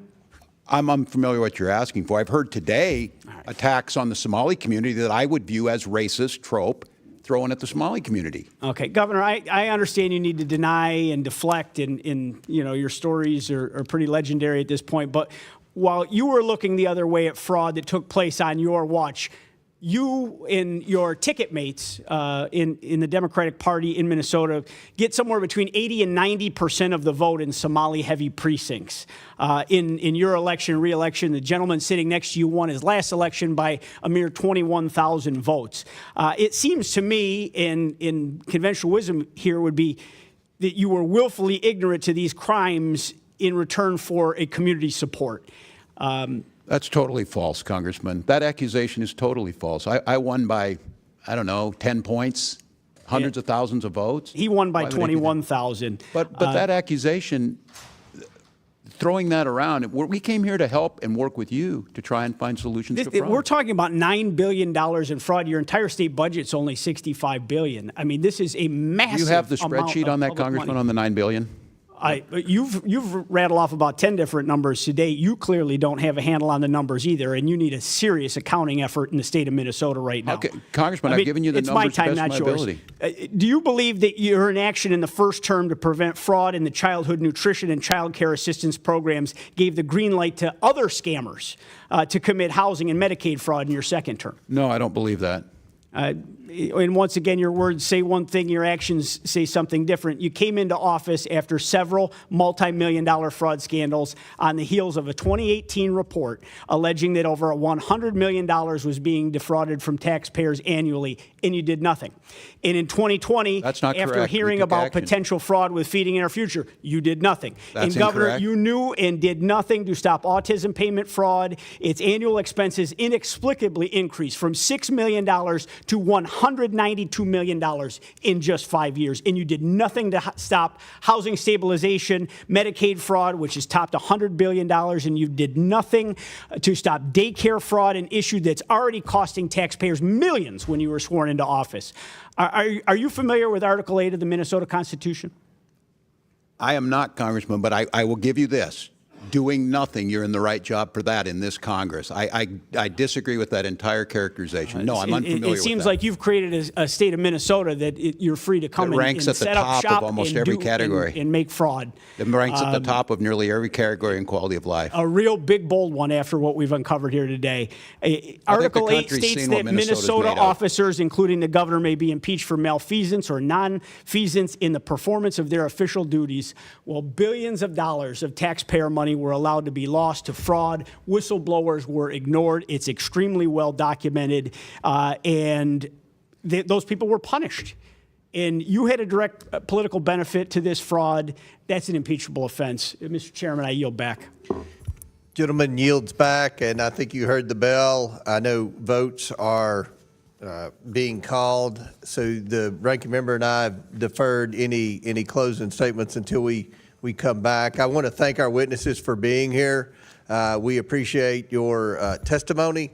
Hopefully, you all will read the committee report and protect the whistleblowers, and hopefully we can hold some people accountable who have committed fraud. Pursuant to the previous order, the committee will recess for floor votes. We plan to reconvene right after the vote series. The committee stands in recess. Thank you all. You want us back? Yeah, the witnesses can be excused. Thank you all. Thank you. I know you have Thank you, flight Chairman. planes to catch. We really appreciate you all being here. Thank you, Chairman.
Okay.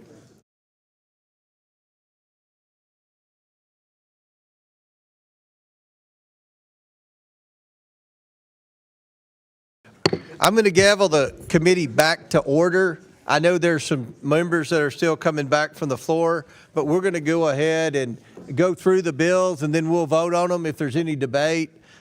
First motion is the Testimony motion pertaining to the Homeland Security Secretary. The motion is debatable. Do any members seek recognition on the Testimony motion? Anybody seek recognition? Chair recognizes Mr. Biggs.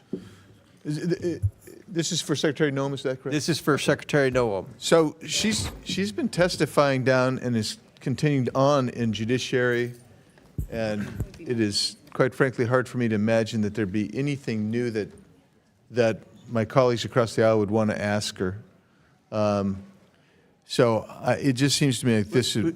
Would you yield to a question, Mr. Biggs? Yeah, sure. Did anyone during your judiciary hearing today ask about Minnesota and all of that? Yes, Mr. Chairman, to both of those, Minnesota and all of that. Okay. So she answered all those questions. Yes, Mr. Chairman, she did. I thought, and I thought she was also cooperative because a number of my colleagues across the aisle asked her for more information. She's going to provide more information, and it just seems to me like this is deleterious and duplicative, and it'll be a waste of time. So with that, I would oppose this subpoena and yield back. All right, gentleman yields back. Chair recognizes Mr. Testimony. Thank you, Mr. Chair. Look, I think that in this committee, we've obviously touched on topics that are covered in other committees, including immigration, including other matters that have overlapping jurisdiction. But what has happened with ICE and CBP and DHS, not just with regard to excessive use of force and the Operation Midway Blitz or Metro Surge, but also the waste of money and government resources, merits its own kind of examination in this committee. So that's why, of all the committees, I think this one has the broadest jurisdiction and the one that is most concerned about rooting out waste, fraud, and abuse. And we've seen that in the DHS. Okay. All right, gentleman yields back. Next, going to recognize Ms. Luna, and I think she may have an announcement. Oh, well, thank you, Chairman. First of all, I think that we are the greatest committee in Congress, and so I think that we have purview over every single branch, division, et cetera. So I want to talk to everyone, and I think that these are all valid concerns for members of Congress to want to speak directly to the secretaries. But I did also, too, do what some people don't do in Washington, and I picked up the phone and called Homeland, and Secretary Noem has agreed to have us, all the members, over to Homeland to answer any questions that we may have. So that option stands, and I will be taking full advantage of that, not next week as we're out of session, but as soon as we get back. And so with that being said, I think that pretty much says that there's no need for a subpoena. She'll come in, she'll answer questions and or have us over there, and you have stated that you would coordinate. So very good. I yield. Thanks. Chair recognizes Mr. Burchett from Tennessee. I was going to ask Ms. Luna, will there be food? I think we can arrange something. All Maybe right. Chick-fil-A, if everyone's No, tired of I'm Chick-fil-A. so dadgum tired of chicken. Give me a maybe pizza some with vegan. some meat on it. Vegan's good, you know. No. Any other members seek recognition on the Testimony? All right. We're going to, all those in favor of the Testimony motion signify by saying aye. Aye. All those opposed signify by saying no. No. In the opinion of the chair, the noes have it. The motion is not agreed to. Yeas and nays, please. Okay, recorded vote has been ordered. All votes will be rolled to the end of this debate, which hopefully will be pretty soon. Next motion is the motion by Ms. Mace to referencing Pam Bondi, the Attorney General. This motion is debatable. Do any members seek recognition? I'll comment on it. Did you want recognition? I had a phone call with the Chief of Staff for the Attorney General, and the Attorney General has offered to give members a briefing, a few at a time, to come into the Department of Justice and get a briefing on where they are with respect to Epstein documents and anything else pertaining to that. So I'm certainly interested in getting a briefing from the Attorney General. I also think that maybe we have questions about Anthony Weiner, but that's separate. That what? Chairman, Anthony Weiner's laptop? Me? Just in general. Okay. I think she'll be willing to answer any questions. So. All right. Thank you. Chair recognizes the ranking member. Thank you. I want to support Representative Mace's motion for the Attorney General. Look, the American public have significant questions about the DOJ and their process for releasing of the files. I think the Attorney General has gone to speak, obviously, to other committees. I think it's important that she is in front of our committee so she can directly answer questions about the release of the files, about transparency, about ensuring that victims and survivors are protected. And so we certainly support Representative Mace's motion as it relates to bringing the Attorney General here to have a hearing in this committee. And if there's other opportunities to speak with her, we would welcome those as well. Any other members seek recognition? Seeing none, all those in favor of the Mace motion signify by saying aye. Aye. All those opposed say no. No. In the opinion of the chair, the noes have it. The motion is not agreed to. Recorded vote has been ordered. All votes will be rolled to the end of the debate. Okay, now the next motion, number 4 is Ms. Mace, the Mace number 2, pertaining to her issue, and I'll yield to Ms. Mace. This would be a subpoena for information on the sexual harassment slush fund. That's really, I want those documents and information related to it and members that were included in it. Chair recognizes ranking member. Thank you, Mr. Chairman. I just have some comments on Representative Mace's motion, and then I'd want to offer just a slight amendment to it, which I think would help protect certain staff. And I just want to kind of clarify. First, I want to appreciate the actual effort. I think that obviously there shouldn't be funds to protect any member of Congress that's been engaged in any type of sexual harassment or abuse of anyone. So I do appreciate that effort. Now, we have heard some concerns from the Office of General Counsel that the breadth of this motion, covering members, senators, staff, Library of Congress staff, GPO, GAO, Capitol Police, and other entities and employees covered within the actual motion, makes it more likely that the Office of Congressional Workplace Rights could push back based on some confidentiality language. It also, there's been concern from our members that it does not protect staff enough, that there could be a chilling effect on staff. I understand the intent of the motion. So, Congresswoman, I just want to add, if you'd be willing to accept this amendment, we think this would clarify this. Mr. Chairman, I move the committee issue, I'm sorry, let me look here. Oh, Can I get Mr. a Chairman? copy of the language? Because my language redacts names of victims and witnesses. Correct. There is still some concerns. Let me just offer the amendment to see if you're amenable to it. Mr. Chairman, I move the committee issue. I'm sorry, 1 second. Where'd it go?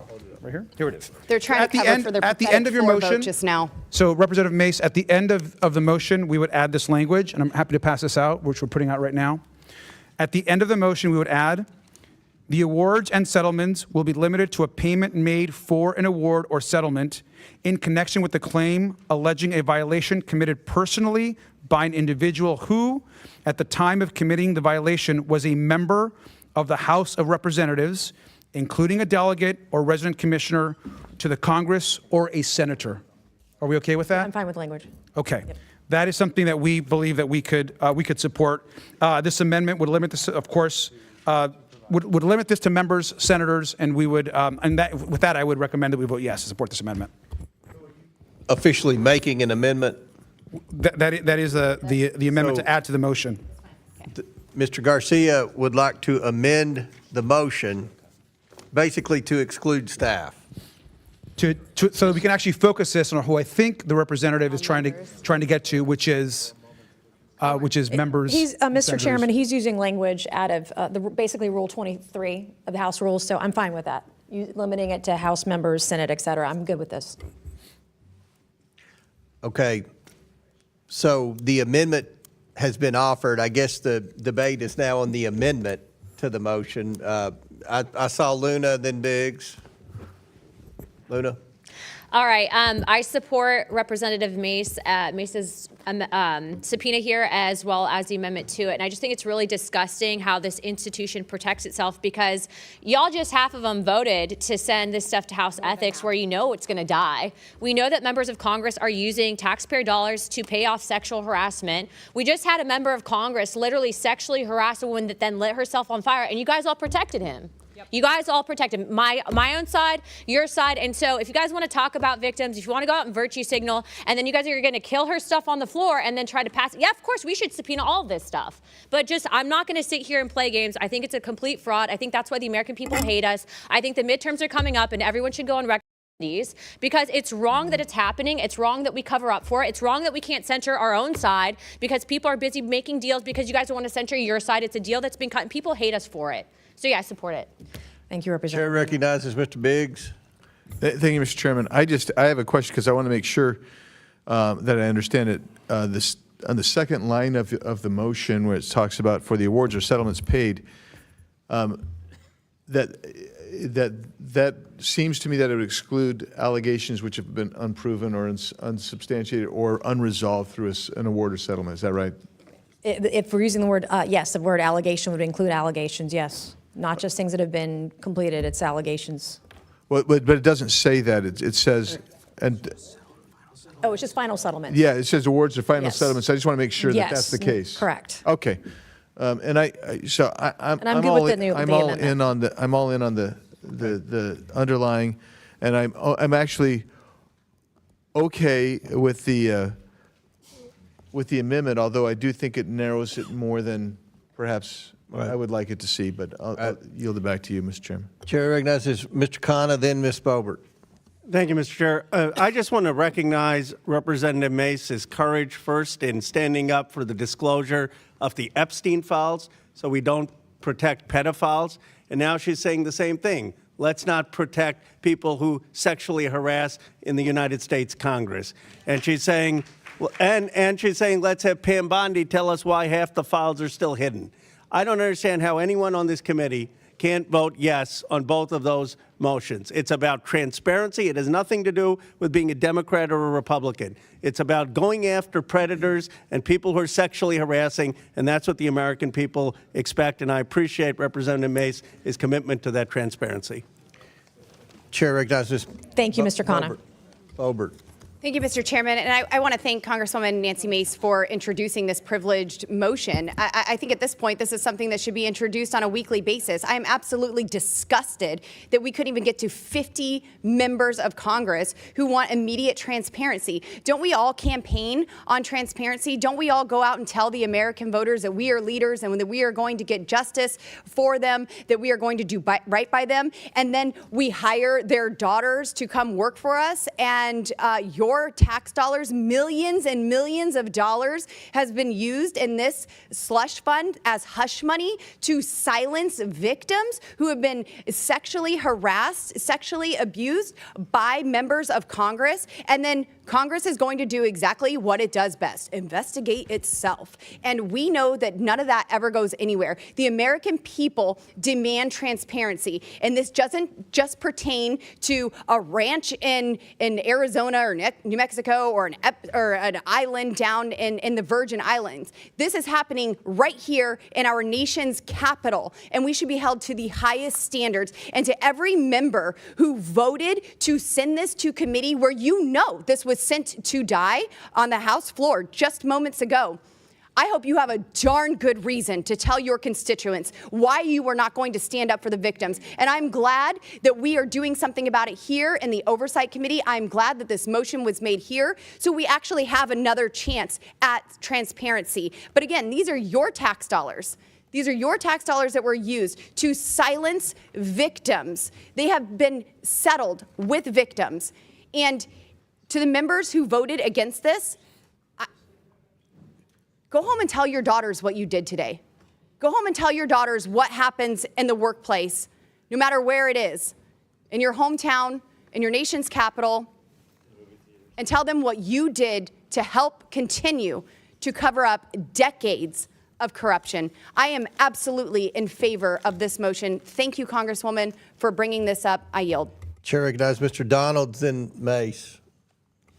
Thank you, Chairman. It's really more a question on I'm assuming an amendment to the motion. This is the Garcia amendment to exclude staff. All right, so I guess my question for Mr. Garcia is why are we going to make a limitation on staff? If congressional dollars have been utilized for the purposes of essentially trying to cover up or cure harassment that's occurred, why are staff members being exempted from that level of transparency? No, I think that's a good question. So in our conversations with the Office of General Counsel, I think the one concern, and it's been brought up by some members as well, is that there are some staff in congressional offices and other places that they have made settlements for a variety of different reasons.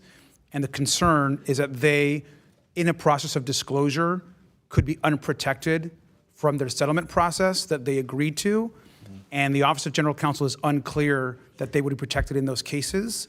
And so that is the concern. At the end of the day, I think the intent is this is for members of Congress and for senators. So that's the one thing that we're trying to clarify. The ranking member yield for a question. Hold on, real quick. And I appreciate that, but I guess what I'm trying to understand is if that's the standard for a staff member, that there was a settlement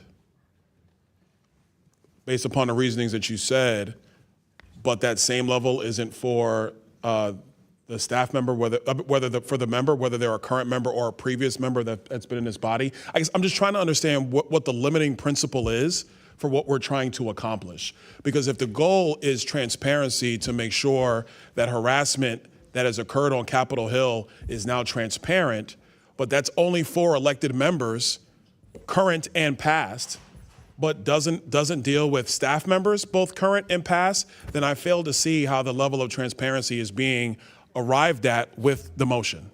No, I appreciate it. Can I say one more thing? I think this is a good back and forth. I think the other issue is there's some concern that staff members that have on their own agreed to a settlement, and if there is additional disclosure in a settlement that they negotiated for a variety of different reasons, if they were the actual victim, that this would cause a chilling effect in small legislative offices. No, I understand that, but by that logic, that would occur throughout the entire Capitol complex under that logic. Because if you're going to say that in a small legislative office, where let's be clear, half of the House has small legislative offices, if that's the case, wouldn't that same logic proceed to the floor of the House and the floor of the Senate? And mind you, I'm in favor of the motion. I'm in favor of transparency, but I'm trying to ascertain, are we trying to create a limit to that transparency for the stuff that, to be blunt, is just hot topic? Or are we trying to have transparency? No, can I respond one more time? So I actually think this is an important debate as piece of this. I'm going to support the motion. We want to support the motion as Democrats. We believe that Representative Mace is. We know what she's trying to get at here. We want to support it. What we're trying to do is address a real concern of some of our members and the offices that we're talking to about could this have a chilling effect on certain small offices that have gone into settlements. That's what we're trying to eliminate. I think the focus here is on members of Congress and senators. I think this amendment tries to address that. Either way, we're going to support the final motion. I certainly am. And so I just wanted to pass it along. Thank you. Mr. Donalds, would you yield for a few seconds? Yes, sir. I just want to say I agree with you. I think if we're going to do this, we don't exclude anyone. If we're going to disclose the settlement, let's disclose every penny where it went, even if it went to staff. Because at some point people are going to say the amount of money that was paid out, and I have no idea how much was paid out. I don't know a single person that was paid other than maybe the former member from Texas a few years ago, but they're going to say a dollar amount, and everybody's going to assume it was all members. Well, it could have been 25% members, 75% staff, or it could be 100% members. I say disclose the whole thing. So I oppose the Garcia amendment. But I yield back to you, Byron. I mean, Chairman, I guess my question would be for the original sponsor of the motion, Ms. Mace. Is this? I guess I'm trying to understand where we're taking this, and it's when it comes to the transparency aspects, I'm 100% for that. We should do that. Then vote for it. But Nancy, that's not. I'm not saying I'm voting no. Like, I'm for it, but I'm trying to understand why is it okay to say just the members and not Congresswoman staff? Mace, I do have a title, like everybody else in this room. Come on, Nancy. We're just trying to have a conversation. I'm trying to get an assertion. Congresswoman Mace, I have earned a title, and I watched the majority of men in this body just vote down a measure Nancy, to, I have to never, not disclose sexual Congresswoman Mace, harassment I've never records disrespected you of at all. I'm members not of being Congress. disrespectful. You I'm just trying to get an disrespected me assertion. as a woman. No, I did not. You're taking it too Do the far. I'm taxpayers trying to pay get an your understanding of salary? what we're doing here. That's all I'm saying. Taxpayers pay our salary. And taxpayers paid out The these core question, settlements. reclaiming my time now. Well, you're the core overtime of the now. question is, why is there okay for a limitation just to members if these dollars have been paid on behalf potentially of staff, both currently on Capitol Hill and previously employed on Capitol Hill? Look, I'm if we're in seeking favor transparency, of, what's I'm the in limit? favor of full disclosure, but if the other side of the aisle is concerned about legal limitations in disclosing it and not working, then I'm okay with focusing on just on members of Congress of both bodies, the House and the Senate. If you would like to do your own amendment or do your own subpoena afterwards, then do that too. But this thing has to pass. I mean, the American people, we expect the American people to be held accountable to a totally different standard. And now we're saying, oh, because we don't have staff included, we're just going to vote this thing down. I'm talking about members of Congress, bodies in this House, bodies in the Senate. That's where the focus should be because the taxpayers are paying our salaries. And if this thing fails because of a technicality, then that is a failure of the American people is where I'm going with it. I want this thing to pass. I would like it to be unanimous. I would like both parties to vote for it, especially after the abject failure we just saw on the floor I'm a just minute now. 30 over, so I'm going to reclaim. All I'm going to say, if there's a technical concern, then what we're saying also is that the technical concern is not universal. That we're now picking and choosing what the technical concern is. And if we're going to now slay motions for this transparency, I would just say we should actually examine, according to what the chairman is saying, are we going to be consistent or are we not? That's all I'm saying. I yield back. Chair recognizes Mr. Mann from California. Thank you, Mr. Chair. I just have a brief comment, and I don't particularly have any skin in the game on this one. I voted no on the motion to refer earlier, but I would just say there's a very clear difference between those of us who are members and our staff, which is we are public figures. We run for office. Our staff did not choose to be in the limelight. They did not choose to take on this burden. So when you look at what private companies do, what government officials and staff do in other situations, they're typically not disclosed in the way this bill would do. I think we are unique in that we are running for office every 2 years. I think that we have additional responsibilities and a higher moral calling and a higher moral level we have to adhere to because we are so powerful. So I support the motion because I think there are legitimate legal issues with disclosing staff. At the same time, I support the base motion whether or not this amendment passes. Will the gentleman yield? That I yield back my time. Gentleman yields back. Chair recognizes, I think, Dr. Fox, then Clay Higgins. Mr. Chairman. Yes. As someone else said, I don't really have a big dog in this fight or anything, but I have if Mr. Garcia might take a friendly amendment to his amendment, if there is concern about transparency related to non-members, could we ask in the amendment that we get a report on an amount of money that might have been given out in relationship to non-members, and then if there seems to be a real problem there, that could be then looked into by this committee. I don't have a problem. I don't have a problem with that at all. I think that's a fair request. I think that gives the committee an opportunity to take a look at that number and see if there's other action that needs to be taken. So let me get this straight. You are going to make an amendment to the amendment, and your amendment is that we have to disclose how much money was paid out to staff. Correct. And and then if this committee thinks that's a sizable enough I think that's good. If you would yield, I think that's good because I don't want a number to come out and everyone to assume 100% went to members. It could be 100% members.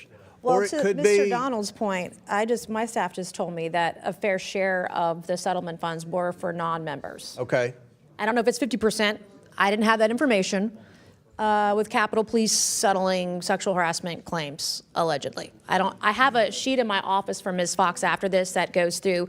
This only goes up, just so everybody knows, this only goes up to 2018 because this program was ended after 2018. So this is more historical, but my staff just told me a fair share of the settlement payouts, in some years it was $4 or $5 million, were for people who were not members of Congress. So I just got that piece of it. So you support the Fox amendment to the amendment? Repeat it again. What was the amendment to the amendment?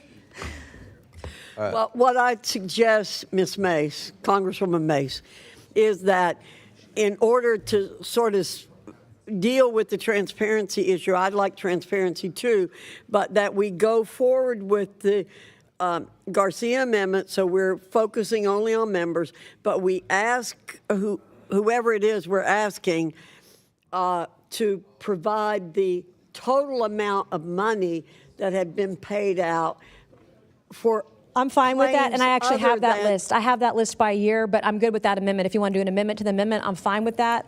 And I have a spreadsheet, so. We would support that. Okay, and we're drafting the amendment up. Walk humbly, Mr. Donalds. So we're gonna move. Walk humbly. If anyone else wants to talk about the amendment to the amendment, I will recognize them. It's going to take staff a few minutes to draft this up. Mr. Burleson. Getting a little bit confused, but I just want to make sure, and I don't know who would be able to answer this, but as long as, and I didn't even think about this until this conversation happened, but as long as the public is able to ferret out whether it was the member who was the one victimizing and the reason for the harassment, or a staff-on-staff situation, I think that's probably, I just want to make sure that is right, able to be ascertained in whatever is released. Mr. Garcia, do you understand my question? I do, and I think that is why we're making the amendment as well, is we want to be very clear this is about members of Congress and senators, and I think that Ms. Fox, Representative Fox's amendment clarifies that we would get a report on all other settlements with numbers so that we can then have information to make any additional motions. I do think that's good, because if you have a continuing problem in an office, even if the member is not the one doing it, but they're not having oversight of their staff in a proper way, then that's a problem. But I just want to make sure it's transparent, whatever we're releasing, that whoever the victimizer is, whether it's the member or their staff. Okay. Any other members? So, do we have it typed up yet? I know we don't. Can we do that or not?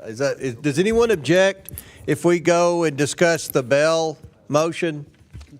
We're gonna. This isn't. Do you object, Ms. Tlaib? No, just for clarification. We're trying to type it up. That's why we're. know. Okay. Are we exempting chief of staffs and things like that? Some of these as an attorney that worked on these kinds of cases, sometimes it's management positions that are considered staff, but the member looks the other way kind of thing. So I'm just cautiously saying that I think Congresswoman Fox is right in looking at amount, but really should it be based on an amount, or should it be based on whether or not this person had a supervisor position that is supervised by a member? Does that make sense? So the member is fully responsible for their chief, right? And I just feel like, some of the horror stories I've heard is a member knows, they kind of look the other way and allow the person managing their staff get away with it. It sounds like because I'm all you for oppose protecting. both amendments but support the bill. No, I support it. I want to do I mean, it. I think And most people but I support the also- bill. I'm I just saying also, that you oppose excluding staff. Well, this is the And thing. if you- As a and I person that, feel as that a way person too. that was sexually harassed at work, I had a supervisor who reported back to someone else, and I probably, if I had known it would get information, I probably wouldn't have reported it. And so I get what our ranking member is saying, because especially when you're younger, okay. We're at a time in our lives for my fellow sisters in service here, but for younger staff members, this is scary to think about any of this information coming out, because no matter what you all think, it will impact their future prospects. They don't, and especially if it's a small staff, they're going to figure out who it is. It's just a ripple effect. So I just want, as we draft this, be very cautious in making sure we're not protecting people. The goal is to have people that are fully ones responsible and making sure and preventing this from happening, and that is the member, the senator and the House of Representatives member. But we got to make sure that, in other situations where a lot of this stuff can be enabled by the member and not addressing these issues. But at the same time, Chairman Comer, I do worry about, victims and folks coming forward Right. not wanting to come forward because of what we're trying to do. And we're trying to do this because people are getting away with it. And Congresswoman Mace is right. People are getting away with not being held accountable and paying off folks and looking the other way, and again, probably repeating their abuse afterwards. All right. And since now that Ms. Tlaib yields back, the amendment is typed up. Everyone should have the amendment to the amendment, and I will read it. The Fox amendment included will also be an annualized list of the amounts of awards and settlements paid to or on behalf of non-member staff. So that's the amendment to the amendment. Does anyone else want to debate the amendment to the amendment? If not, Dr. Fox? Well, the only thing I'd like to say is I think Ms. Tlaib is right about threats to younger women. And if a report comes back that has a lot of money attached to it, says there's a lot of money, then this committee can go ahead and do some investigation. My point was, let's give an opportunity for the committee to do more if it needs to, but I think Mr. Garcia's amendment's a good amendment to narrow it now so we can move on. I think it's the best of both worlds. Okay. I hope. So, seeing no more, we're going to vote Mr. Chairman. on the... Mr. Yes. Comer, can I just say a thing about the whole, are we voting on the whole thing right now? No. We're voting on the amendment to the amendment. That'll be the process. Were you seeking recognition, Clay? Yes. Okay. So, all those in favor of... I was you seeking have, go ahead. I'd just like to remind the committee and those present that we are once again presenting to the American people that this is the way the Oversight Committee pursues a subpoena. And this is not the way the Oversight Committee pursues a subpoena.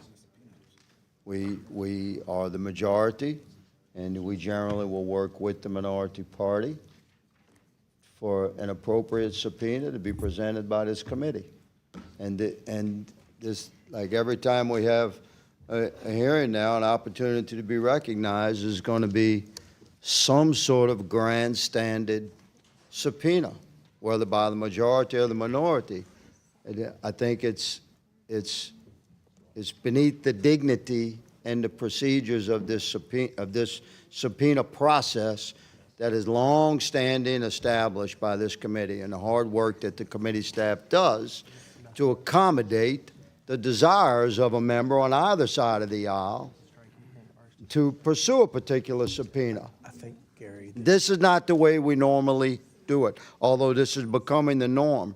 And let me say that this amendment, as it's being pieced together, is poorly assembled, and nobody really knows what this thing is, or what the impact will be.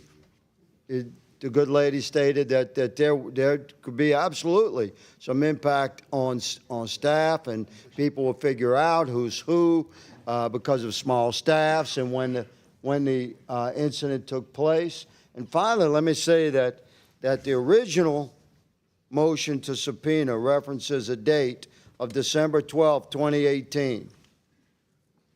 Let me clarify. I had to ask, what was the significance of that date? Because that's when a law was passed that changed the process to what we have right now. But Americans watching this are saying, oh, you mean there's no process in place on how to appropriately handle a complaint like this? And there is.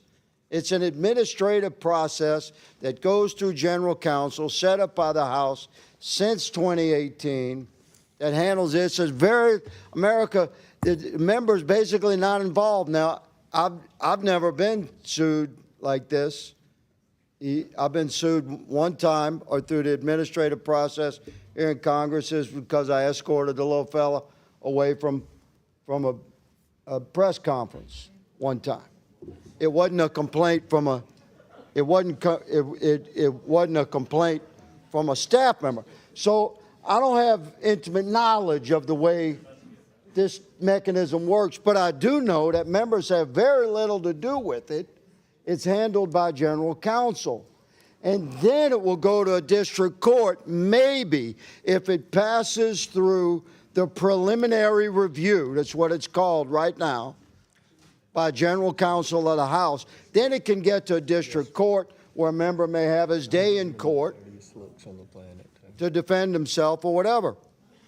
So I'm opposed to this process, Mr. Chairman, of just thrusting subpoena upon the committee for debate like this. That doesn't have to happen, and I think that I understand that people have different motives going on with why they support this, and I don't know how I'm going to vote. But this thing is woven together from three different pieces right now. You have the original motion, which nobody really understands the impact of. You have an amendment to the motion, then there's an amendment to the amendment of the motion. And we're not sure what we're voting on right now, but we know we're all supposed to vote yes because it's been thrust upon us like this. I yield. Mr. Chairman. Well said, Mr. Higgins. Mr. Chairman. I'm I'd like to supposed to respond. recognize Christian Morte next. Okay. Christian Morte. Mr. Chair, can we vote? I would love to vote, but we have more members seeking recognition. Does any other member seek recognition? Mr. Turner and then Mr. Dunn. Okay. I just want to affiliate myself with Mr. Higgins' statement. I was resisting saying anything about this whatsoever, but this is a circus. This process degrades valid legislative processes. It reduces what is supposed to be substantive legal processes that were debated and adopted by Congress without any reference to any historical, substantive legislative processes that have happened before Congress. And this is not how subpoenas or legislation is supposed to be amended or addressed. Now, regardless of whether any of these issues in the end are valid or substantively important, this is not how they're to be handled in addressing them. This becomes a circus. If this committee is going to take up amending this legislation or addressing this issue as addressing, we should be having a hearing on them. We should open it up. We should not be doing it in this manner. But we're at this point now, Mr. Chairman, and we're well down the road. But this has become a circus, and it is unfortunate. Well said. Sexual Mr. harassment Chairman. is pretty unfortunate, too. Mr. Chairman. Chair recognizes, I think, Mr. Timmons. Mr. Chairman, this is going to re-victimize victims. It's not possible to redact the information to a point that would preclude anybody that has half a brain about how this place works of figuring out who the person was that got the settlement, whether it was the member or the chief or some other staffer within. I don't know what the answer is to this. I'm all for transparency, but I mean, if somebody is living their lives, this goes back 8 years. So you got somebody that something happened to 10 years ago, and now they're going to have to start answering questions for it. They probably want their life to just go on as it is. I mean, we didn't take the necessary steps, and a number of victims were re-victimized because of how we went about with the Epstein files. So I think maybe we should learn from that and just get this right. I don't know what the answer is. I'm all for whatever transparency.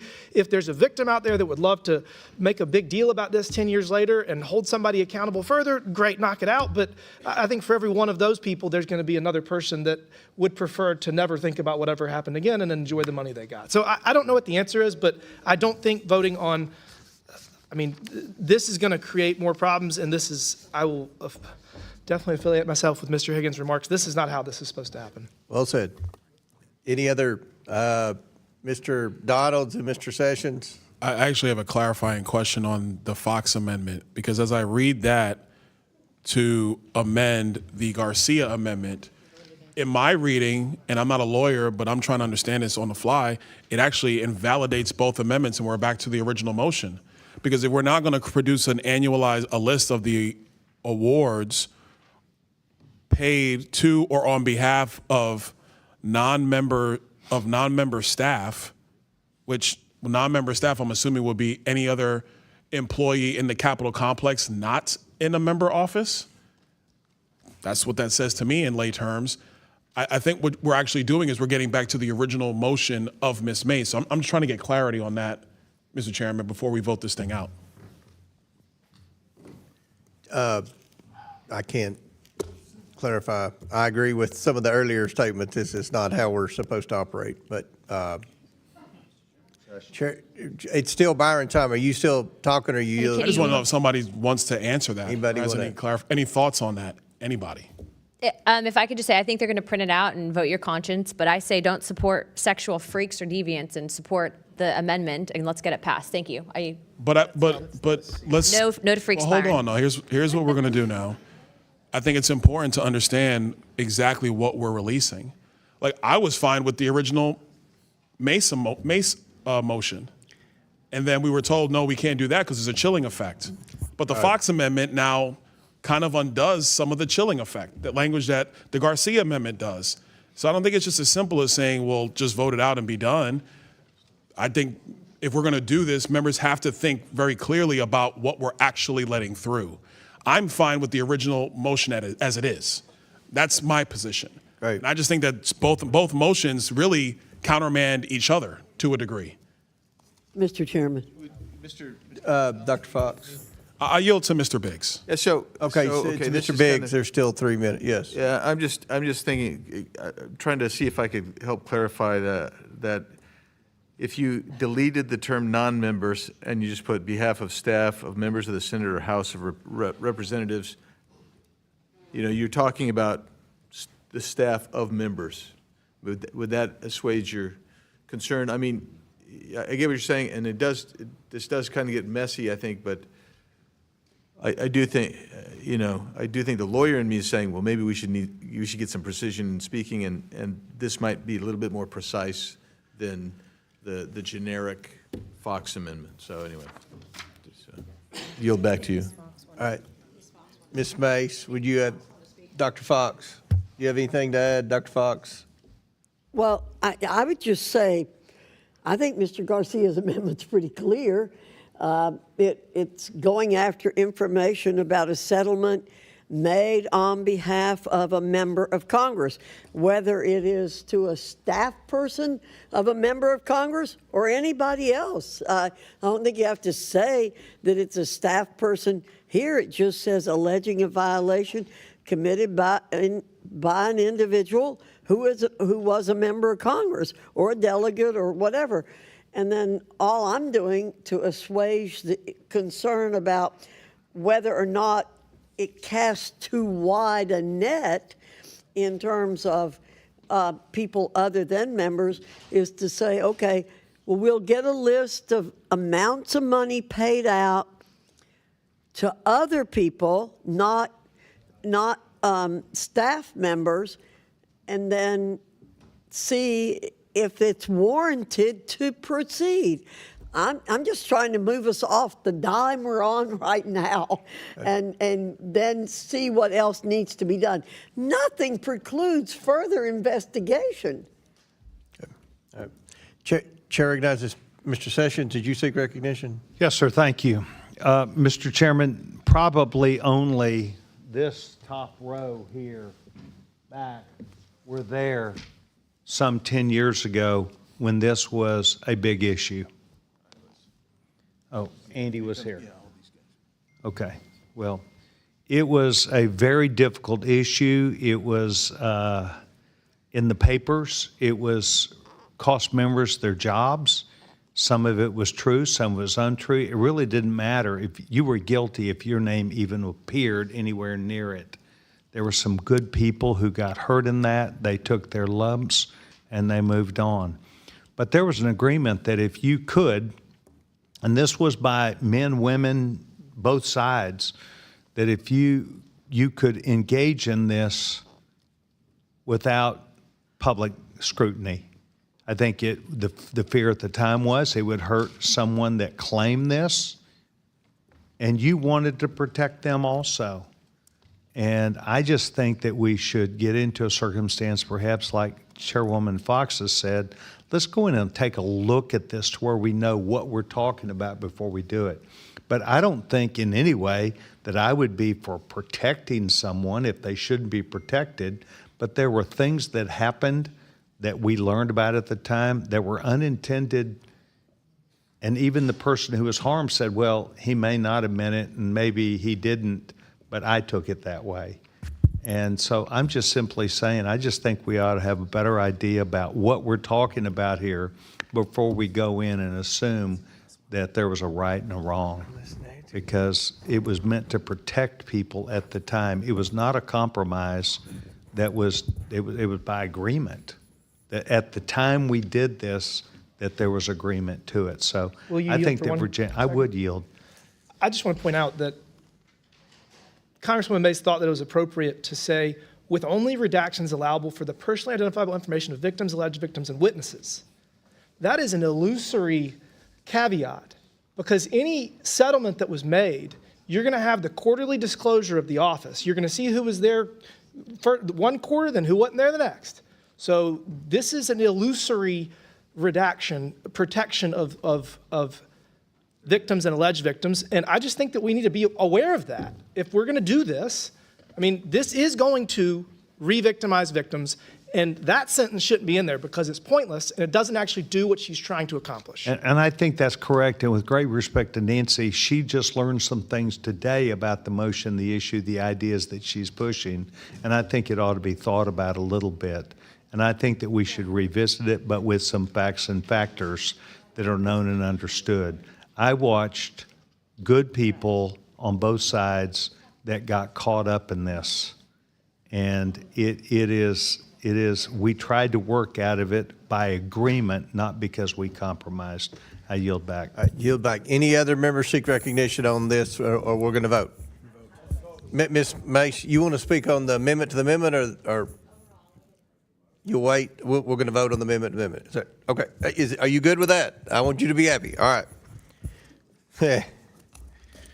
All those in favor of Dr. Fox's amendment to the amendment signify by saying aye. Aye. All those opposed, no.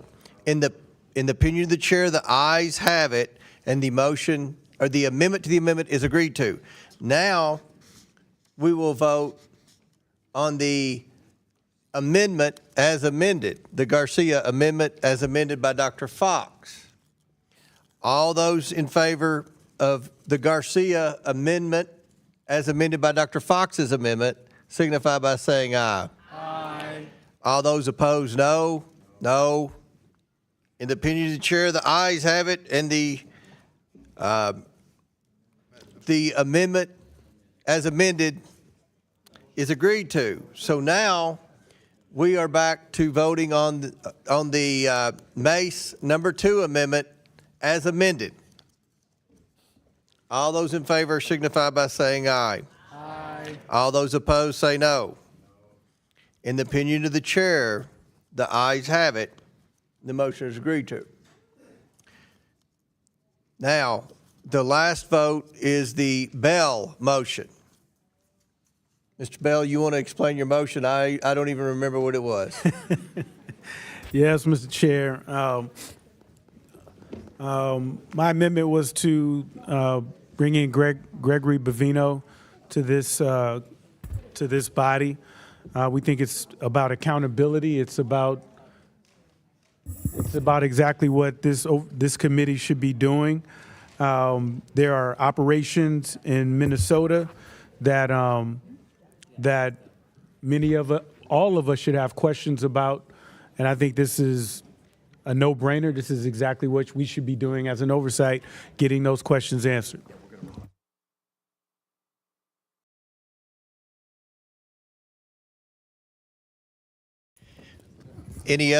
Anyone else think? Ms. Mace? But it passed. Okay.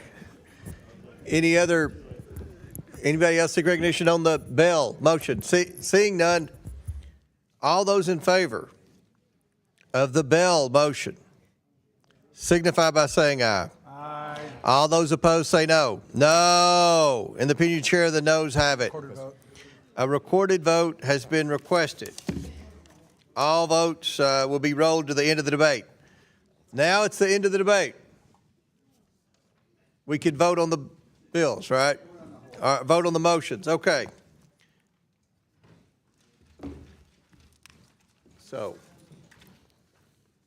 the question is on motion number 1, the Cristamorte motion. Members will record their votes using the electronic voting system. The clerk will now open the vote on the Cristamorte motion.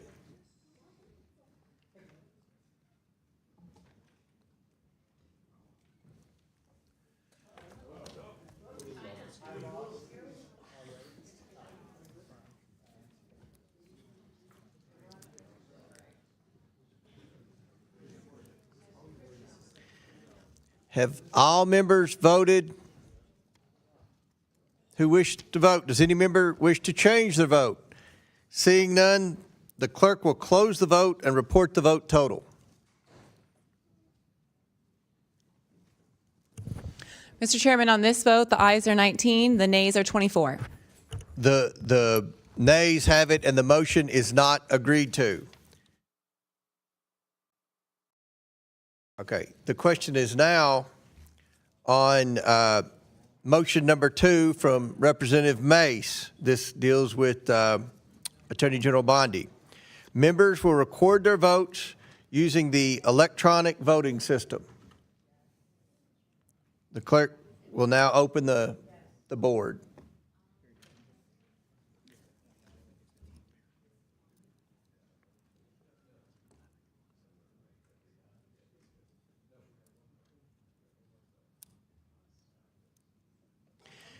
Have all members?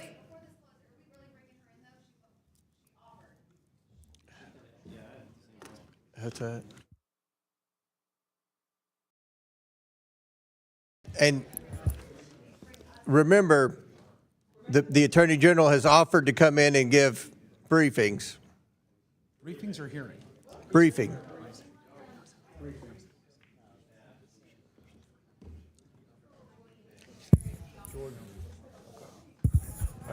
Okay. Have all members? Have all members?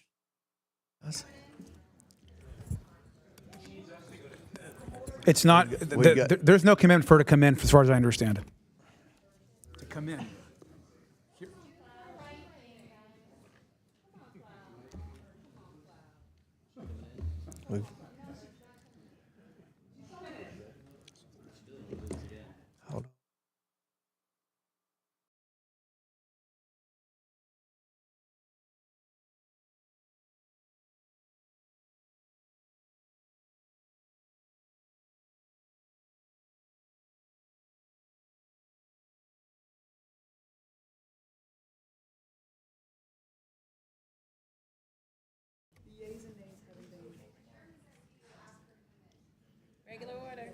Are we not closing the vote because you don't want the Attorney General to come in front of the Oversight Committee?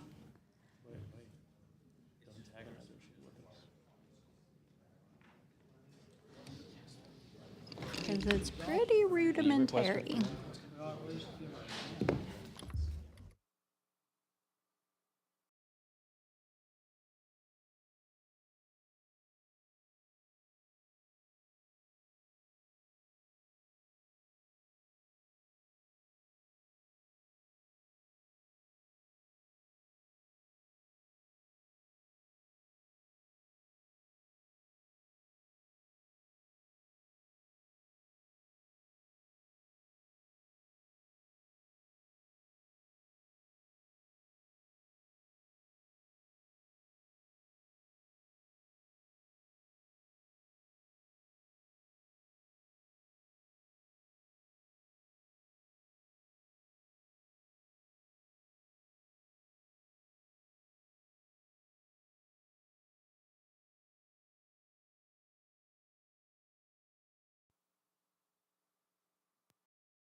Have all members voted who wish to be recorded?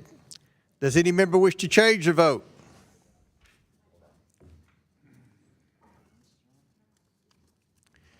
The clerk will close the vote, report the vote total.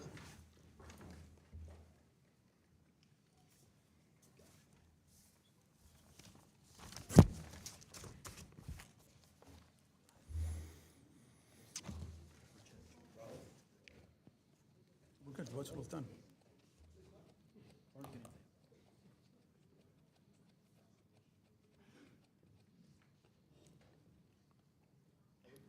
We're closed. Yeah, report the vote total, please.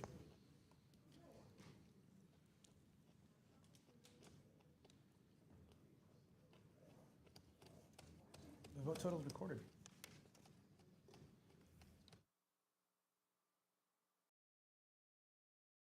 In our new committee room last September, so.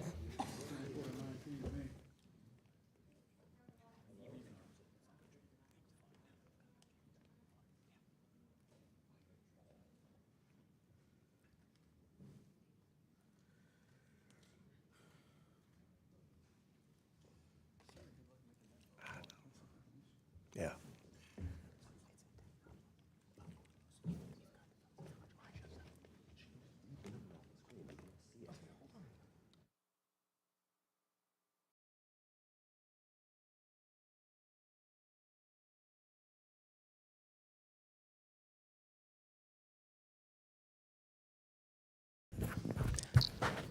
Mr. Chairman, on this vote, the ayes are 24, the nays are 19.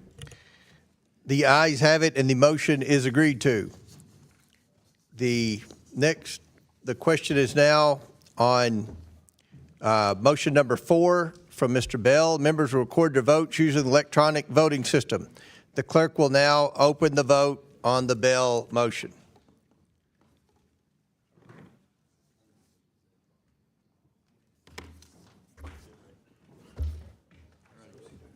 Thanks for.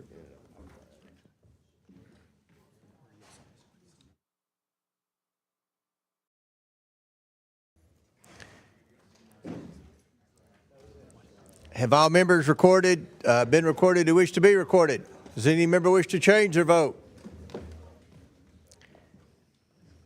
Seeing none, the clerk will now close the vote and report the vote total.